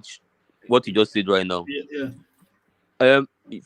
If you remember, there is a video one man played where he was waving to the air, and then he surrounded himself with this dark shade men. That is even the security around him is more than the security around Kwankwaso and Obi combined together. Bro, So I'm his wondering, friend who was a politician in Kano that it's helped almost him, like bro. he has this thing in his head. He has this illusion. There's this picture of himself that he's painting. He doesn't have an illusion, he has a delusion. It is very dangerous. Imagine someone without power or money has that kind of illusion of, you know what I'm saying, waving to the air and all those things. Bro, I can do this, and if I go to power, Abuja, what are you gonna do? I'll just beg my friend to give me a car, and I'll just be waving in the air. It's normal now. You know, Alexander, I think you have been a bit unkind to say 1,000 votes, but I am where you are. That 33,000 that he got, because a lot of that them 1,000, will it made me angry. One man, he made me angry. 500 votes. 500 votes. He's not getting 500 votes. Yes, you know. One man is not getting 500 votes. Well, you know that. Okay, let's break it down. Who's going to vote for him in the north? I'm waiting. Well, he has a running mate from the north. And, oh my God, one man now. One man. It's like you telling me Kwankwaso Idahosa is going to get vote from Edo because he comes from Edo State. What are you saying, one man? Who's going to vote for me in the north? Who's going to vote for me in the east when there's Obi? Who's going to vote for me in the west when there's Tinubu? Who's going to go vote for him in the south when Wike is there plotting against Atiku? Be honest, who's going to vote for him? No, nobody will vote for him. He will come and they can say, "Hey, me Omoyele Sowore, it was because people." But make you not go finish that guy now. Make you give a respect, I beg. Give a respect. Tony, but I think this is the brutal truth, because that 33,000 votes that he got, a lot of them will go to Peter Obi. In fact, 90% of them will go to Peter Obi. Whatever votes he got, whether it is written figures or actual figures, 90% of them will go to Peter Obi, because Peter Obi occupies the same space and is more personable and it's more realistic. 99.9% is going to Peter Obi. Not 90%, 99.9%. So yes, it was. Sowore is a busted flush, according to you. Yes, it's not going anywhere. Sowore is not going anywhere. We just need some people like that in election. You just need those people. There's always the comic. Sorry. Oh my God, I'm sorry. I cannot say comical. It's a comical figure, though, isn't it? Because it's a caricature of himself. No, he cannot. Sowore is good because he makes people who are at the extreme, who are brought to believe in his goal. Most people who believe in Sowore are at the extreme. Think about it. Let's be honest. Let's do a survey of the people who believe in Sowore. They're the extreme people. Ajale Koko is calm, but he believes in Sowore in the extreme. Enigmatic, he believes in Sowore to the extreme. H.O., she believes in Sowore to the extreme. Those people believe in Sowore to the extreme. Most people don't believe politics to the extreme. They don't. They don't believe in Sowore. Most people are going to vote for Peter Obi, Atiku, Kwankwaso, or Tinubu. That's just all. They just live in 4 candidates. Alexander. Yes, sir. Sowore just told us right here, in his last word that he's not going to win the election. Didn't you hear him? When they talked about the chairmanship, he said, "I promise you that next year, I will not run as the chairman. I promise you we'll hold convention." So he just told us that he's not going to win. No. Even as an incumbent, he still has to run. It's not what are you talking about? Brownberry, can I ask you a question? Do you think Sowore is going to leave that chairman position? I think he has too much pride to leave it. I think it's getting too obvious now. I think he's going to leave it this time. I mean, and do what? What is he going to do? He's going to leave it for someone else. I don't know who else is in that. Because the chairman is sorry to say this, Brownberry. The chairmanship is the only thing that's going to make Sowore relevant, even if the next president comes in. Correct. That's true. That's true. That's the only thing he has. That's the only thing he's gonna have. Imagine you lose the chairmanship, then now you want to go back to Sahara TV. Do you think Sowore can go back to be interviewing people with his beats? Oh my No, God! no, he has revolution now, my brother. He has revolution now to go back to. You just carry placards back to the streets. He will not carry placards. Sowore never carry placards. Sowore just be lying, saying that they shot him in his thighs when he's tear gas. He'll be saying that, oh, look at me, I'm Sowore, things are happening to me. Everybody's just take it easy. Nah, man, you just destroying this guy. Do you think Bro, he's like, an attention seeker? Do you think he's an he's not an attention seeker? attention seeker. He is the attention seeker. Yeah. He is the attention seeker. That's different. He thinks like oh my God, let me not blow my eye. Oh, I was going to ask you to give him a scorecard, but I'm afraid for the guy now. I'm afraid for the guy. Sowore has a 6, which is a good result in my own eyes. But Sowore, in reality, has a 2. To be honest with you, Sowore cannot come and speak in front of people that will vote for him. He has the ability to talk, but he doesn't have the ability to play politics. All right, brilliant. Sorry for that. Let me be quiet and stay in the background. Sorry. All right. Sorry, Ajele Coco. I just had to just do this theology for sure. Right? Look at that. It will come and give you a flogging the next time. It will hunt you down. It's just a theology. It's okay. Yeah. But you're not far from the truth. We all know that is why, but then good luck to him. But it's just an Aluta guy, as I always say. But let's go to Playtown. So Playtown, give us your feel and texture of but be objective, please. Don't do. We already know you are with Peter Obi, so don't politic it. Just stay with Sowore and give us an honest appraisal of what you saw, the good and then the bad, and then give us a score. But don't Peter Obi it though. Give it straight. Yeah. Well, can you hear me? Yeah, perfectly. Carry on. All right. Sowore. I mean, if I'm supposed to score him, I think I will have 2 scorecards for him. One, I'm gonna give a scorecard to Sowore as a presidential candidate, and then I'm gonna give a scorecard to his performance yesterday night at the candidates. And if I'm giving because I think there are 2 different things, honestly. So if I'm giving him a scorecard in his performance in this thing, I think content-wise, I might give him a 5. That is the middle ground, and the reason why I'll give him a 5 is because I agree with a lot of things he said. Like, I agree totally with what he said with education. That we need to be literate. Most educated people in Nigeria are not literate, and that's why we're having the problem we're having today. And also the skill set and all of that, the changing of the curriculum and all of that, very spot on. I like what you did with the women inclusion. I put a little caveat there earlier.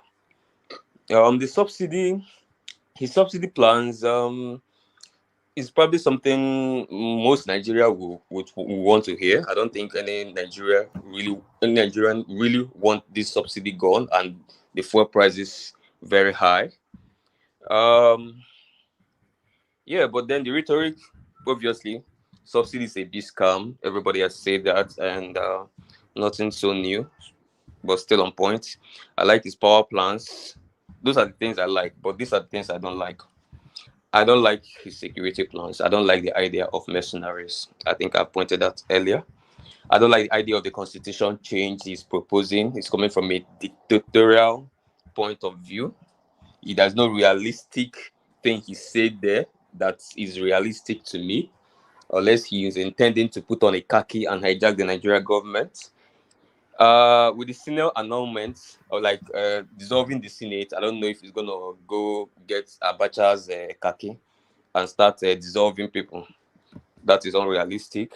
And also his administrative skill from most of his plans, you can see that this guy does not really have any experience in administration, because Aluta is not administration. So those are the things I disagree, and the other things are the things I agree with. So I'm giving him a 5 on that.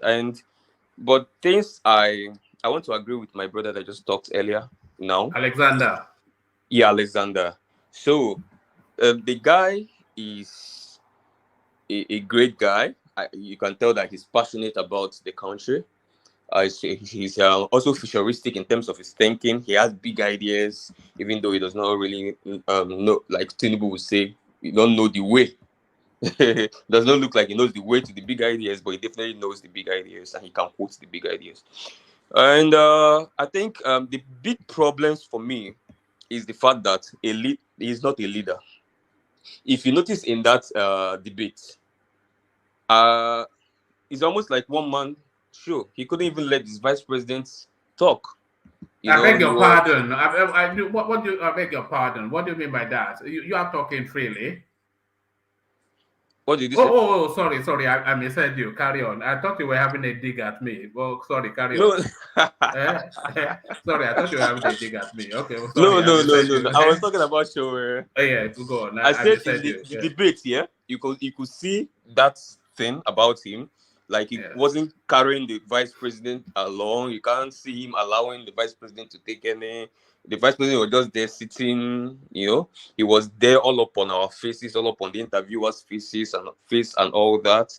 And for me, I think Sowore has certain problems, and the problem is one. He seems to be living in a bubble that is not realistic, and then he has a problem with pride, definitely. And I think that's one of the biggest problems he has.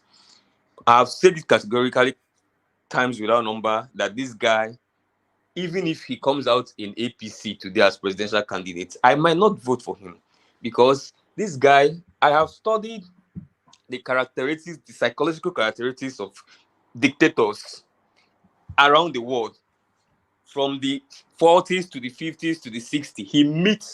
He ticks all the boxes. All he needs to activate is power and money. That's all he needs to activate. He ticks all the boxes of a dictator.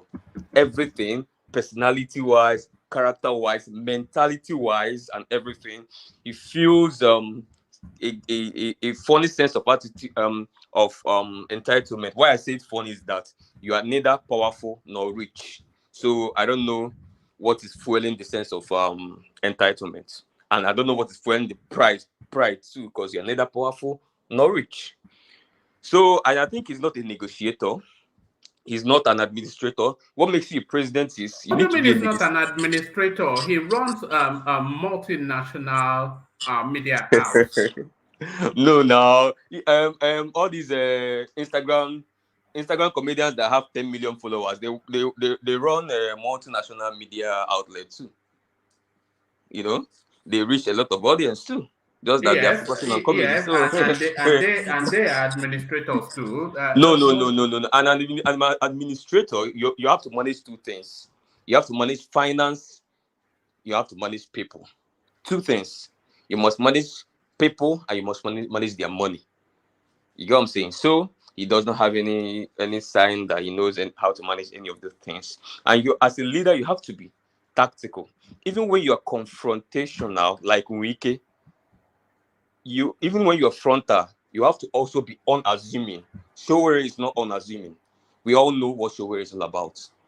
He talks too much for a leader. Wike talks too much, but still, till today, nobody knows what Wike's final plan in this election is going to be. That is a leader.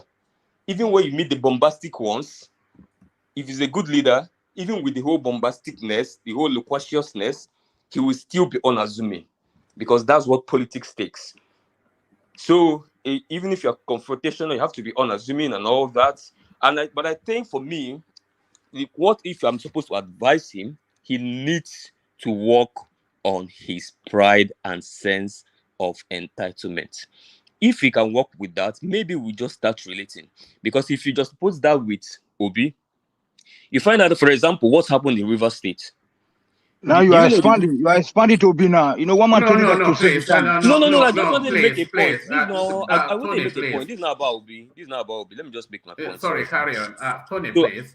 Yeah, I want to make a point. So the reason why you see Obi and Wike now doing what they're doing in River State, you find out if you watch that program, you see Wike keep hammering on, I will give you support, you are humble.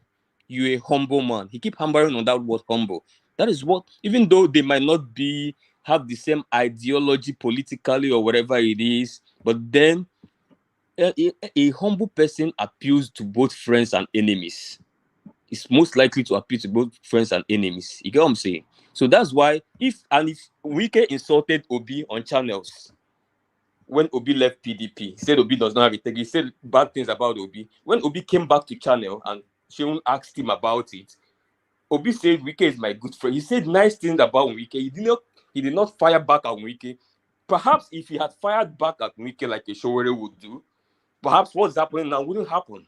So you would have built enemies. So Sowore believes the more enemies you build, the more you look like the good person. But that's not how it works. So for me, if I'm supposed to advise him, those are things he has to take out. But for his plans, I think he has really, really done a lot of research. You can tell that this guy has read widely. He has some plans. The other ones are unrealistic, honestly. Like one man said, it's just like someone that's just trying to bring in an intellectual conversation into the polity. He does not think he's ever going to be president. If I'm supposed to advise him, I want to see a Sowore EFCC chairman. I want to see a Sowore in an appointment where he was going to pull off what Dora Kunyili of the blessed memory pulled off. That's going to give the but Sowore does not want to do that. That's the problem. Dora Kunyili entered NAFDAC. We saw what she did there. So why don't you just humble yourself, go into the system, show yourself, and then come out, and then you have the clout, which is what Obi probably did. So that's why I would advise him, lower the ego. Look, we know we fought for our democracy. We know you were beside MKO Abiola, fine, good, but lower your ego. Lower your ego. Be humble. And then probably will start relating with you. So yeah, that's my score 5. That's a very good mark for him at the middle. All right, you could have been a bit more liberal. It's not a competition for your man, so you could have acknowledged his points. But you're still stabbing him in the back in the Obi manner. No. I was just making a point because you have a propensity towards violence. So you're Obi people. No, it's not violence. The reason is that both of them are coming from the same stock, from the revolutionary stock. But the difference is that Sowore is a confrontational revolutionalist, while Obi is a consensus revolutionalist. Just the difference between two of them. Even if Obi was confrontational, you would have still said Obi is confrontational because he believes in himself. I know what you're gonna say, bro. But if Obi is confrontational, Obi is now a revolutionary. When did Obi become a revolutionary? Why? My goodness. I'm talking about style of politics. So Obi is more like what's this guy's name? What's the guy of Cuba? I forgot his Fidel Castro. And Sowore is more like Che Guevara, right? Che Guevara, look at that. Probably. Yes. Oh, that's a good analogy, actually. That's a good analogy. So thank you, Uptown. But I thought you were a bit mean-spirited with that 5, but those are your scores. So let's go on to the next contributor. Let's take it to. Let's take it to. Who should we take it to? Let's take it to D. So D, you're up next. So Obi, not Obi, but Sowore puts up a performance. But did you see an evolution in him? Did you see him evolving into a politician, or was he as you've always imagined him to be? Even if it was as you've always imagined him to be, was there any new dynamism that impressed you? What are the takeaways, good and bad? And then, of course, how would you grade him on a scale of 10? Yeah, thank you, woman. I always see the revolutionary in him, but I just think it needs that learning curve in politics, and you can't get it right if the way he has started. It needs to align with people. Probably it needs to join Obi at some point, or if the person that comes in president needs to lobby to be in a position, so he sees how it's been done. Because I think that's just the guy is just disconnected from everybody. I've not seen how possible from the momentum he got in 2019, how possible you don't even have anybody in the whole of that country that is not aligning with you. How manage in the Nigerian politics of today? Look at Obi. There are several people. He moved to Labour Party. Look at numbers of people we can mention their name here that have joined Obi. You can't run the politics of Nigeria. If you are contesting for maybe chairman and local government chairman, honorable, you can do it alone. But without people, how can you be president of that country? I don't think he will ever be president of Nigeria if he keeps going like this. He needs to put his ego down. It needs people. You need people. You need to align with people. Even if you think you can't, nobody is a saint in that country. You need a bit of some people around you, regardless of their antecedent or where they are from or what they've done before. You need people to get to that presidency. You need people. And I'm just disappointed in his choice of running mate, because I think somebody is saying he's not allowing the guy to talk. I don't think he's not, because I just think the guy won't have much to say. He runs the show, and that's the thing. And if I'm going to score him based on the interview and the interaction and the question, the way he has answered the question, I won't be harsh on him. I will give him a 7. All right. It's quite a curiosity, because if you want to compare and contrast Sowore with their booking from Daura last year. In fact, I can go and get a clip, but we are too late in the session to go and get a clip. But you all saw it in last year's, so not last year, I keep saying last year. You know what I mean by last year, the last round of elections. In the last round of elections, this same lady, she did this Q&A with the candidates. And in the Buhari interview, Buhari only said 2 words. It was hello at the start of the session and goodbye. That was all he said. Wow, Look and watch it now. And that's why I wanted to go and get the clip. He only said hello and goodbye. Because when Kadiria asked him a question, Oshibajo say, if I can just come in for a moment, and then he will give this, nobody speaks better than Oshibajo, and then he will give this flowing thing, and then Buhari will say, yes, that is what I mean. And then she will one man. You saw it now. You saw it now. No. What happened? There was a question that was asked, that Kadiria asked Buhari, and Oshibajo wanted to come in again. And Kadiria said, no, let him talk for himself. I can remember that. Well, she didn't do it enough. Let him talk for himself. And she was too deferential. And I think it was because of their culture, because he's a senior man from her own culture. And she was deferential to him. Let him get away with so much. He only said hello. And then went to when they heard Kadiria say, and now we have come to the end, and he said goodbye. And one man. I don't know why they did not come to hire you from one of these because somebody would have cried home if I was a moderator. Somebody would have cried home. Not be moderator. To be working for politicians, because you can spin things. Talking about that. You calm down. By the time talking about the woman now, that lady. I think they will send bullion vans to my house. You make a lot of money. You make a lot of money in Nigeria, one man. But a woman, was it so in 2015? How do you mean? He didn't even go to anything in 2015. No, because I think in 2015, Buhari was speaking, to the press. Yes, because he was fighting to come in then.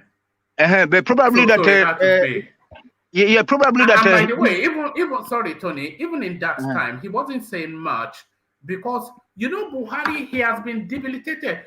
Actually, let me just say this: Buhari did not actually want to run in 2014, 2015, because he thought that window had gone, and his health had deteriorated so drastically that he did not think he had the fitness to run.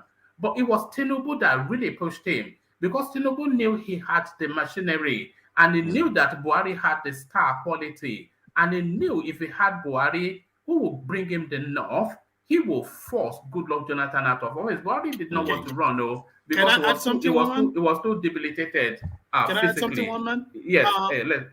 Tony, let me tell you something. If there was anything as a coup in democracy was in 2015 election. Unbelievable. It was Yeah, a coup. but It was what I was trying to say is that Hold on, I Tony. get Let you. him let God. It was a coup because you could see everybody, everything in the 2015 election. You can sense it was Tinubu political machinery. The ability to manipulate people to move, to leave the party, everything was a strategic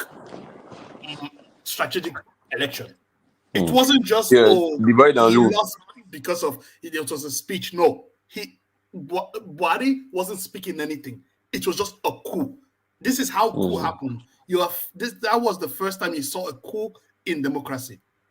Most people will not agree. Everybody backstab Goodluck Jonathan in his own party. Remember when they were forming the new PDP and all of the northern governors were against him, his own party members, Sule Lamido, all of them. It was, you know, it was death by 1,000 courts. Death by 1,000 courts. It was quite brutal what they did to that. It was. They actually kicked PDP. They kicked PDP anyhow. You know, so yeah, I think the woman too, that lady, I think she's a bit biased though. I don't think she would have treated likes of them Tinubu the way is No, interrupted. she's going to be rough with Tinubu. And please, everybody stay with us because these interviews, they're going to do all of them and we're going to react to them. But tomorrow, Are they going to turn up?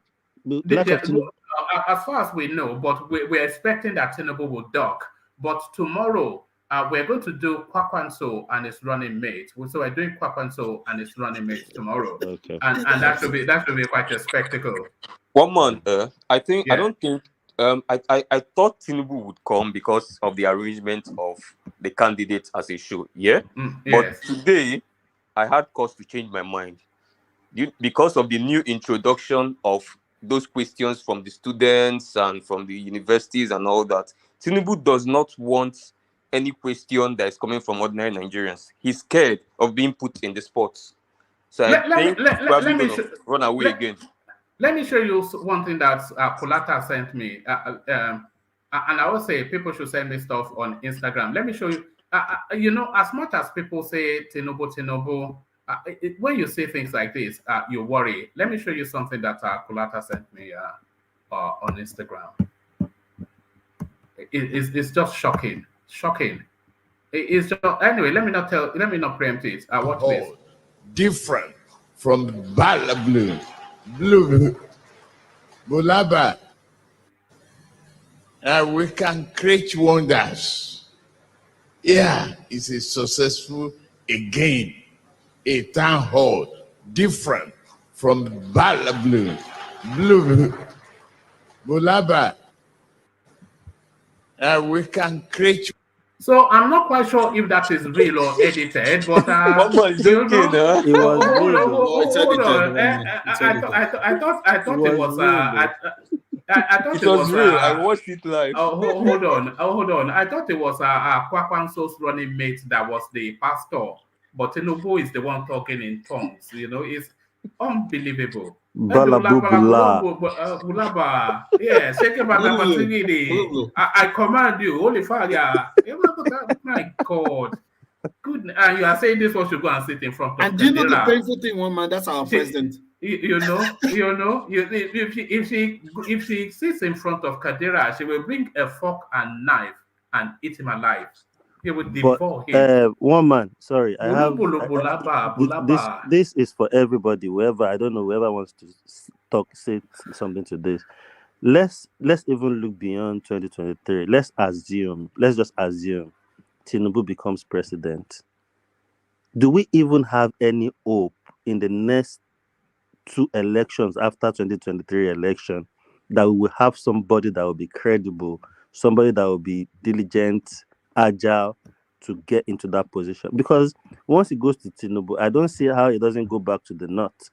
And if you look at Shetima is there now, he will take over. Yes. After Tinubu, is that not a failure too? Is that not a failure too? No, I don't think so. Shetima is one of the sharpest minds we have in Nigeria. But after Tinubu, it's going to be either Shettima or El Rufai or Ganduje. No, El It's one of Rufai. those three.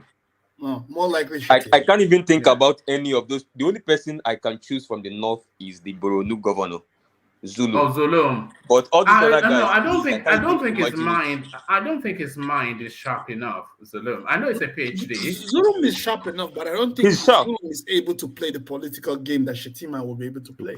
And he's too much of a gentleman for Zulu is not capable. No, it's gonna be Shettima most likely. Do you know that when Tinubu was looking for a running mate, it was actually Zulum that he went to first, because Zulum is so popular and everybody loves him. But Zulum said, "No, I want to do my second term. Give it to Shettima. I trust him, and you will." He said his actual words to Tinubu was, "Give it to Shettima. You will enjoy him." And I think we can see why. An excellent operator, Shettima. Super brain. But he's too divisive to be president. That's my problem. What do you mean divisive? It's not at all. Can I ask the platform a question? Do you think Zulum would have been a better vice president or Shettima if you were looking at it in an objective view? Can I go first? I think it cuts two ways. If you're looking for somebody that is effective, that is sharp, that is ready for the moment, that is contemporaneous, because some of the anecdotes that Shettima uses in his speech, they're so contemporaneous, they're so now, and they're so tuned in.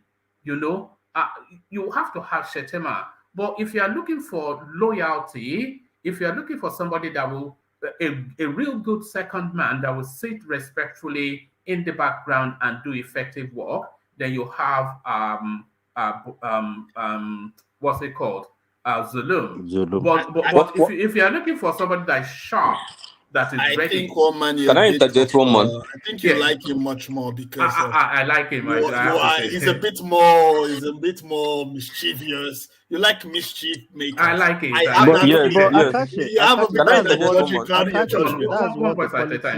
That's what the politics of Nigeria needs.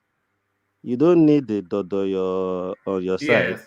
That's what it needs, Yeah, so, sorry, go ahead. No, give me that vibe of like this kind of JFK kind of person. Good boy, good face, the kind of person you want as a president, the kind of. But Shettima is more smart, more. No, Zulu. Okay, yeah, sure. Zulu is JFK, he fights for his people. He has been on the front line. He has gotten shot. His vehicle has gotten shot so many times. He's ready to die for the people. They kind of like the 1960s kind of presidents of America. Those kind of America go to the military. Those kind of people. That's how it seems like. The one thing that redeems Tinubu's tickets. Playtown, I'm going to mute you for a second. It's only because we're getting a lot of static from you. The one thing that I feel redeems Tinubu's ticket is that no matter how debilitated he is, Shettima is so effective. God grants Tinubu long life, but if the country falls into the hands of Shettima, we will make rapid progress still, because he's a progressive-minded sort of a person, a real superstar. Can I interject on that? Yeah, go on. Actually, that is a complete opposite of what is on ground here, one man in Nigeria. A lot of people say that Shettima is one of the things that's pulling them away from considering Tinubu's ticket. They say that they are scared that Tinubu is fails, and if anything happens to Tinubu, that they cannot imagine a Shettima as a president. This is the word on the street here. No, those are Shettima is not unthinking people in the South. He comes across as somebody. Don't say that. Don't say that. You know who trained Shettima? Do you know who trained Shettima? I'm not talking about training. One man, forget about school now. Let's go to No, I'm not talking about school. I'm talking about training. Do you know who trained him? Who trained him? Jim Ovi. Okay. Yes. No, because he was a banker now. And I'm talking about banking. We're not talking about president of Nigeria. The president of Nigeria, you have to bring in your own personality. Obedience. He will never. But Uptown, I am a southerner now, and I like him. No, it's you because of the kind of people you're propelled to. So sorry, Roman. Let me interject. Would you like your president to be, let's say, for example, God forbid something happened to Peter Obi? Would you like Dati to be the president in charge? Somebody who made a statement in front of the House of Reps saying that, oh, let all gay people. Sorry. Oh. Let them be slaughtered. Yeah, let everybody get slaughtered. You know, would you like that? Because if you're trying to cast stone at somebody, you should be willing to see your own vice president, right? What do you think about your vice president, Uptown? And add on to that, the small matter that is not even a Nigerian, your vice president. No, that's not the case. The thing is that it's not a Mauritanian. Wait. Did you see one man? Did you see what happened in Imo when Tinubu was talking? People was listening. Shetima came up and people started leaving. I'm telling you how people in Nigeria we're talking feel about that. We're talking about that. You don't know the audio. So you're trying to deflect it. No. Up, down, calm down. Don't deflect. Go to Dati. What do you think about Dati? Somebody with that extreme view. What do you think about him? Yes, Uptown. There it is. You stumped him with the question. You stumped him. So there it is. There's nothing. His extreme views, as you've just said, Alexander, and the fact that he has not done enough publicly. He ended in the Senate for barely a few minutes and they kicked him out. He built a university at 40. Nobody knows the source of the wealth. There's just nothing in his antecedents that, imagine if Nigeria fell into the hands of a Mauritanian. We're all in trouble. Yeah. A very long academic history, if you check his portfolio. So nobody can say he fell from heaven. Very long academic history. And we know the kind of family he came from. But the most important thing is that what took him out of Senate? What was in the antecedent when he was in House of Rep? The guy was so big on corruption, anti-corruption, budget padding and all that. He has been fighting that all his life. So that's why he compliments with Obi. That's why people relate with him. They believe he's also that kind of anti-corruption guy. And that's the person they see in Dati. And he has a strong will as well. But what they see in Shetima is that people don't relate to Dati. Somebody that people relate to Obi. Restructuring my Stop it, bro. But people don't relate to Dati. People relate with Obi. Obi is the people relate with. No. I'm not. When was the last time you talk about Dati? All you say is Obi. You never say anything about Dati. Nobody talks about Dati. Even on all Obi platform, you don't hear them. You say more about Shetima than you say about Dati. That's a fact. All right. Thank you. So let's go on from Playtown. Let's sample another opinion. Let's hear from put your hard hats on, as we hear from Tony. Put your helmets on. Here comes Tony. So Tony, to you, what did you make of all of that, Tony? Yeah, thank you very much, sir. Black is beautiful. Eh? Thank you, sir. How are you? Cheers.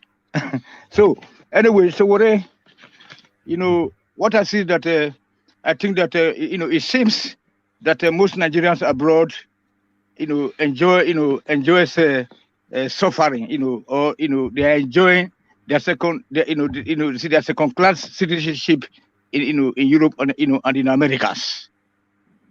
Forgetting that no matter what it is, how rich man is, whatever in abroad, home is always home still remain home. I see people yesterday in England. They are going to the asylum homes and asking them whether they're from Eritrea. And then, I can just imagine how they will feel before they will sleep that last night. They tell them to go back to their country, that they are living on that taxpayers' money. So that's why that it's good that Sowore is the closest person, closest to our set out target, towards the realization of our, of the Nigeria dream. You know what I'm saying? So no other person has been so, articulated. And then for people to be saying that you should go and learn. What the hell?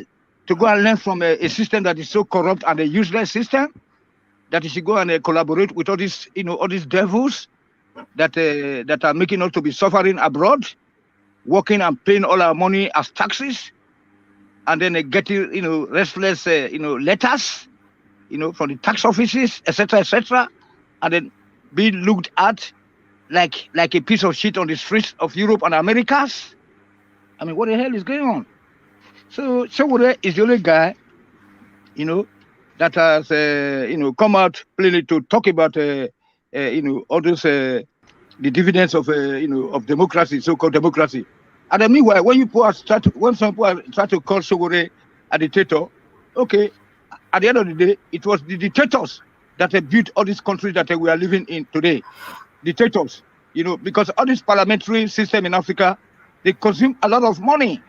They consume a lot of money, so we don't need them.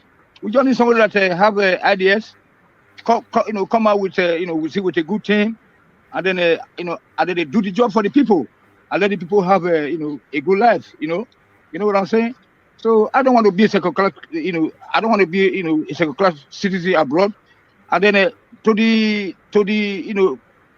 question of non-TT towards the youth, they have to be a social security system to cater for the people's for the youth basic needs. I said, when that one is missing, that's why you see that the youth. Sorry, a social security system. Yes. How do you mean? Okay, sir. Like a basic to cater for basic needs, like any child that is born as a Nigerian should be guaranteed something, some kind of source of survivor. So right from the mother's womb, so that woman have to be taken care of. You know what I'm saying, and then until the baby is delivered, and then something, even if it's 2 naira, let's say make it like okay. At the end of the month, they will give something that they get something as a Nigerian. That's one of the things that is making people, be proud of a country that they want to die for that country. And the country has a budget for that.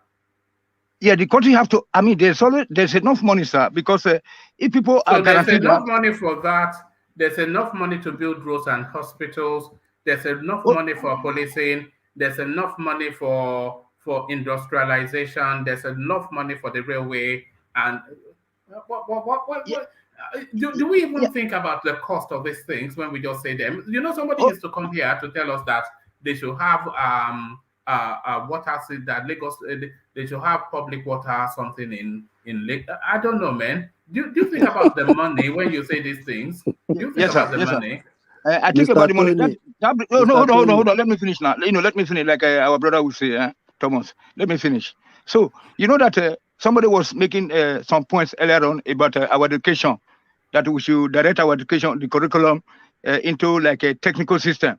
Then we have men and women working, and then as we refine our products, then the wastage from that products are kind of source of materials. It's raw materials for building our roads, and the other infrastructure. We have to invest on education, researches, etc., etc. Sorry to interrupt you, Tony. But what I think, is that Nigeria is a wealthy country, and I agree with you. So if that's what you just said, Nigeria is a supremely wealthy country, but we don't have infinite amount of money. I think we all, because sometimes when people just roll out all of this wish list, and then you wonder if they've done the costing. So what I think more is that the country should be strategic in how it points its resources, so that they point the resources to open up the country as an economic space, and then all of these softer things that you are wanting to introduce, the universal health suffrage and all of that, then they can then come, it's a massive road building something, that electricity as a matter of immediacy, security, a certainty, those 3 things, if the government can just come and say, this will be my legacy, a good infrastructure in terms of road network, security, and electricity. Just those 3 things, that will be sufficient enough to propel. That opens up the economy. That will 50x the Nigerian economy. So it's a matter of strategic thinking. Exactly, exactly how you said. Because for example, if you are going to school in Ibadan, then so there's a place where you go and do your IT, and then there are some places also where you have to do your your vacation jobs, So when the companies are, when the industries are there, and like you rightly said, people will be engaged. Even sometimes we do get some money back at the end of the year as a student, like in form of a pay as you earn, And then so I still remember where I did my IT. I was attending the Ibadan Polytechnic in Sango, Ibadan. Then I was living in Eleyele. Then I had to go to Molete side for my industrial training. And then, Where so in which means at the Molete? end, on the way to to the What autobahn, company to the highway, Molete? to the highway, just before where the triplets, now just before before the beginning of the The of company the doesn't have a name. no, I forgot the company. That's look, it's an engineering company, very almost opposite to triplets. You remember triplets? Triplets? Yeah, I know triplets. Yeah. Almost opposite, on the left side, triplets on the right side. So then, on the left side, there's a kind of semi. Okay. So I have a bring us, question for you. bring Though. I us have two back. questions for you. Sorry, woman. I have two No, questions for you. hold on. Let me before I God. look my train of thought, please. One man will soon something now. So I don't speak that long like Tess and the other guy that just spoke. So then there will be activities like one man say activities. And then when we are growing up, we are seeing all these insurance companies like Femi Johnson. Remember those insurance brokers? So then we'll be asking, why is there insurance brokers? So all those kind of things, insurance brokers are the insurers of the insurance company. That is where, so we'll be asking questions when we go back to school, when we are discussing. And do you know that Solomon is a student of engineering? He has never seen a lathe machine. A lathe machine, or a turner, we can call it a turner, turning machine. He has not seen it. He has not seen a welding machine. And then is that type of schools in Nigeria unequipped? I mean, like in the Polytechnic, but we have a very big workshop, with all the equipment where you have instructors that will direct you on how to handle the tools. You know what I'm saying? So these things are missing. That's why we need to, reorientate our educational system, towards, the services, sector. That when you finish, you train people, even if they are carpenters or whatever, they'll be coming to work. Then they will provision for everything, and then they will be getting something back in return. Even sometimes you can even, I mean, that's what we're talking about. So, but just a country that they just get money, senator. That's where Sowore, if people say that he's a dictator, he had he said it's like dictator. Okay, that's what we need. That we don't need so much parliamentary members that we taking money, and then every 3 years, new cars. They're not this retired president and senators. They are getting money. And then they are leaving governorship to Senate, from Senate to this. So that's what I say. That's why the constitution should be discarded. All right. And a scorecard for Sowore out of 10. Yeah, you know that no one is perfect, so I will give him 90% of 100. 9. All right. Brilliant. Well done. Well done. Thank you, Tony. Sorry, one man. I know you might not want me to do this, but I have two questions. Sorry for Mr. Tony. Mr. Tony, my first question is just yes or no. Then my second question will just be to mention the name. Okay. Are you going to Nigeria to vote? Do you have PVC? No, for that Nigeria something to vote, Yes or no, Tony? Yes or no, no. Who are you supporting in this election, even though you are not voting? Please. You know that one man knows already, and most of you guys on this platform, especially Just you, my brother. name. I'm against I'm against that, an election without a national census. You know what I'm saying? Without without a good police system, without a state police, without everything, without an independent electoral body, everything is just scam. It's just mafiaism. Tony, Yes. You're not supporting anybody, right? I'm not supporting anybody, but I want Tinubu to come here. I want Tinubu to come and use Jaguda to destroy, to decentralize everything. So you're supporting Tinubu. So you're supporting Tinubu. Yeah, judging from the antecedents of Inahoro, Awolowo, what they represent, they want the country to be true federalism. All right. Thank you, true federalism. All right, true federalism. So that's what Tony champions, true federalism. So true federalism. So thank you, Tony. So let's go on from Tony. I did warn you that put on your helmet. Here comes Tony. So next time when I tell you put on your helmet, you know what I mean. So you can remove your helmet now as we listen to the elegant words of our the progressives, who may not be with us anymore because he often interjects when he is, the progressives. I'm sure you are snoring already by now. Yes, it's in the land of Nod, is away, dreaming of Rebecca and whatever it is that people. Even what piece is strange. Yes, What piece is quiet. Yeah. yes, War Piece is probably.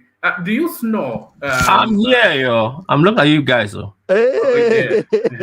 Yeah. I told you I'll find my new special. I'll find my specialty to just listen and interject. So if the talking point, if somebody make my interjection for me, so I don't need for me to come in to make a radio section or like me myself. So I'll just relax. All right, thank you for doing that. And that is the whole purpose, by the way. Interject only when you want to either enhance the point that somebody is making or make a correction or disagree, but not just to. But nobody does that. So I'm sure you are all superior brains. But the question to you, start this off. I was calling for assessments of Sowore's session, the good, the bad. Was he any different than he always has been? And then inviting you to give him a scorecard as well. So be as succinct as you can be, World Peace. But let me start you with this question. Do you snore when you sleep? Do you snore? No, I don't. Except I don't. I hardly snore. I don't even move. I don't like. But how would you know if you snore though? It's only your wife that can tell you. Yeah. Sometimes my wife tells me sometimes like I talk, but that is rare. I don't know. But I hardly even. How you say when you sleep, you move, like you turn, like sleepwalk. I sleep straight the way I sleep and I wake up like that. Is that the way of sleeping? Like no, Egyptian mommy. It's just my style. I just sleep. Sometimes I tell my wife, if I sleep too straight for too long, just wake me up. Maybe I'll be pressed by do you sleep immediately when you go to bed, or do you struggle to sleep? How long does it take you if you say I'm going to bed now? How long does it take you to fall asleep? Actually, I'm just to hear music or something to sleep. So if I want to go to sleep now, either put on this show, replay it. I'll be playing it and I sleep off, or I put on a documentary. I'll be listening, and suddenly I go off sleep. But if I say I should lie on the bed and sleep, sorry, go on. Yeah. If I say I should lie on bed to sleep, I think it will take me time. I'll start thinking. Yes, I'm exactly like that too. I cannot sleep in a quiet room. I have to have. Usually, I put on BBC Radio 4 because their voice is sedate and their conversations is engaging. So you just drift off. But I cannot sleep in total silence. No. And I don't turn off my light. When I was single here, I put on my TV. My light is on, and that's how I sleep. Yeah. When you see my TV is on, that means I'm not at home. Like TV is off, I'm not at home. I'm somewhere, but it's on. I'm at home. All right. So back to more important matters, Sowore. Yeah, for Sowore, he tried. One thing I know about Sowore, I think he's becoming more evolving and being more matured. He controlled the way he talks these days. Because at first, when he first came out, it was insulting almost everybody that comes his way. Traditional rulers, corrupt leader. We know they are corrupt, but at least sometimes you have to mind the words you use. Sometimes you don't just go directly to those people. So, but now I notice that he's more reserved, or I would say a bit reserved, how he presents his analysis. He tried anyway. They said that in the land of a blind people, one eye man is the king. So far, so good. From the debate, he has come out on top. Let's hear from Kwankwaso and Peter Obi and the rest of them and the SDP guy and the Abga people. No, they did the SDP guy yesterday, but we missed it. So I might do a special. Yeah, I might do a special session on that just to fulfill all righteousness. Yes.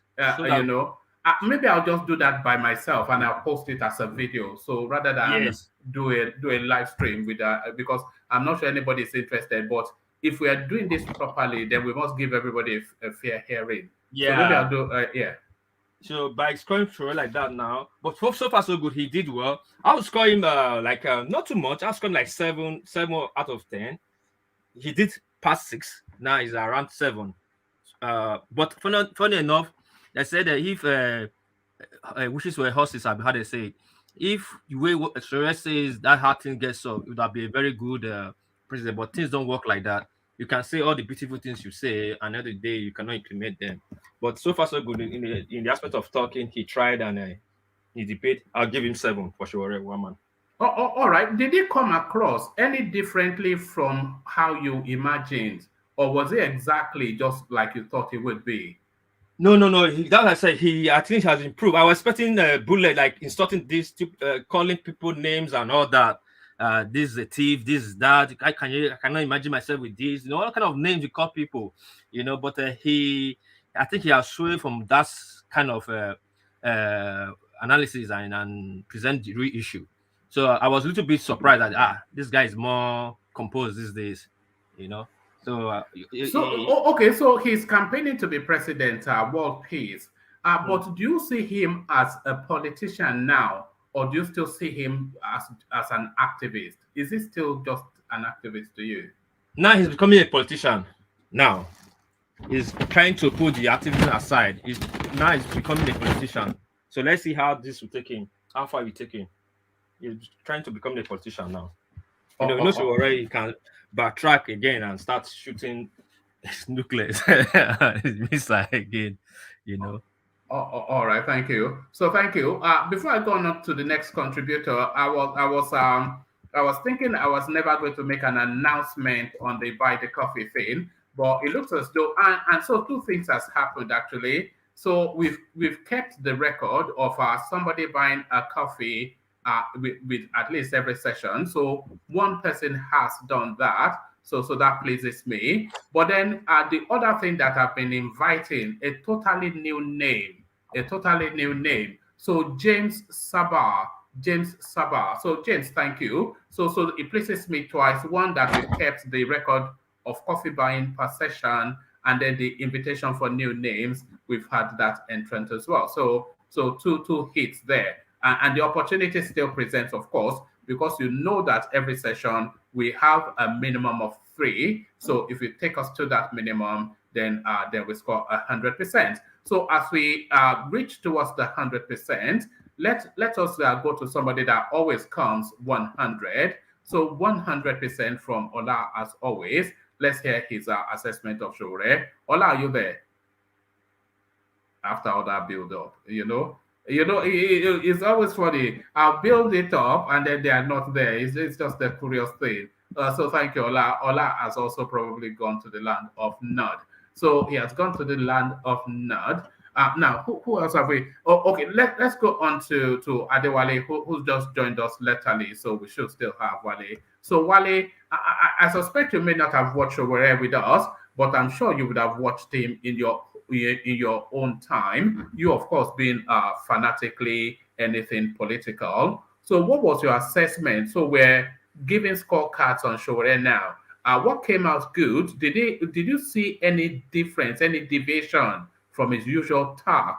Do you see an evolution from activism to politics? So what were the pros and cons? So give us all that and then give us a score on a scale of 1 to 10 at the end of it. So Sowore, your assessment.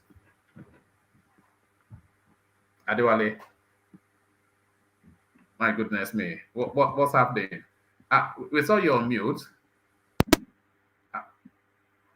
And I will see you muted back. So Wale, hear you. Okay, yeah, I think we can hear you now. So Wale, I hope you. I'm trying to use an headphone, but then can you hear me now? Perfectly. Okay, great. I was trying to use the headphone, but it seems that my computer has its own mind. By the way, I want to accuse you, one man. Well done. Afternoon, I was trying frantically to join the show, but you never posted the link. Was it only for just few members, or because No, that was a playback. That was a playback of a previous session. Was it? Yes, it was a playback. Oh, I was trying frantically. The I topic was very interesting. thought I was always the one before when I was new to one more show. I would click on playback. I'll go into the section. I'll be waiting there.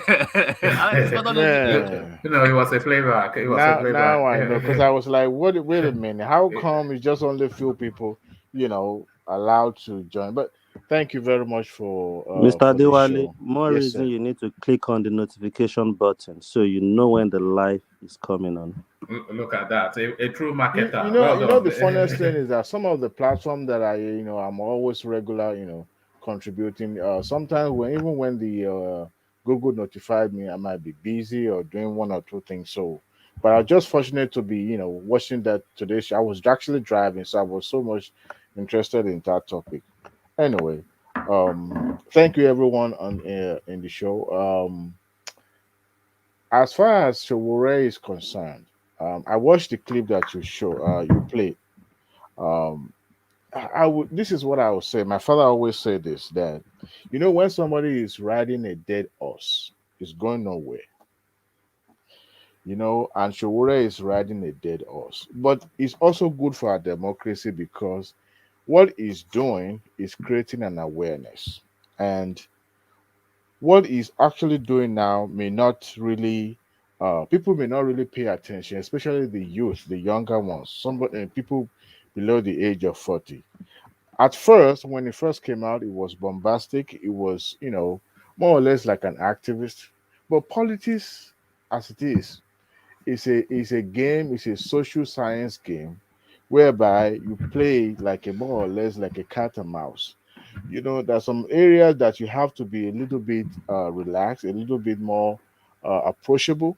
But when it came with like at the beginning, what it was trying to bring into Nigerian politics would have been more or less like what was obtained in the 1960s, where we have the what do we call them, the movement soldiers, people with uh, ideas that is more or less like on the side of I'm trying to wrap my head around what you call it. Two people already mentioned this Che Guevara, Che Guevara's Che Guevara, yeah. and the former Cuba head of state, Castro. Fidel Yeah. Castro. Thank you, and other African head of state, former African head of state, that are more about struggle and they ended up becoming a dictator. And his movement or his kind of politics more or less similar to that. But the reason why it seems that uh, his idea or his political ideology is not resonating with the youth now. A lot of things is playing into this. Number one, we have in this situation, we have certain part of the country that is a little bit having a grievance against the political elite, and then they're trying to play it safe by saying, I'm talking about Obedient now, Peter Obi Yeah, we movement, know, we know. that this particular candidate is about Nigeria, is about the entire federal system. It's not about one particular region of the country. But then I've said it in a former one of the platforms that I used to be regular, that if I had to be in Nigeria today, I will vote for Peter Obi for one reason only. Even though I'm not supporting anybody, I'm a neutral person. I'm not really keen into particular candidates. The reason why I will vote for him is because of that particular region hasn't provide or produce a president for a very long time, and it seems they're marginalized. But at the same time, presidency or power is not given. You have to fight for it. You have to be present at the table, and if you are not present, you will eat crumb. And unfortunately, that is what is happening to that part of the region. It seems they are in disarray. They are not really in cohesion, And I mean, if you look at it now in the southwest, tell me that a politician worth of his sort, now being out there against the candidacy of Bola Tinubu, I haven't seen it, even in PDP. I'm talking about even the former Southwest Vice Chairman of PDP, Chief Bode George. Isn't that much, since this issue with the uh, chairmanship of the PDP has become the headache for that party, he hasn't really talked much about or against the candidacy of Tinubu. And likewise, the big wigs in the PDP. So the reason why I'm saying this is that the message is not resonating with the youth because number one, the youth have found a messiah in the person of Governor Peter Obi, and then they see the way Peter Obi carried himself. He carried himself with Humility. yeah, so it's way contradictory to the kind of who Omoyele Sowore is trying to project, and they know that if Governor Peter Obi is like Omoyele Sowore, nobody will even touch him, or even want to associate with his candidacy. So that is one reason. Another thing is that we are evolving. Politics in Nigeria is evolving. And Omoyele Sowore needs to understand one thing that he himself knew that it's not going anywhere. But you see, sometimes you have to play it hard or play it safe so that you will buy yourself time and be relevant in the future. Okay. But then if you decide to, burn the bridges or, you know, cut the ties with allies or people who will have been ordinarily be your allies or your helpers in the future. If you decide to burn that bridge now, it will come back to bite you in the butt. And to me, as far as that interview is concerned, Amawale Sowore had good intention. I mean, every candidate have good intention. I want to believe. Uh, and at the same time, I want to see a Nigerian transform into what is supposed to be, in this 21st century. But then what I notice is that no matter how good his idea is, people are not really gravitate towards it simply because they've moved on.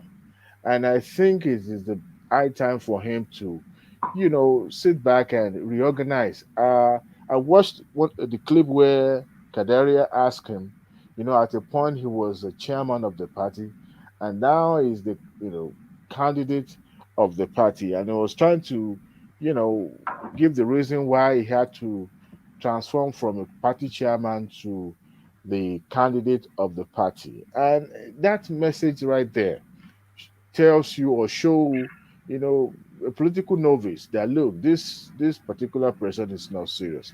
Yoruba will say "Eyan jawade," abi, and Yes. a tree does not make a bush. So, and politics is not Look at about. look at look at this young man. Don't put away You know that. How many bottle of gin do we find this young man? With all due respect to all the elders in the house, For libations to the forefathers. I'm a true Yoruba man. I'm from Ekiti State, so Oh my goodness to me, another to one.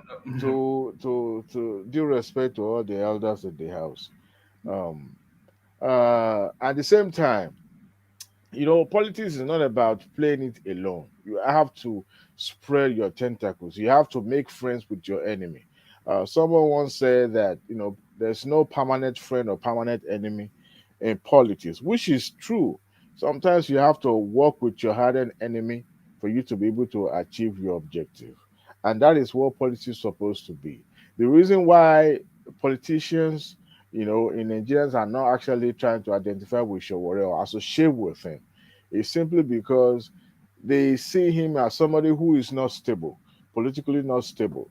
Uh, you know, yes, at the time you will look at all the uh, elite politicians and say, well, they are all corrupt, this and that. But you see, in some ways, and that is one thing I've noticed about. And let me tell you something. Let me uh, uh, digress a little bit. I want to talk about the candidacy of Governor Peter Obi and his follower. That's what you really wanted to talk about. Oh yeah, let's hear No, it. no, no, not in particular. Sometimes when you are in your own solitude and you're just trying to think, you have a deep thought about what is going on in Nigeria. Okay, go to the Peter Obi space, but because we've not seen you for a couple of days, in between when we saw you last and you appearing now, of Mhm. course we've had the intercession with I watched your show. Soludo. I Yeah. was the implosion of Soludo Mm. and his public outburst in his op-ed. Look, So sorry, Wale. Before you go there, go to where Yes. you were going first, and then go into Soludo. Let's Okay, hear let your me take go on to it. Soludo first. Maybe that Okay. will become my lead me to talking about the presidency. I mean, the candidacy of Peter Obi. Soludo, to me personally, Soludo wrote that op-ed simply because, when people right now, people are not really Soludo. Well, at the time when he became the governor, he contested on the platform of APGA, right? And at the time, Peter Obi was also a member of APGA. He actually won governorship under the APGA, but he left simply because APGA is more or less like a regional party and all that. I've not been able to find an alliance. Some of them actually came to APC, but then the majority of them stay back to hold back that region. But then uh, Soludo was forced to make that statement. What I've learned or what I've heard from people that are actually into politics in Nigeria, sometimes I've heard that people from opposing party do sponsor other political parties' candidates with the hope that they will be able to help them, when it comes to their turn to contest for public office, then they will be able to help them, based on what they've done in the past for them. And some of them, I was told that, they will collect the form for them and sponsor that election. And that part of it also actually played out in Port Harcourt yesterday when uh, Governor Wike was assuring Governor Peter Obi that he will support him with all the logistic and all that in River State. But then he also tried to make the uh, clarify that it's not that he's supporting his candidacy or that he will win, but because being a humble person. And then Governor Peter Obi lashed into that and said, "Look, I will concede the states The state to for the you, center. and then help us with the center." Now that is we call that one political heresy. You don't do that in the public. And for those who are following Governor Obi, there you go. You see, I don't give shishi, I don't give No, no, $1. I think you have been a bit unfair, No, no, Wale, no, no, no. a little No, bit. you We're don't do talking about that in the expediency. no, No, you he has don't to do it in public to see, you signal don't to do his that in the followers. public. You don't see, number one, this Labour Party has a candidate in River State. With zero chance of, I It don't even does think does that. a Yeah, does the Labour Party has a candidate in River State? yes. There's no leverage. Okay, whoever is coming up in River State and trying to contest on the platform of Labour Party, see, he warned him. Said, "Don't even try to spend your money in River State because if it goes inside water, it will just be like putting water inside basket. So don't even try it." So there's no leverage there.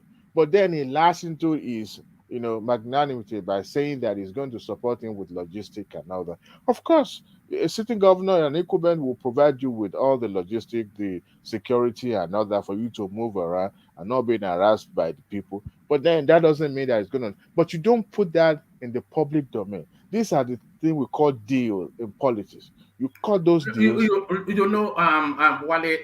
let me disagree with you a little bit. Let me disagree Okay. with you. I think what Peter Obi played there was pragmatic politics because Labour Party does not have a structure within River State. I don't imagine, and he, by saying that publicly, he has already signaled to all of his followers in River State that give him the state, and then he'll support us. Although the presidency comes before the states, but he's signaling to them, give him the state, and he'll support if he supports us at the presidency. So, with that statement, he has already covered that space. So he has already sent the But signal, and that's political pragmatism. The Labour Party candidate, no zero chance. I doubt if they even record anything for him. but you So also you also need to agree with me that Labour Party has, even without such concession, has zero chance of winning River State. We're talking about is an incumbent employing thousands of people as a special advisor. So, what do you think is going to come out from that? It's going to pay them salary, bribe them in the form of salary, and say, "Look, we have a mandate to make sure that our candidate win." Right? So he did that. But Peter will be coming into River State and saying, "Look, give us, we will concede to you. You give us the center." He doesn't have a leverage, and that man, Wiki, assured him that, look, don't even waste your money here in River State. You being a good man, we will provide you with everything that you need. But that doesn't mean that you are going to win the state. Look, a politician worth its salt. You can't see Atiku, you can't see Tinubu, you can't see uh who else apart from the present crop of politicians, those that are really, good politicians, doing that in the public. These are the things that have been discussed backdoor. No, no, I think you are misreading it. No, I'm Wale. not. I I'm think you not. may. I think I, you may be. I'm not. See, you see, when you put things in the public domain, it becomes a I think public what, knowledge. and I'm not a Peter Obi fan, but I think what he did there was an act of brilliance. That's how No, I no, see no. it. I disagree with you. What do you think? See, when you do that, okay, his followers in Port Harcourt, that means their hands are going to be tied. They're going to be handicapped.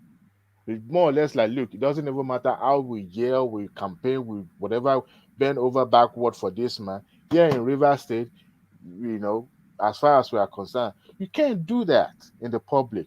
All you can do is to stay clear away from that area. At the same time, try not to be active in those areas so that your people, your supporters, will not, smell foul of your action.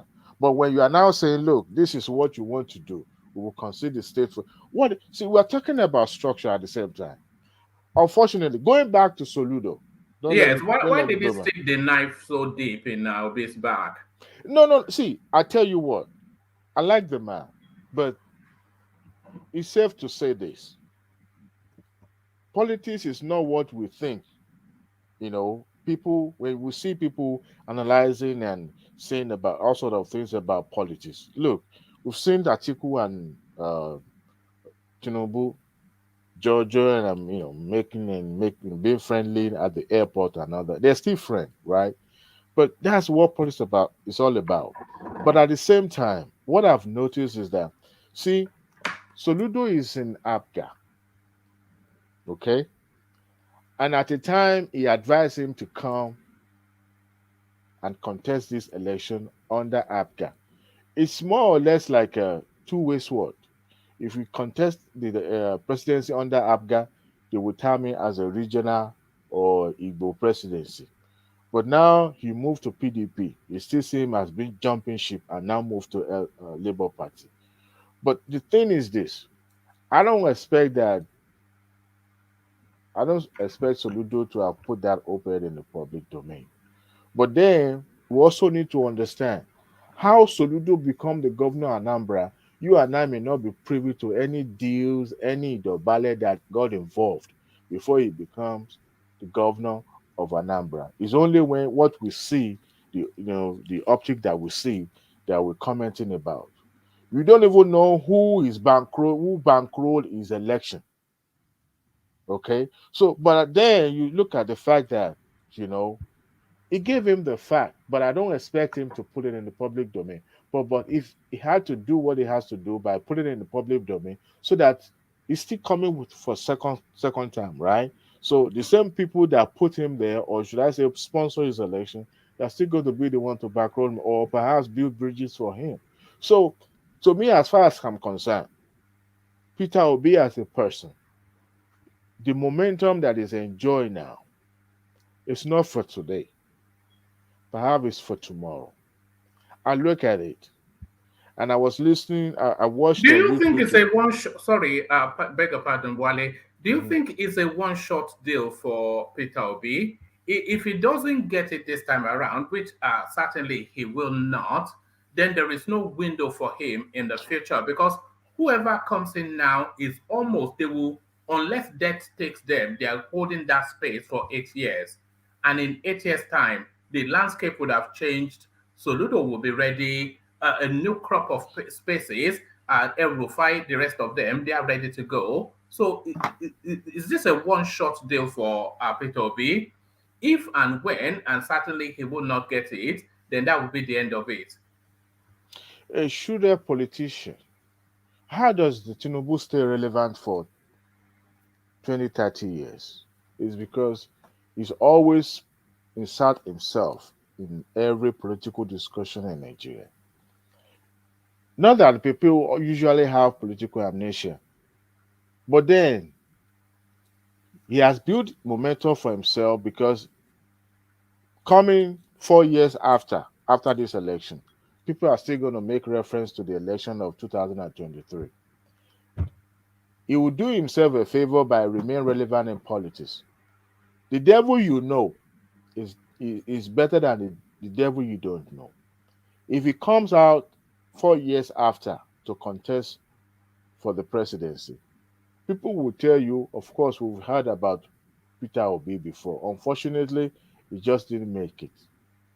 That will become an asset for him than a Soludo who has never been tried or who have never been known. Yes, it was known as a governor, central bank governor, a governor of Anambra State, but at the same time, is not somebody who is out there. Even right now, they could even use what is happening now against him when that time comes. But Do you think it's going to be a one-term governor, Soludo? Do you think it's going to be a one-term governor? Never say never in politics, and that's one thing I've understand. So all this while, never say never. Politician has a way of controlling information, controlling how political atmosphere turns out. People that you being cursed today might become somebody the public will praise tomorrow. So I've understand that one. So I can actually say that based on what is happening now, what if Peter Obi loses and he still remain a governor and he does good by his people? You see, election is not won in the ballot. But hold on. If Peter Obi loses, I think we know each other well enough in Nigeria to know our peculiarities. If Peter Obi loses at that election, very, very quickly, all the fingers in the southeast will be pointing at Soludo. No, not at all. That he cost them an opportunity. Not at all. What about Umai? No, what about Opozidima? What about other people supporting Tinubu? See, I heard that, I'm not so sure about this, but I heard that the 1 million naira was donated to Tinubu's campaign. 1 billion, 1 billion. 1 billion. Is it by ghost? It was donated by great people of the southeastern part of the country. So they have names, right? And they know them. The politicians knows them. Look, I don't think Soludo will be the person blamed for, if President Obi loses the election. I don't think so. You see, this happens now. We still have a long way to go before the elections. A lot of things will happen. We'll have breaking news and all that, even broken news at the same time. But the thing is this: sometimes some people are so good in this game called politics, they can foresee. It seems that the momentum is more or less like about Peter Obi now, and the demographic, they are banking on it simply because it's the youth. But then, how many youth registered? 80%. Sorry, Wale, I don't concede that because when they say the youth, it's such a broad and sweeping statement to make. I don't concede that Peter Obi has the youth vote. I concede that he has the southern youth. He has a percentage of the southern youth, and he has the majority of the southeastern youth, and it has some sprinklings of northern youths, the Ajebota youths in the north. But the youths in Nigeria, you are talking about your Amanjeris in the north. You are talking about your Foganizer in the southwest. Even in my state. Yes. What do they know about Peter? What do they care about Peter? They may know about him. They seem to be conceding the youth to him. I don't see that he has the youth. He has the youths. Don't get me wrong, woman. 80% of his followers are youth, and they think that the youth, African always do things late, right? So when they give an appointment at 5, African will show up at 7. And don't think the youth are going to be prompt and in attendance on the election day. But what I've seen is this: he has uh, good followerships among the educated youth. The uneducated youth in the village probably never heard about him, and his concentration on the urban area and using televisions. I'm talking about televisions, medias in the urban area. It's not just. I don't see that helping him. But then he's building the momentum. Hopefully by 4 years after now, Yeah, he'll be able, 2031 or something. he'll Yeah, be able to capitalize on that. or You see, 27. one thing I was Tinubu is not my first choice. Like I said earlier, I don't have a favorite candidate, but his politics need to be studied. And I think he had combinations of the past heroes, the past politicians, and and his own little ideology infused together to form his own way of pulling politics. Um, One thing I've noticed about him is the fact that, when Yoruba said "Adomitutu siwaju," that means you pour cold water first, then you're able to step on the cold ground, and that I think is what is benefiting today. Know that you played a video when he was mumbling some words and all that. Uh, I don't. Somebody The, just corrected me on that, or somebody expanded on that space. He said, so this is enigmatic. He said, Bola Ahmed Tinubu was mocking Arise TV organized town hall that instead of being in an arena where they were talking blah, blah, blue, blue, and gibberish, he would rather engage directly as he was doing.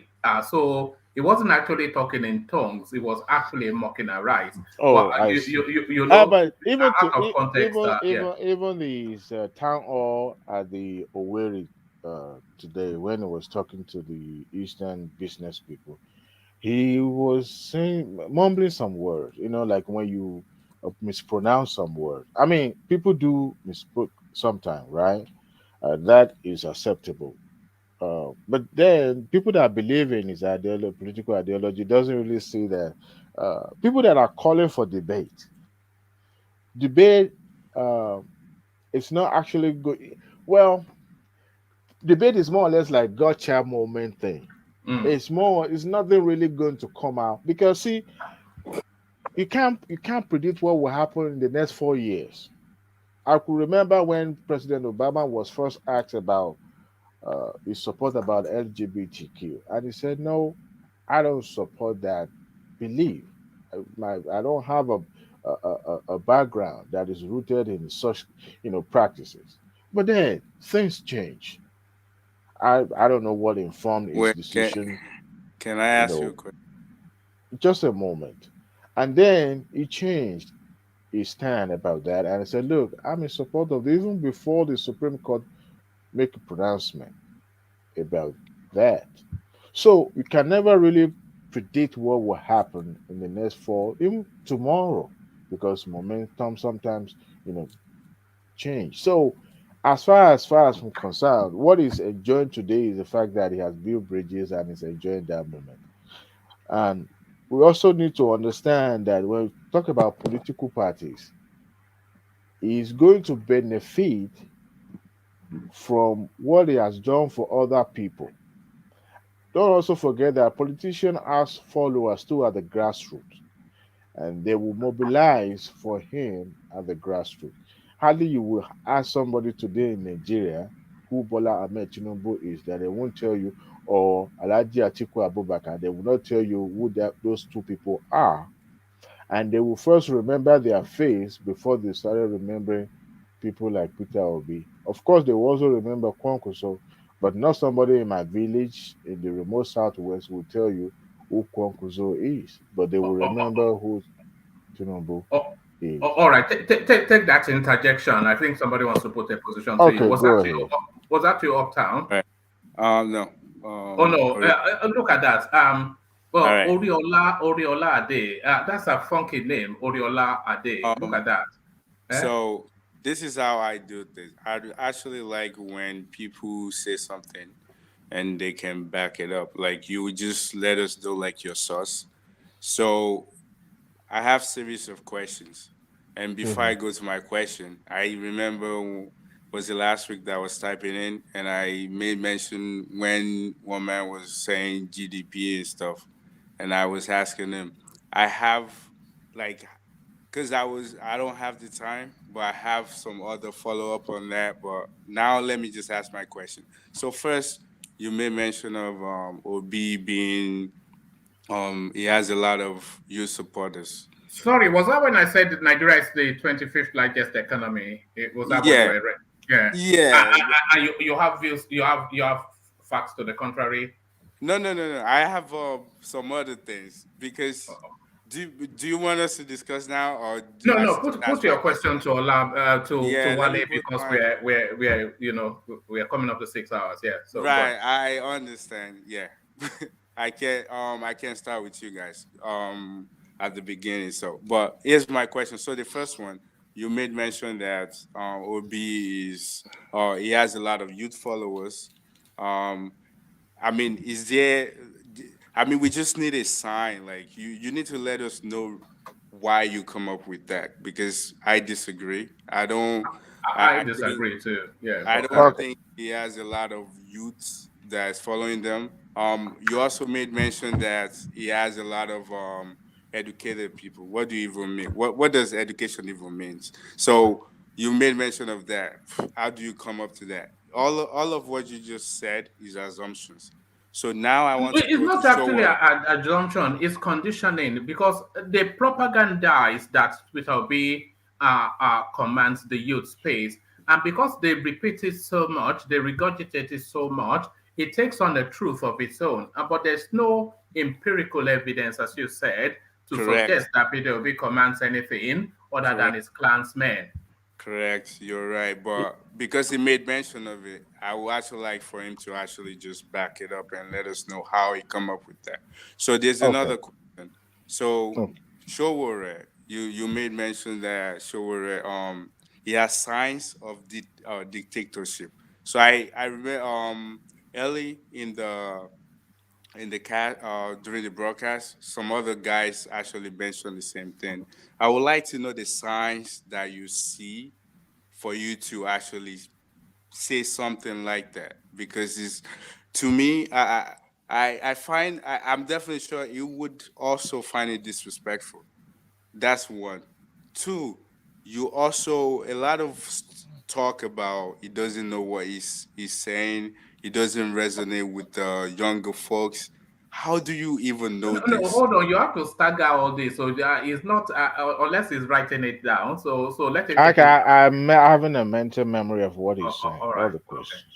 questions. Yeah, so you saying that he have a dictatorship trait, and I think you're not the only person that mentioned that. Some other people said that, I agreed with um, that. Yeah. and I actually disagree. Mm. And you also said that I know maybe not you, but one man always say, "Oh, well, some of the questions that he answer, how is he possibly going to be able to afford?" Or, but my question is the trait of a dictatorship, and why do you? Because what I think is this. Actually, I would like you to answer first. Then I would say something that maybe will resonate with you from 4 years ago.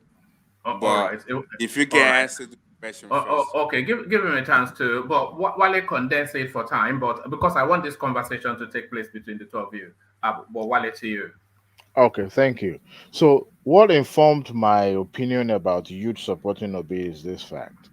If you pull up 2, 3 rally or video on YouTube right now, where you've seen an obedient organizing a rally for Peter Obi, you will, if you pull up 3 video, even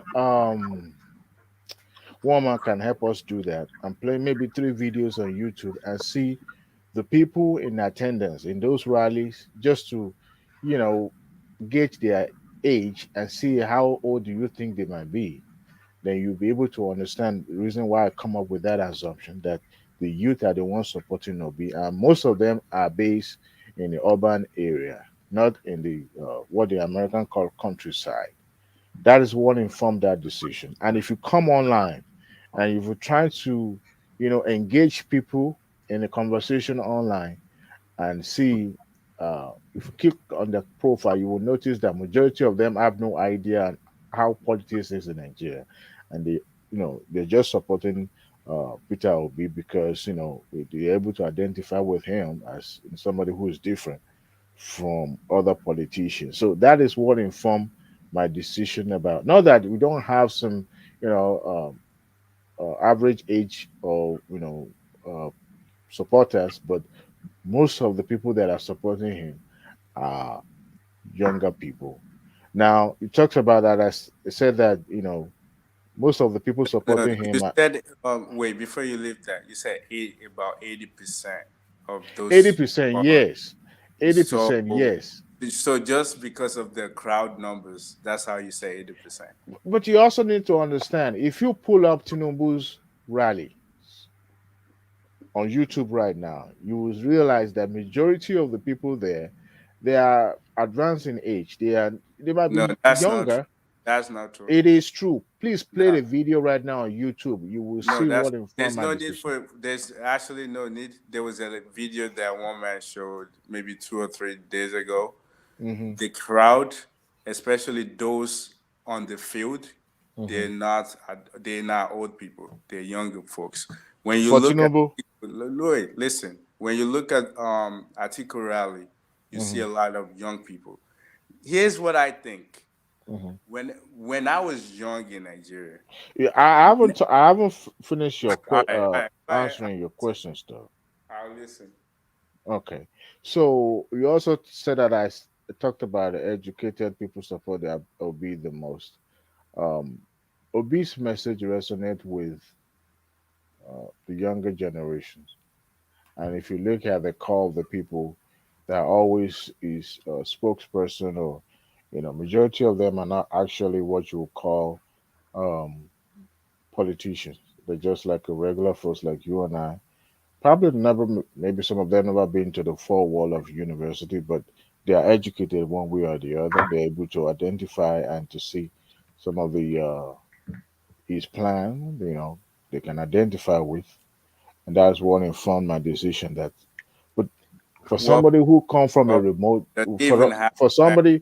somebody who come from a remote place like I do, okay, not that they haven't heard about somebody called Obi, but his message just doesn't resonate with them. It doesn't. I come from Ekiti State, and I tell you what, the last election is more or less like a precursor of what is going to we are going to witness in the next election. Yes, money play a part, but then that tells you where their priority lies. If if Peter Obi's message resonate with them, they will have rejected his money and support a candidate from his party. But they did it because, of course, what we do these days is more or less like an identity politics anyway. So that tells you about those people. Now, talking about Omoyele Sowore, look, even though the politician right now they're in the campaign mode and they throw word across to each other and all that, saying things that ordinarily they wouldn't even say to each other when they are one on one. But if you look at Omoyele Sowore, how many times have you seen somebody as a surrogate representing him in the media? He's right there by himself, representing himself. I don't know. I like the man. Don't get me wrong. I like him. I wish he's going to be the president of Nigeria. Whoever becomes the president of Nigeria tomorrow, I'll pray for that person and I wish him well. Okay. But then you look at the fact that, there's a way the past always has the way of coming back to haunt. And that is why we have to be careful what we do now. All right. So what actually because you say, I mean, you say a lot about him, but I don't understand what exactly is the dictators that makes him a dictator. That's one. And what exactly is he I saying? never really call him a dictator per se. Okay, I said maybe he that. was riding a dead. Sorry, Wally. I see him as a dictator. How? His tonality is authoritarian. His Example, mannerism is example, aggressive. example, example, example. Okay, let's use his party as an example. He's the chairman, presidential candidate of one party. So that's one. And then let's go back to 2019 when they tried to form a coalition of the young and up and coming politicians to form a mass to have a chance against the status quo.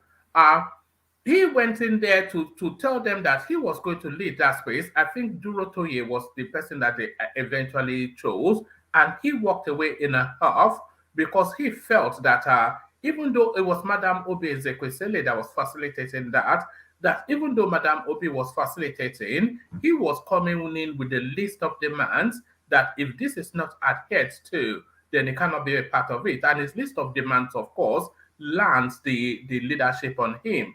All So, right, it's just a thing. There's all right, all right. and the way he presents as well, very forceful, very. Wait. You just made two different scenarios. Then I'm Yes. going. Let me follow up on it too. So the first one, you said because he didn't want to be part of the other guys. What he gave a reason why it doesn't why he did what he did. And I can remember he told us that the people that set up the third first, he doesn't align with those people. What is wrong with that? If you so here's the No, thing. If he you said have that. He wait, said that let, latterly. He said that let latterly. land. Wait, if I have an ideology and it doesn't align with, let's say there's 10 people in the room, I have an ideology, this is what I believe in, this is what I would like for things to do, and everybody in the room, they rather do it some other way. Would you prefer for me to stay in there, even though I don't feel comfortable, because this is not how I want it done? And you have to remember this. Sowore has a lot of information. I think the reason why he hacked and No, a he lot of people, doesn't. wait. It is the only reason why the only reason why a lot of people feel this way they're feeling, and it is the fact that he knows some things that a lot of people don't know, and is uncomfortable with those things. That's how I see it. Like, for example, if you have a kid and the kid is about to make mistake, because you already know that whatever way that kid is going is going to fall into another trap, is going to mess up, you would kind of like try to correct him. And a lot of time, kids will not listen. They'll be like, "This, I want to do it," but parents will try to guide them just so. We're now in the realms of conjecture. We're now in the realms of conjecture because you are extrapolating just from your assessment of his personality, and then you are projecting a position that's almost categorical. There is no. You don't know what information he has. He's only a reporter. He has only the information that people in He his. doesn't even have no information. I don't know. I think you're trying to make a superhero out of Wait, this wait, guy. wait, wait. Okay, even if you're saying it doesn't have if you say you're saying it doesn't have information, he gave us a reason why he doesn't want to be part of it, and the reason why he doesn't want to be part of it See, is a what I just politics said. is not done that way. I'm sorry to interject. Wait. You said that. I think you made mention of that. So what do you mean? Do you have to be a politician to be a president of a country? Can you Well, answer? it would Yes, help. It would yes, help. yes. You have to. You What have is it? to. You know why? Okay. Wait. You have to, correct? Yes. Well, it's better that we look around ourselves. Haven't we see other countries where some people, folks that they're now politicians and they become the president of the country. Haven't we seen that? Do we ever see that before? Yes Have or you no? seen a country that is not ruled by the politician that Oh my ended up gosh. You well didn't for them? answer my question. Have you Ukraine You president? mean traditional politician? You mean traditional Wait. Ukraine president, was he ever a politician? Was he ever politicking before he became a president? Sorry, pardon to disturb. Sorry, pardon me. Wait, One minute, I have to go now. All right. A little grocery for my kids. Let me give my last assertion. Everybody, get your PVC comment section. Agree to Muna, click like, share, and thumbs up. Muna banner coffee. Muna, not forget to banner coffee. Do what I say, not what I do. What I do. One man, thank you for the show. Today was a nice day, and I have to go now. I agree with the panelists. Tony, Adewale, Ogadewale, agree to you. Now I got your full Thank name. you, sir. Thank you, sir. Agree to Ola, Ola, the new guy, DOG, and Wemondo. Yatami, how we going to Domosa, and Ade. Greet to you guys. I have to leave you guys now. All right. Thank you, Wopi. Thank you. Good to have you today. So thank you. So back to it then. So Sowore is a politician, and the example you are citing, the Ukrainian president, he canvassed for votes and he was elected, and only politicians do that. Maybe you are meaning he's not a traditional politician. That's right. But what I'm saying is this: it didn't start like from the ground level, like a lot of politicians where it's either it's not a traditional it doesn't need to stand like that. That's what I'm saying. So the example that you guys are giving doesn't resonate with me. Doesn't make sense at all. No, like, a politician doesn't need to be. Wait. France, what's the name of Macron? That's was the example like people. Trump, was he? Even in Africa, the South Africa president. How did they end up with Trump? Wait, let me give you more. Let me give you more examples because the points you guys were making, I don't think is not a point at all. Like this guy from South Africa that fought for the for equal right. What is his name? Mandela. Exactly. Was he ever a politician? Mandela is this guy. Which schools did you go to? Mandela is this guy. You're talking about politician. You don't know Mandela's name. Yeah. Wait. He was not an activist. It was a politician. Wait. Was he not?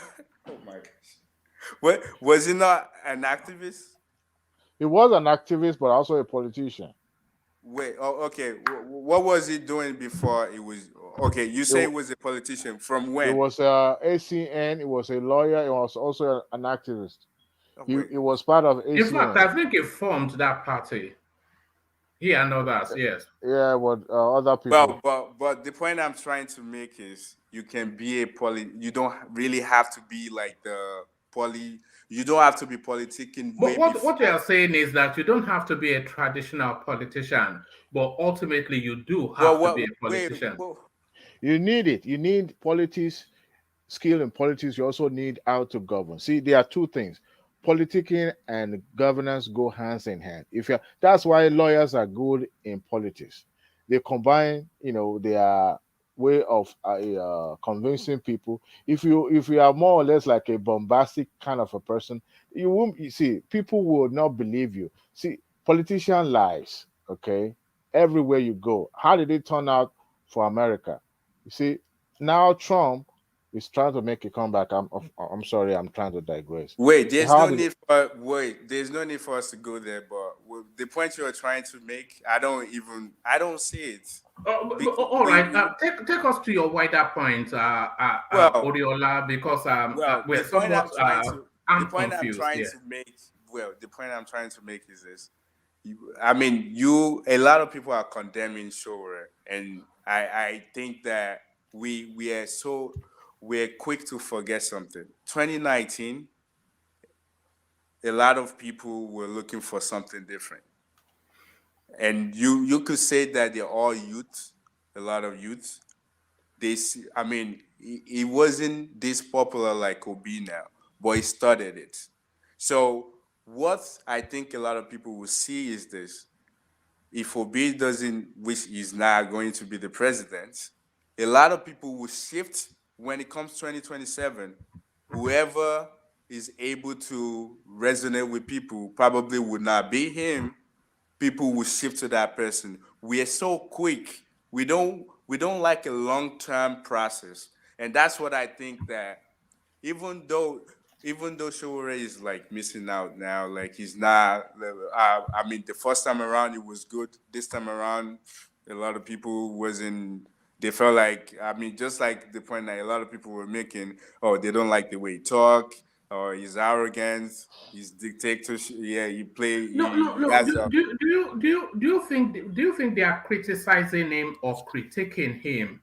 Because there's a distinction that we are not just criticizing just to bring the guy down, but the way Sowore is presenting, if you were to say go and mold the perfect person for the Nigerian situation, you will create somebody like Sowore who has the right language, who is within the right age demography, who is on the right space of the politics in terms of being pro people, absolutely full of probity. So everything you want for somebody that will take Nigeria out of where it is to where we want it to be is all enraptured within that person, Sowore. But yet nobody is interested.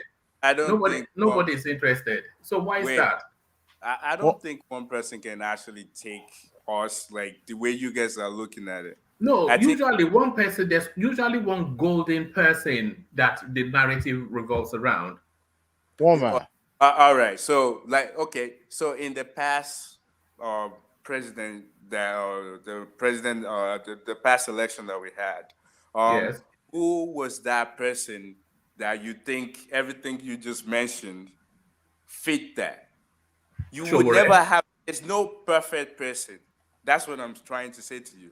No, There's nobody. something You that just cited the example of Mandela now. Mandela is that sort of like a golden person that no, but a was I movement coalesce around.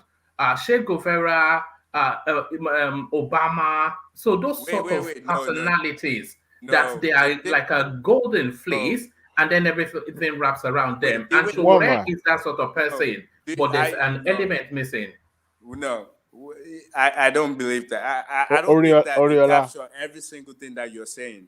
It's more like with everybody that they have something that it resonate with them. So, for example, if you're saying Obama, for example, some people they like him because he looks like me, and we have never been in this position before. Some other people they like the calmness of him.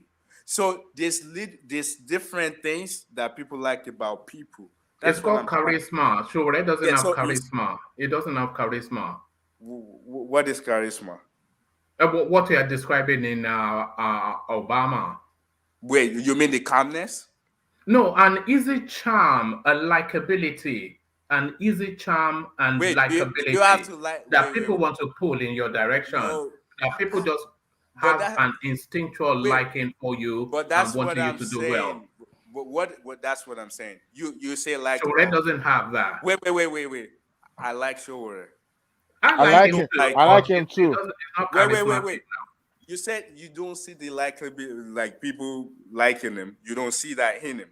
What I'm trying to say to you is this: you have a figure, and the figure have different trees. He has branches. People would pick and choose what they like about him. You can't tell people just because you find him aggressive that you don't like that. I like his aggressiveness. But it's There's not nothing gonna wrong work for him. Well, who says who? You're just one Well, person. repeatedly is See, not you now. have to It's not have working for you him have now. to Wait, build okay, Oriola. okay, it doesn't work for him. Last 4 years ago, how come it worked for him? How come people No, see, resonate with No, it last him? didn't year, work for him. He last year scored ago, he 33,000 votes. landed him in trouble. He landed him in a political trouble. Wait. That was something else. Don't put no. What landed him in trouble is definitely is not him trying to be the president. That's different thing. So that's What landed different. him in It trouble was then? provoking. That was later It on. It was eating up provoking. politics. It was eating up politics. See, it's the Wait, same no, thing. he has nothing to do with that. Listen. He has nothing to do whatever he got himself into. Has nothing to do with the fact that he was running for the president. It's totally two different things. He has his own ideology. What I'm trying to say to you is this: we might have let's say we have a paper. You might see the color of that paper to be white. I might see the color to be blue. No, we understand what you mean, but we're Right. saying So the totality of it is not compelling. It wait, doesn't that's your own compel. conclusion, though. That's your own No, no, conclusion. no. Those are what the data and figures are saying to What us. data? What data? It's electoral result from Or- 2019. Oriola, Is do lack you of think traction in this present dispensation. Wait, The and the struggles that data. is having to connect with people. Wait, and you're saying that the data from 2019 has the everything about him. There's a data that was put together that it doesn't resonate with some people. He has a Yes, bad character. yes. The data was put together. Do you want me to By tell you what who? the data? Yeah, By INEC, which is called the electoral results. man. Wait, so okay, I agree with you, but that's one. Yes. That's one. We need But another is that paper. not the main one? What else is there? Wait. We Yeah. can't rely on just one data because you just so your data was not the fact. Your data is about the behavior, the attitude of the person, the president, or the candidate. That's not what I'm looking for. Well, even if there's a data for that, we need couple people. We need multiple different establishments that actually publish similar data. You can't just rely on one data. No, We're no, not no, relying you on can. just one You person. can. You No, you can. cannot. No, It you can. doesn't work that way. It No, it doesn't work does. that way. It does. It does. Because when you are Where electioneering does it work that way? That's why everywhere, you have different everywhere. medias. That's wait. That's why you Hold on. have different Let me say media. this. Let me say this, Oriola. You know, when you are electioneering, you are presenting the totality of yourself. You are presenting yourself at the very best for consideration. And when the people come in with their verdict, that is called electoral results. So that's the data right there. So the totality of everything that Sowore is and wants is all wrapped into electoral results. And he pushed very hard in 2019. And Okay, whether you are saying they wrote the figures or not, he got 33,000. okay. So Okay. that's the only data that matters. Okay. Even though I don't agree with you, but I will say, okay, let's accept that's what the data is. So here's the thing: why do we feel that everything that he needs to accomplish has to be a short term? You put a short term on it. Why don't we look at it in a long term? Yeah, So, but for we're not example, seeing progression. wait, We're not seeing we're progression. not yet Are you there? seeing We are not wait. there progression? to here. See, it doesn't work that way. So here's the thing is, whenever you're making progression, you're going up. You always you will. I'm not sure if you're familiar with the cosine or sine wave.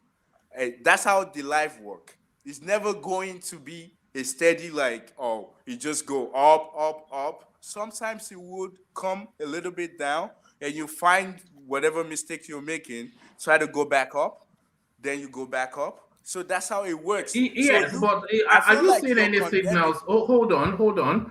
Okay, let's go with your analogy. Are you seeing any signs that he has taken any learnings from 2019?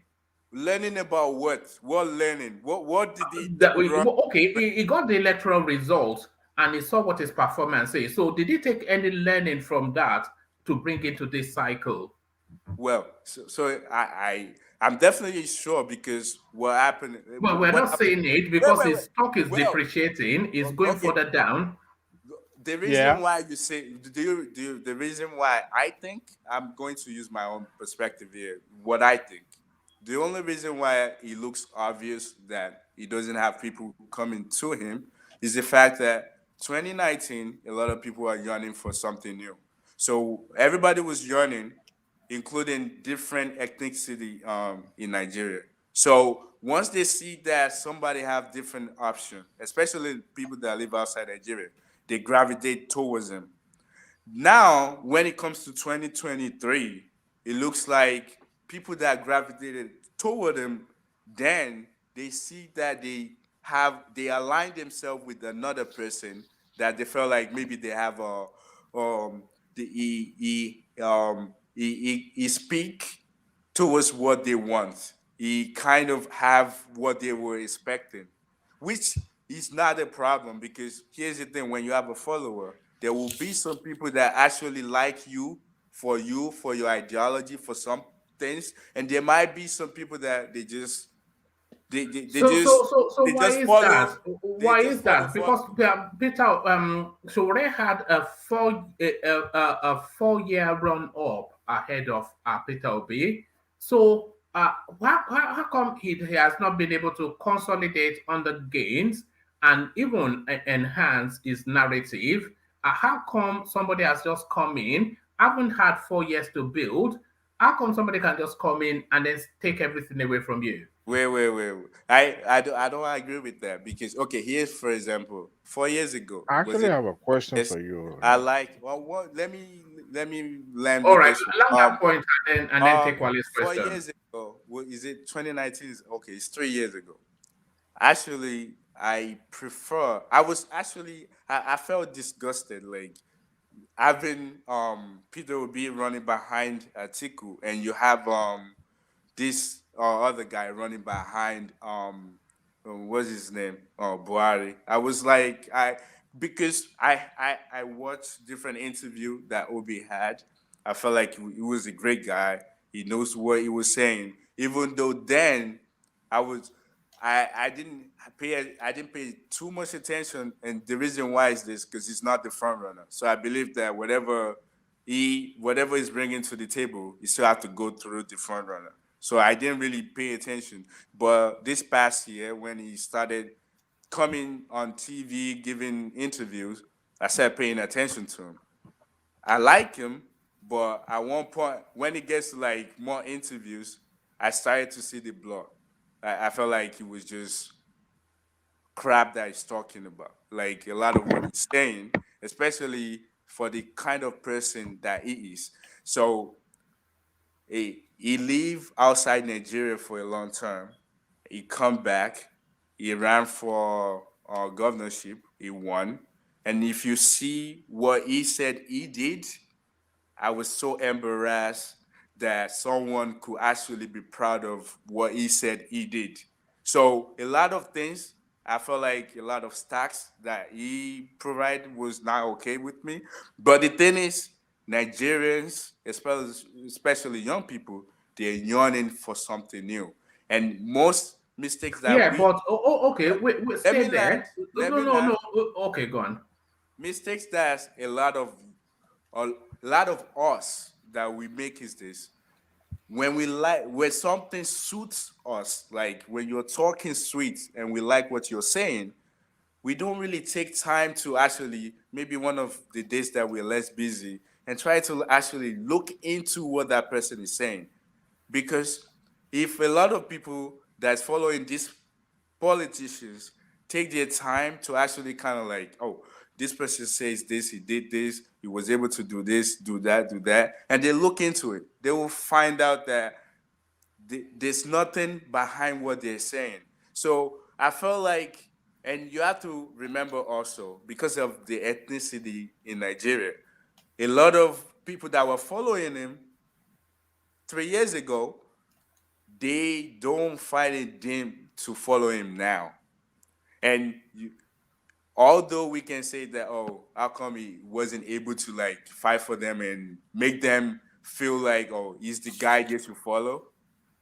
Here's the thing: they were never his people in the first place. That's how the life work. Look at the music industry. You can be the Hollywood or whatever. You All can be right. I have a ITA. question. I have a Oriola, question hold for on. you though. Take Wale's question and then give your response. And then because we've hit the 6 hour mark, I'll start to round off. But take Wale's question. Wale, to you.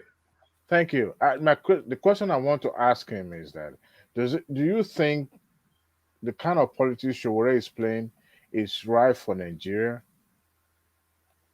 Yeah, I don't see anything wrong with what he's doing. So let me use myself for example. Let's say I decide to run for politics, Hmm. I will be so angry myself And the fact is, the reason why I would be so angry and be talking or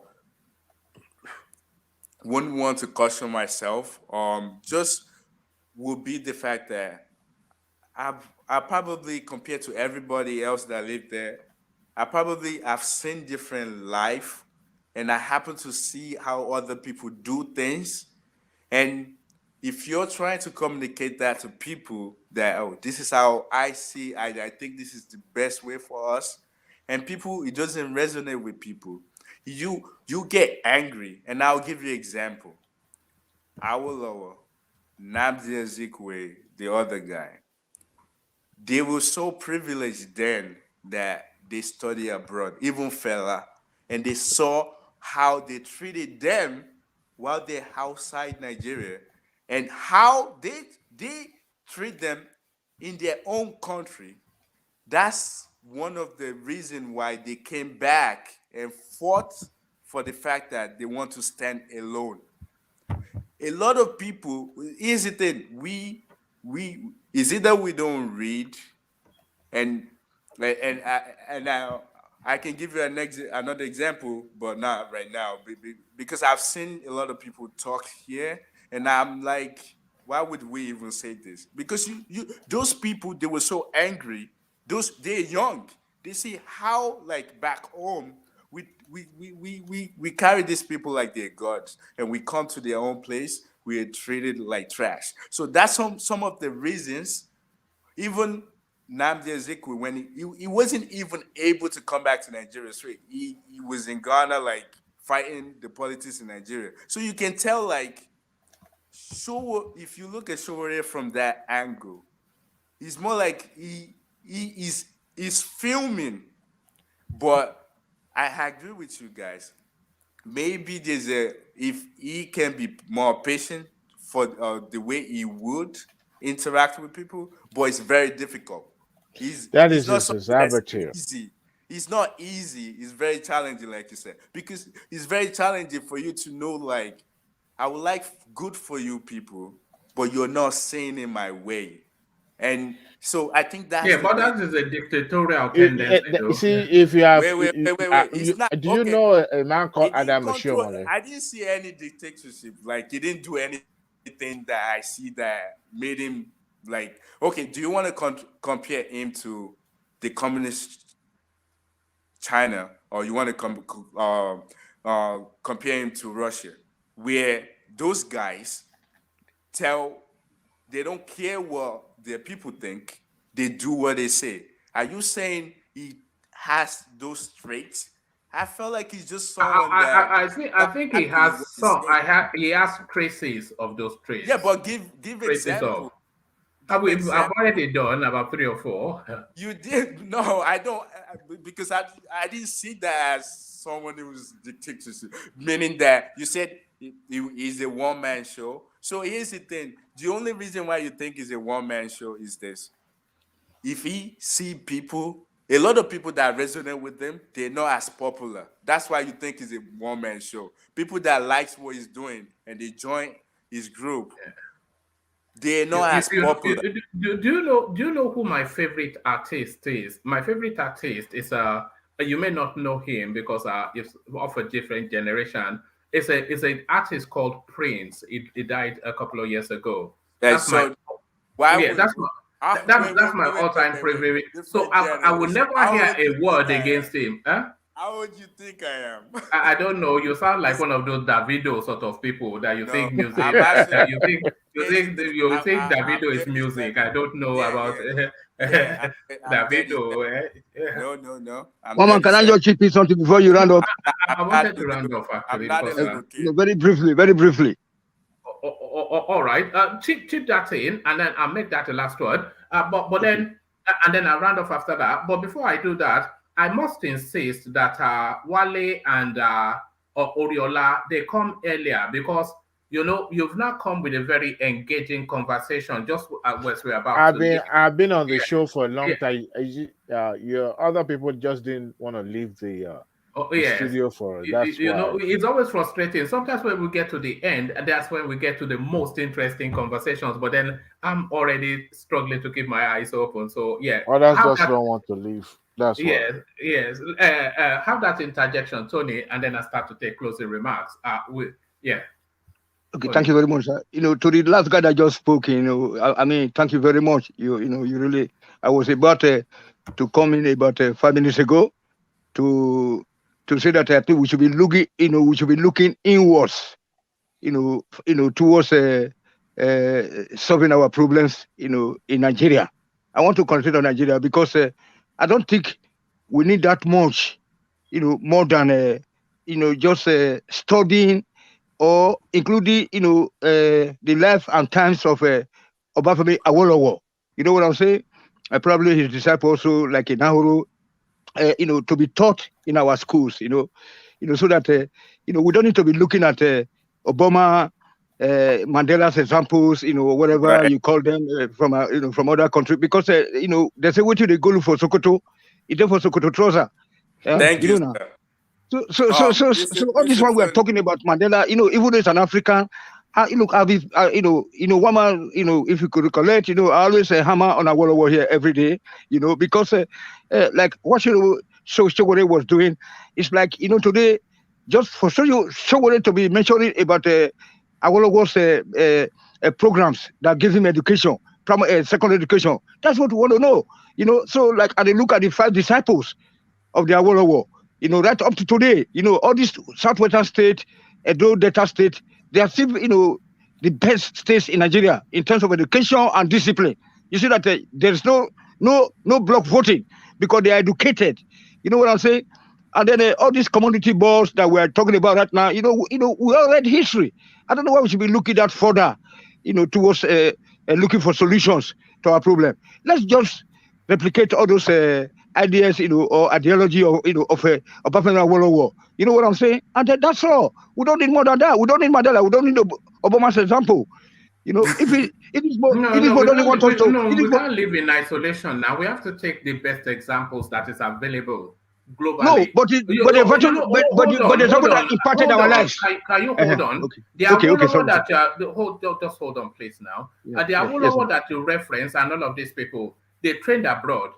They went to school in the UK. Yes, so sir. It is as a result of those external influences, coupled with their indigenous understanding, that they crafted a sort of a peculiar, unique ways to add solutions to their space. So we cannot live in isolation. But I thank you, Tony. But one man, let me just use one to, as the last word, please, sir. Please, sir. I never did it before. Please, sir. Please, sir. Thank you, sir. Go. So that is what is bringing me back now to the last point this guy made, that these guys went abroad and then they saw how they were being treated like mosquitoes, and then the same way they are treating us today. But I hope that guy listened to my. Sorry, that's your narrative. I do apologize, Tony, but you are going to take us on some wild. I'm sorry, Tony. I don't. Okay, actually, go on. Sorry, we're at the end anyway. So go on. So I was saying that we need to go back home because home is home.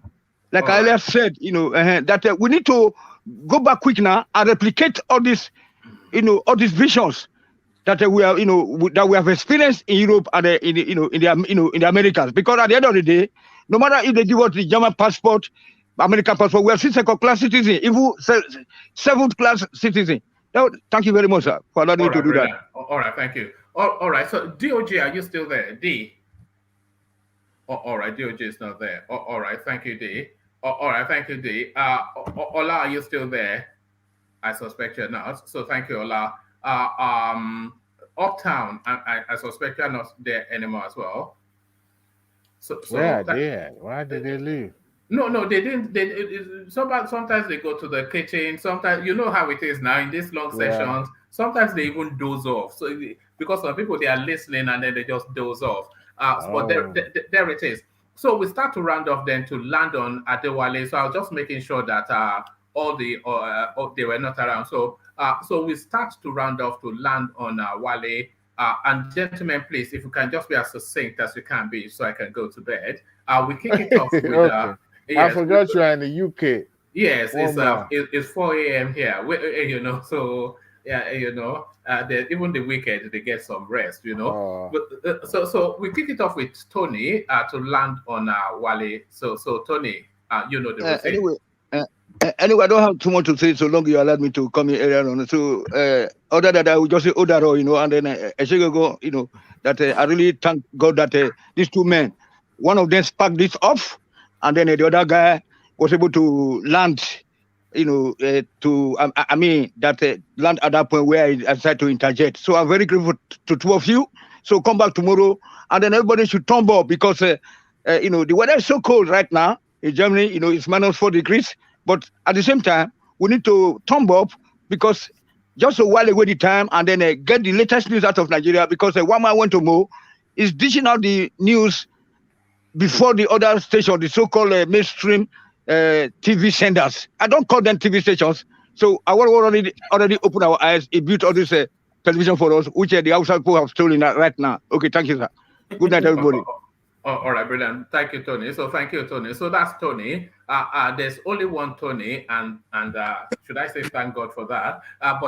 So that's Tony, of course, and no, Tony needs no introduction to anyone. So now these two last gentlemen, we must insist that they spend more time here, especially if the quality of the conversation is like we just experienced. So Oriola, you're up next. Just condense a short summary.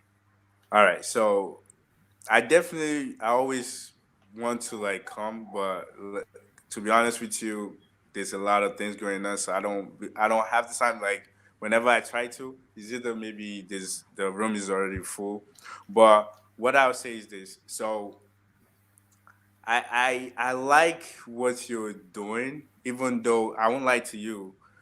I've been trying to get on. Lucky enough, you push over the interview the session that I had today. You put it on because I was so. Now I don't know. The last Arise, the town hall that he had, you didn't put that up, and I know like the first session you did the first series you put them on, so I was already like not okay with that because I feel like sure let him keep doing what he's doing. He doesn't have to resonate with you. You can't bring people. Nothing happened in short period of time. Even if it take him 10, 20 years, at the end of the day, it will capture people's mind. I mean, Luke Fela, for example, was communicating with all of us, even though uh, it was communicating with, I would say, a little older people. I mean, I was born '86 as well, anyways. But a lot of people doesn't care what he was saying. Now he's gone. Everything that he was saying then, a lot of people like if imagine if those older people, our parents, already listened to what he was saying then. Do you think we would have what we have today? No, we wouldn't, because we would have put in more effort to change things. So I think you're doing good. You're doing a nice job. Definitely, I have a lot of things with the GDP, with the OB, Tinubu. I have a lot of stuff that I would like to engage in. It's just the time. But Where are you based? Where are you based? I'm New York. I'm not in outside New York. Yeah, so everybody here is in America. So what do Well, you be? Are you running the country? Are you Joe but you Biden? have to understand. Why are you so busy that you But can't you spend have to time with your understand, friends? people, it's different jobs. Like people work differently. So, and you have different titles. You do different things. So, like, and the time that you started your show is not convenient for me. And by the time that I get home, is a little bit, and even like, because today is Friday, so I was able, and I think you have another early session tomorrow, probably. I'll try to Yes. kind of like make that one. But like I said, give Showore time. He doesn't have to be a winner now. A lot, just like you're saying, just because people that we know, known politicians, they're going after Obi just um Sowore started it. He started it 2019. A lot of people that likes him then, they see like maybe there's no way with him. They jump to be. We'll see what happened 2023. They will see there's no way. The next person that's coming, that will be a thought force. A lot of people will gravitate that person. I'm definitely sure three All to right. 10 years from now, we'll get there. Some thought force will make someone will start, someone will end it. So All that right. Thank you. all right. All right, brilliant. Thank you. So well put. Well put. So thank you. So now the final word to Adewale. So Adewale, bring it home for us. Thank you. Does that mean Egunla ló ń gbẹ̀yìn ìgbàlẹ̀? And look at that. You see, I wish I could remain young forever. I'm much closer to 50 than in my 40s. So, but I'm happy and I'm blessed. So, I don't really. I like Mr. Sowore a lot. The fact that, you see, democracy is simple. People are the problem, and having diverse opinion voices in democracy make it more interesting. And that is one good thing I see happening in our country. For us having this diverse opinion about what is going on in our country, especially the politics, shows there's a future for that country. And we continue to engage this way. Maybe someday, because I don't expect that we are in a millennium now. And the level of literacy now in the country, even though we have semi-illiterate in Nigeria, but then the level of literacy in Nigeria is increasing. And I bet you in the next uh, 10 to 20 years, we will have probably 90% of the country will be literate. And they will be able to understand what is going on. But the awareness that we have now uh, is more than what we used to in the past. Talking about in this fourth republic and the third republic and all that. So where does that leave us? It shows that there is going to be a better day for Nigeria. And as far as I'm concerned, as far as Mr. Omoyele Sowore is concerned, like the last person said, Mr. Uriola said, let him continue doing what he's doing. Maybe in the future it will resonate. But then we look at the peculiarity of we as an African. Our own kind of politics is quite different from what we are used to in the Western world. No matter how we're trying to benchmark it with the Western politics, we are still who we are. We are an African, and Africa is loud. Africans are, they do their own things in a strange way.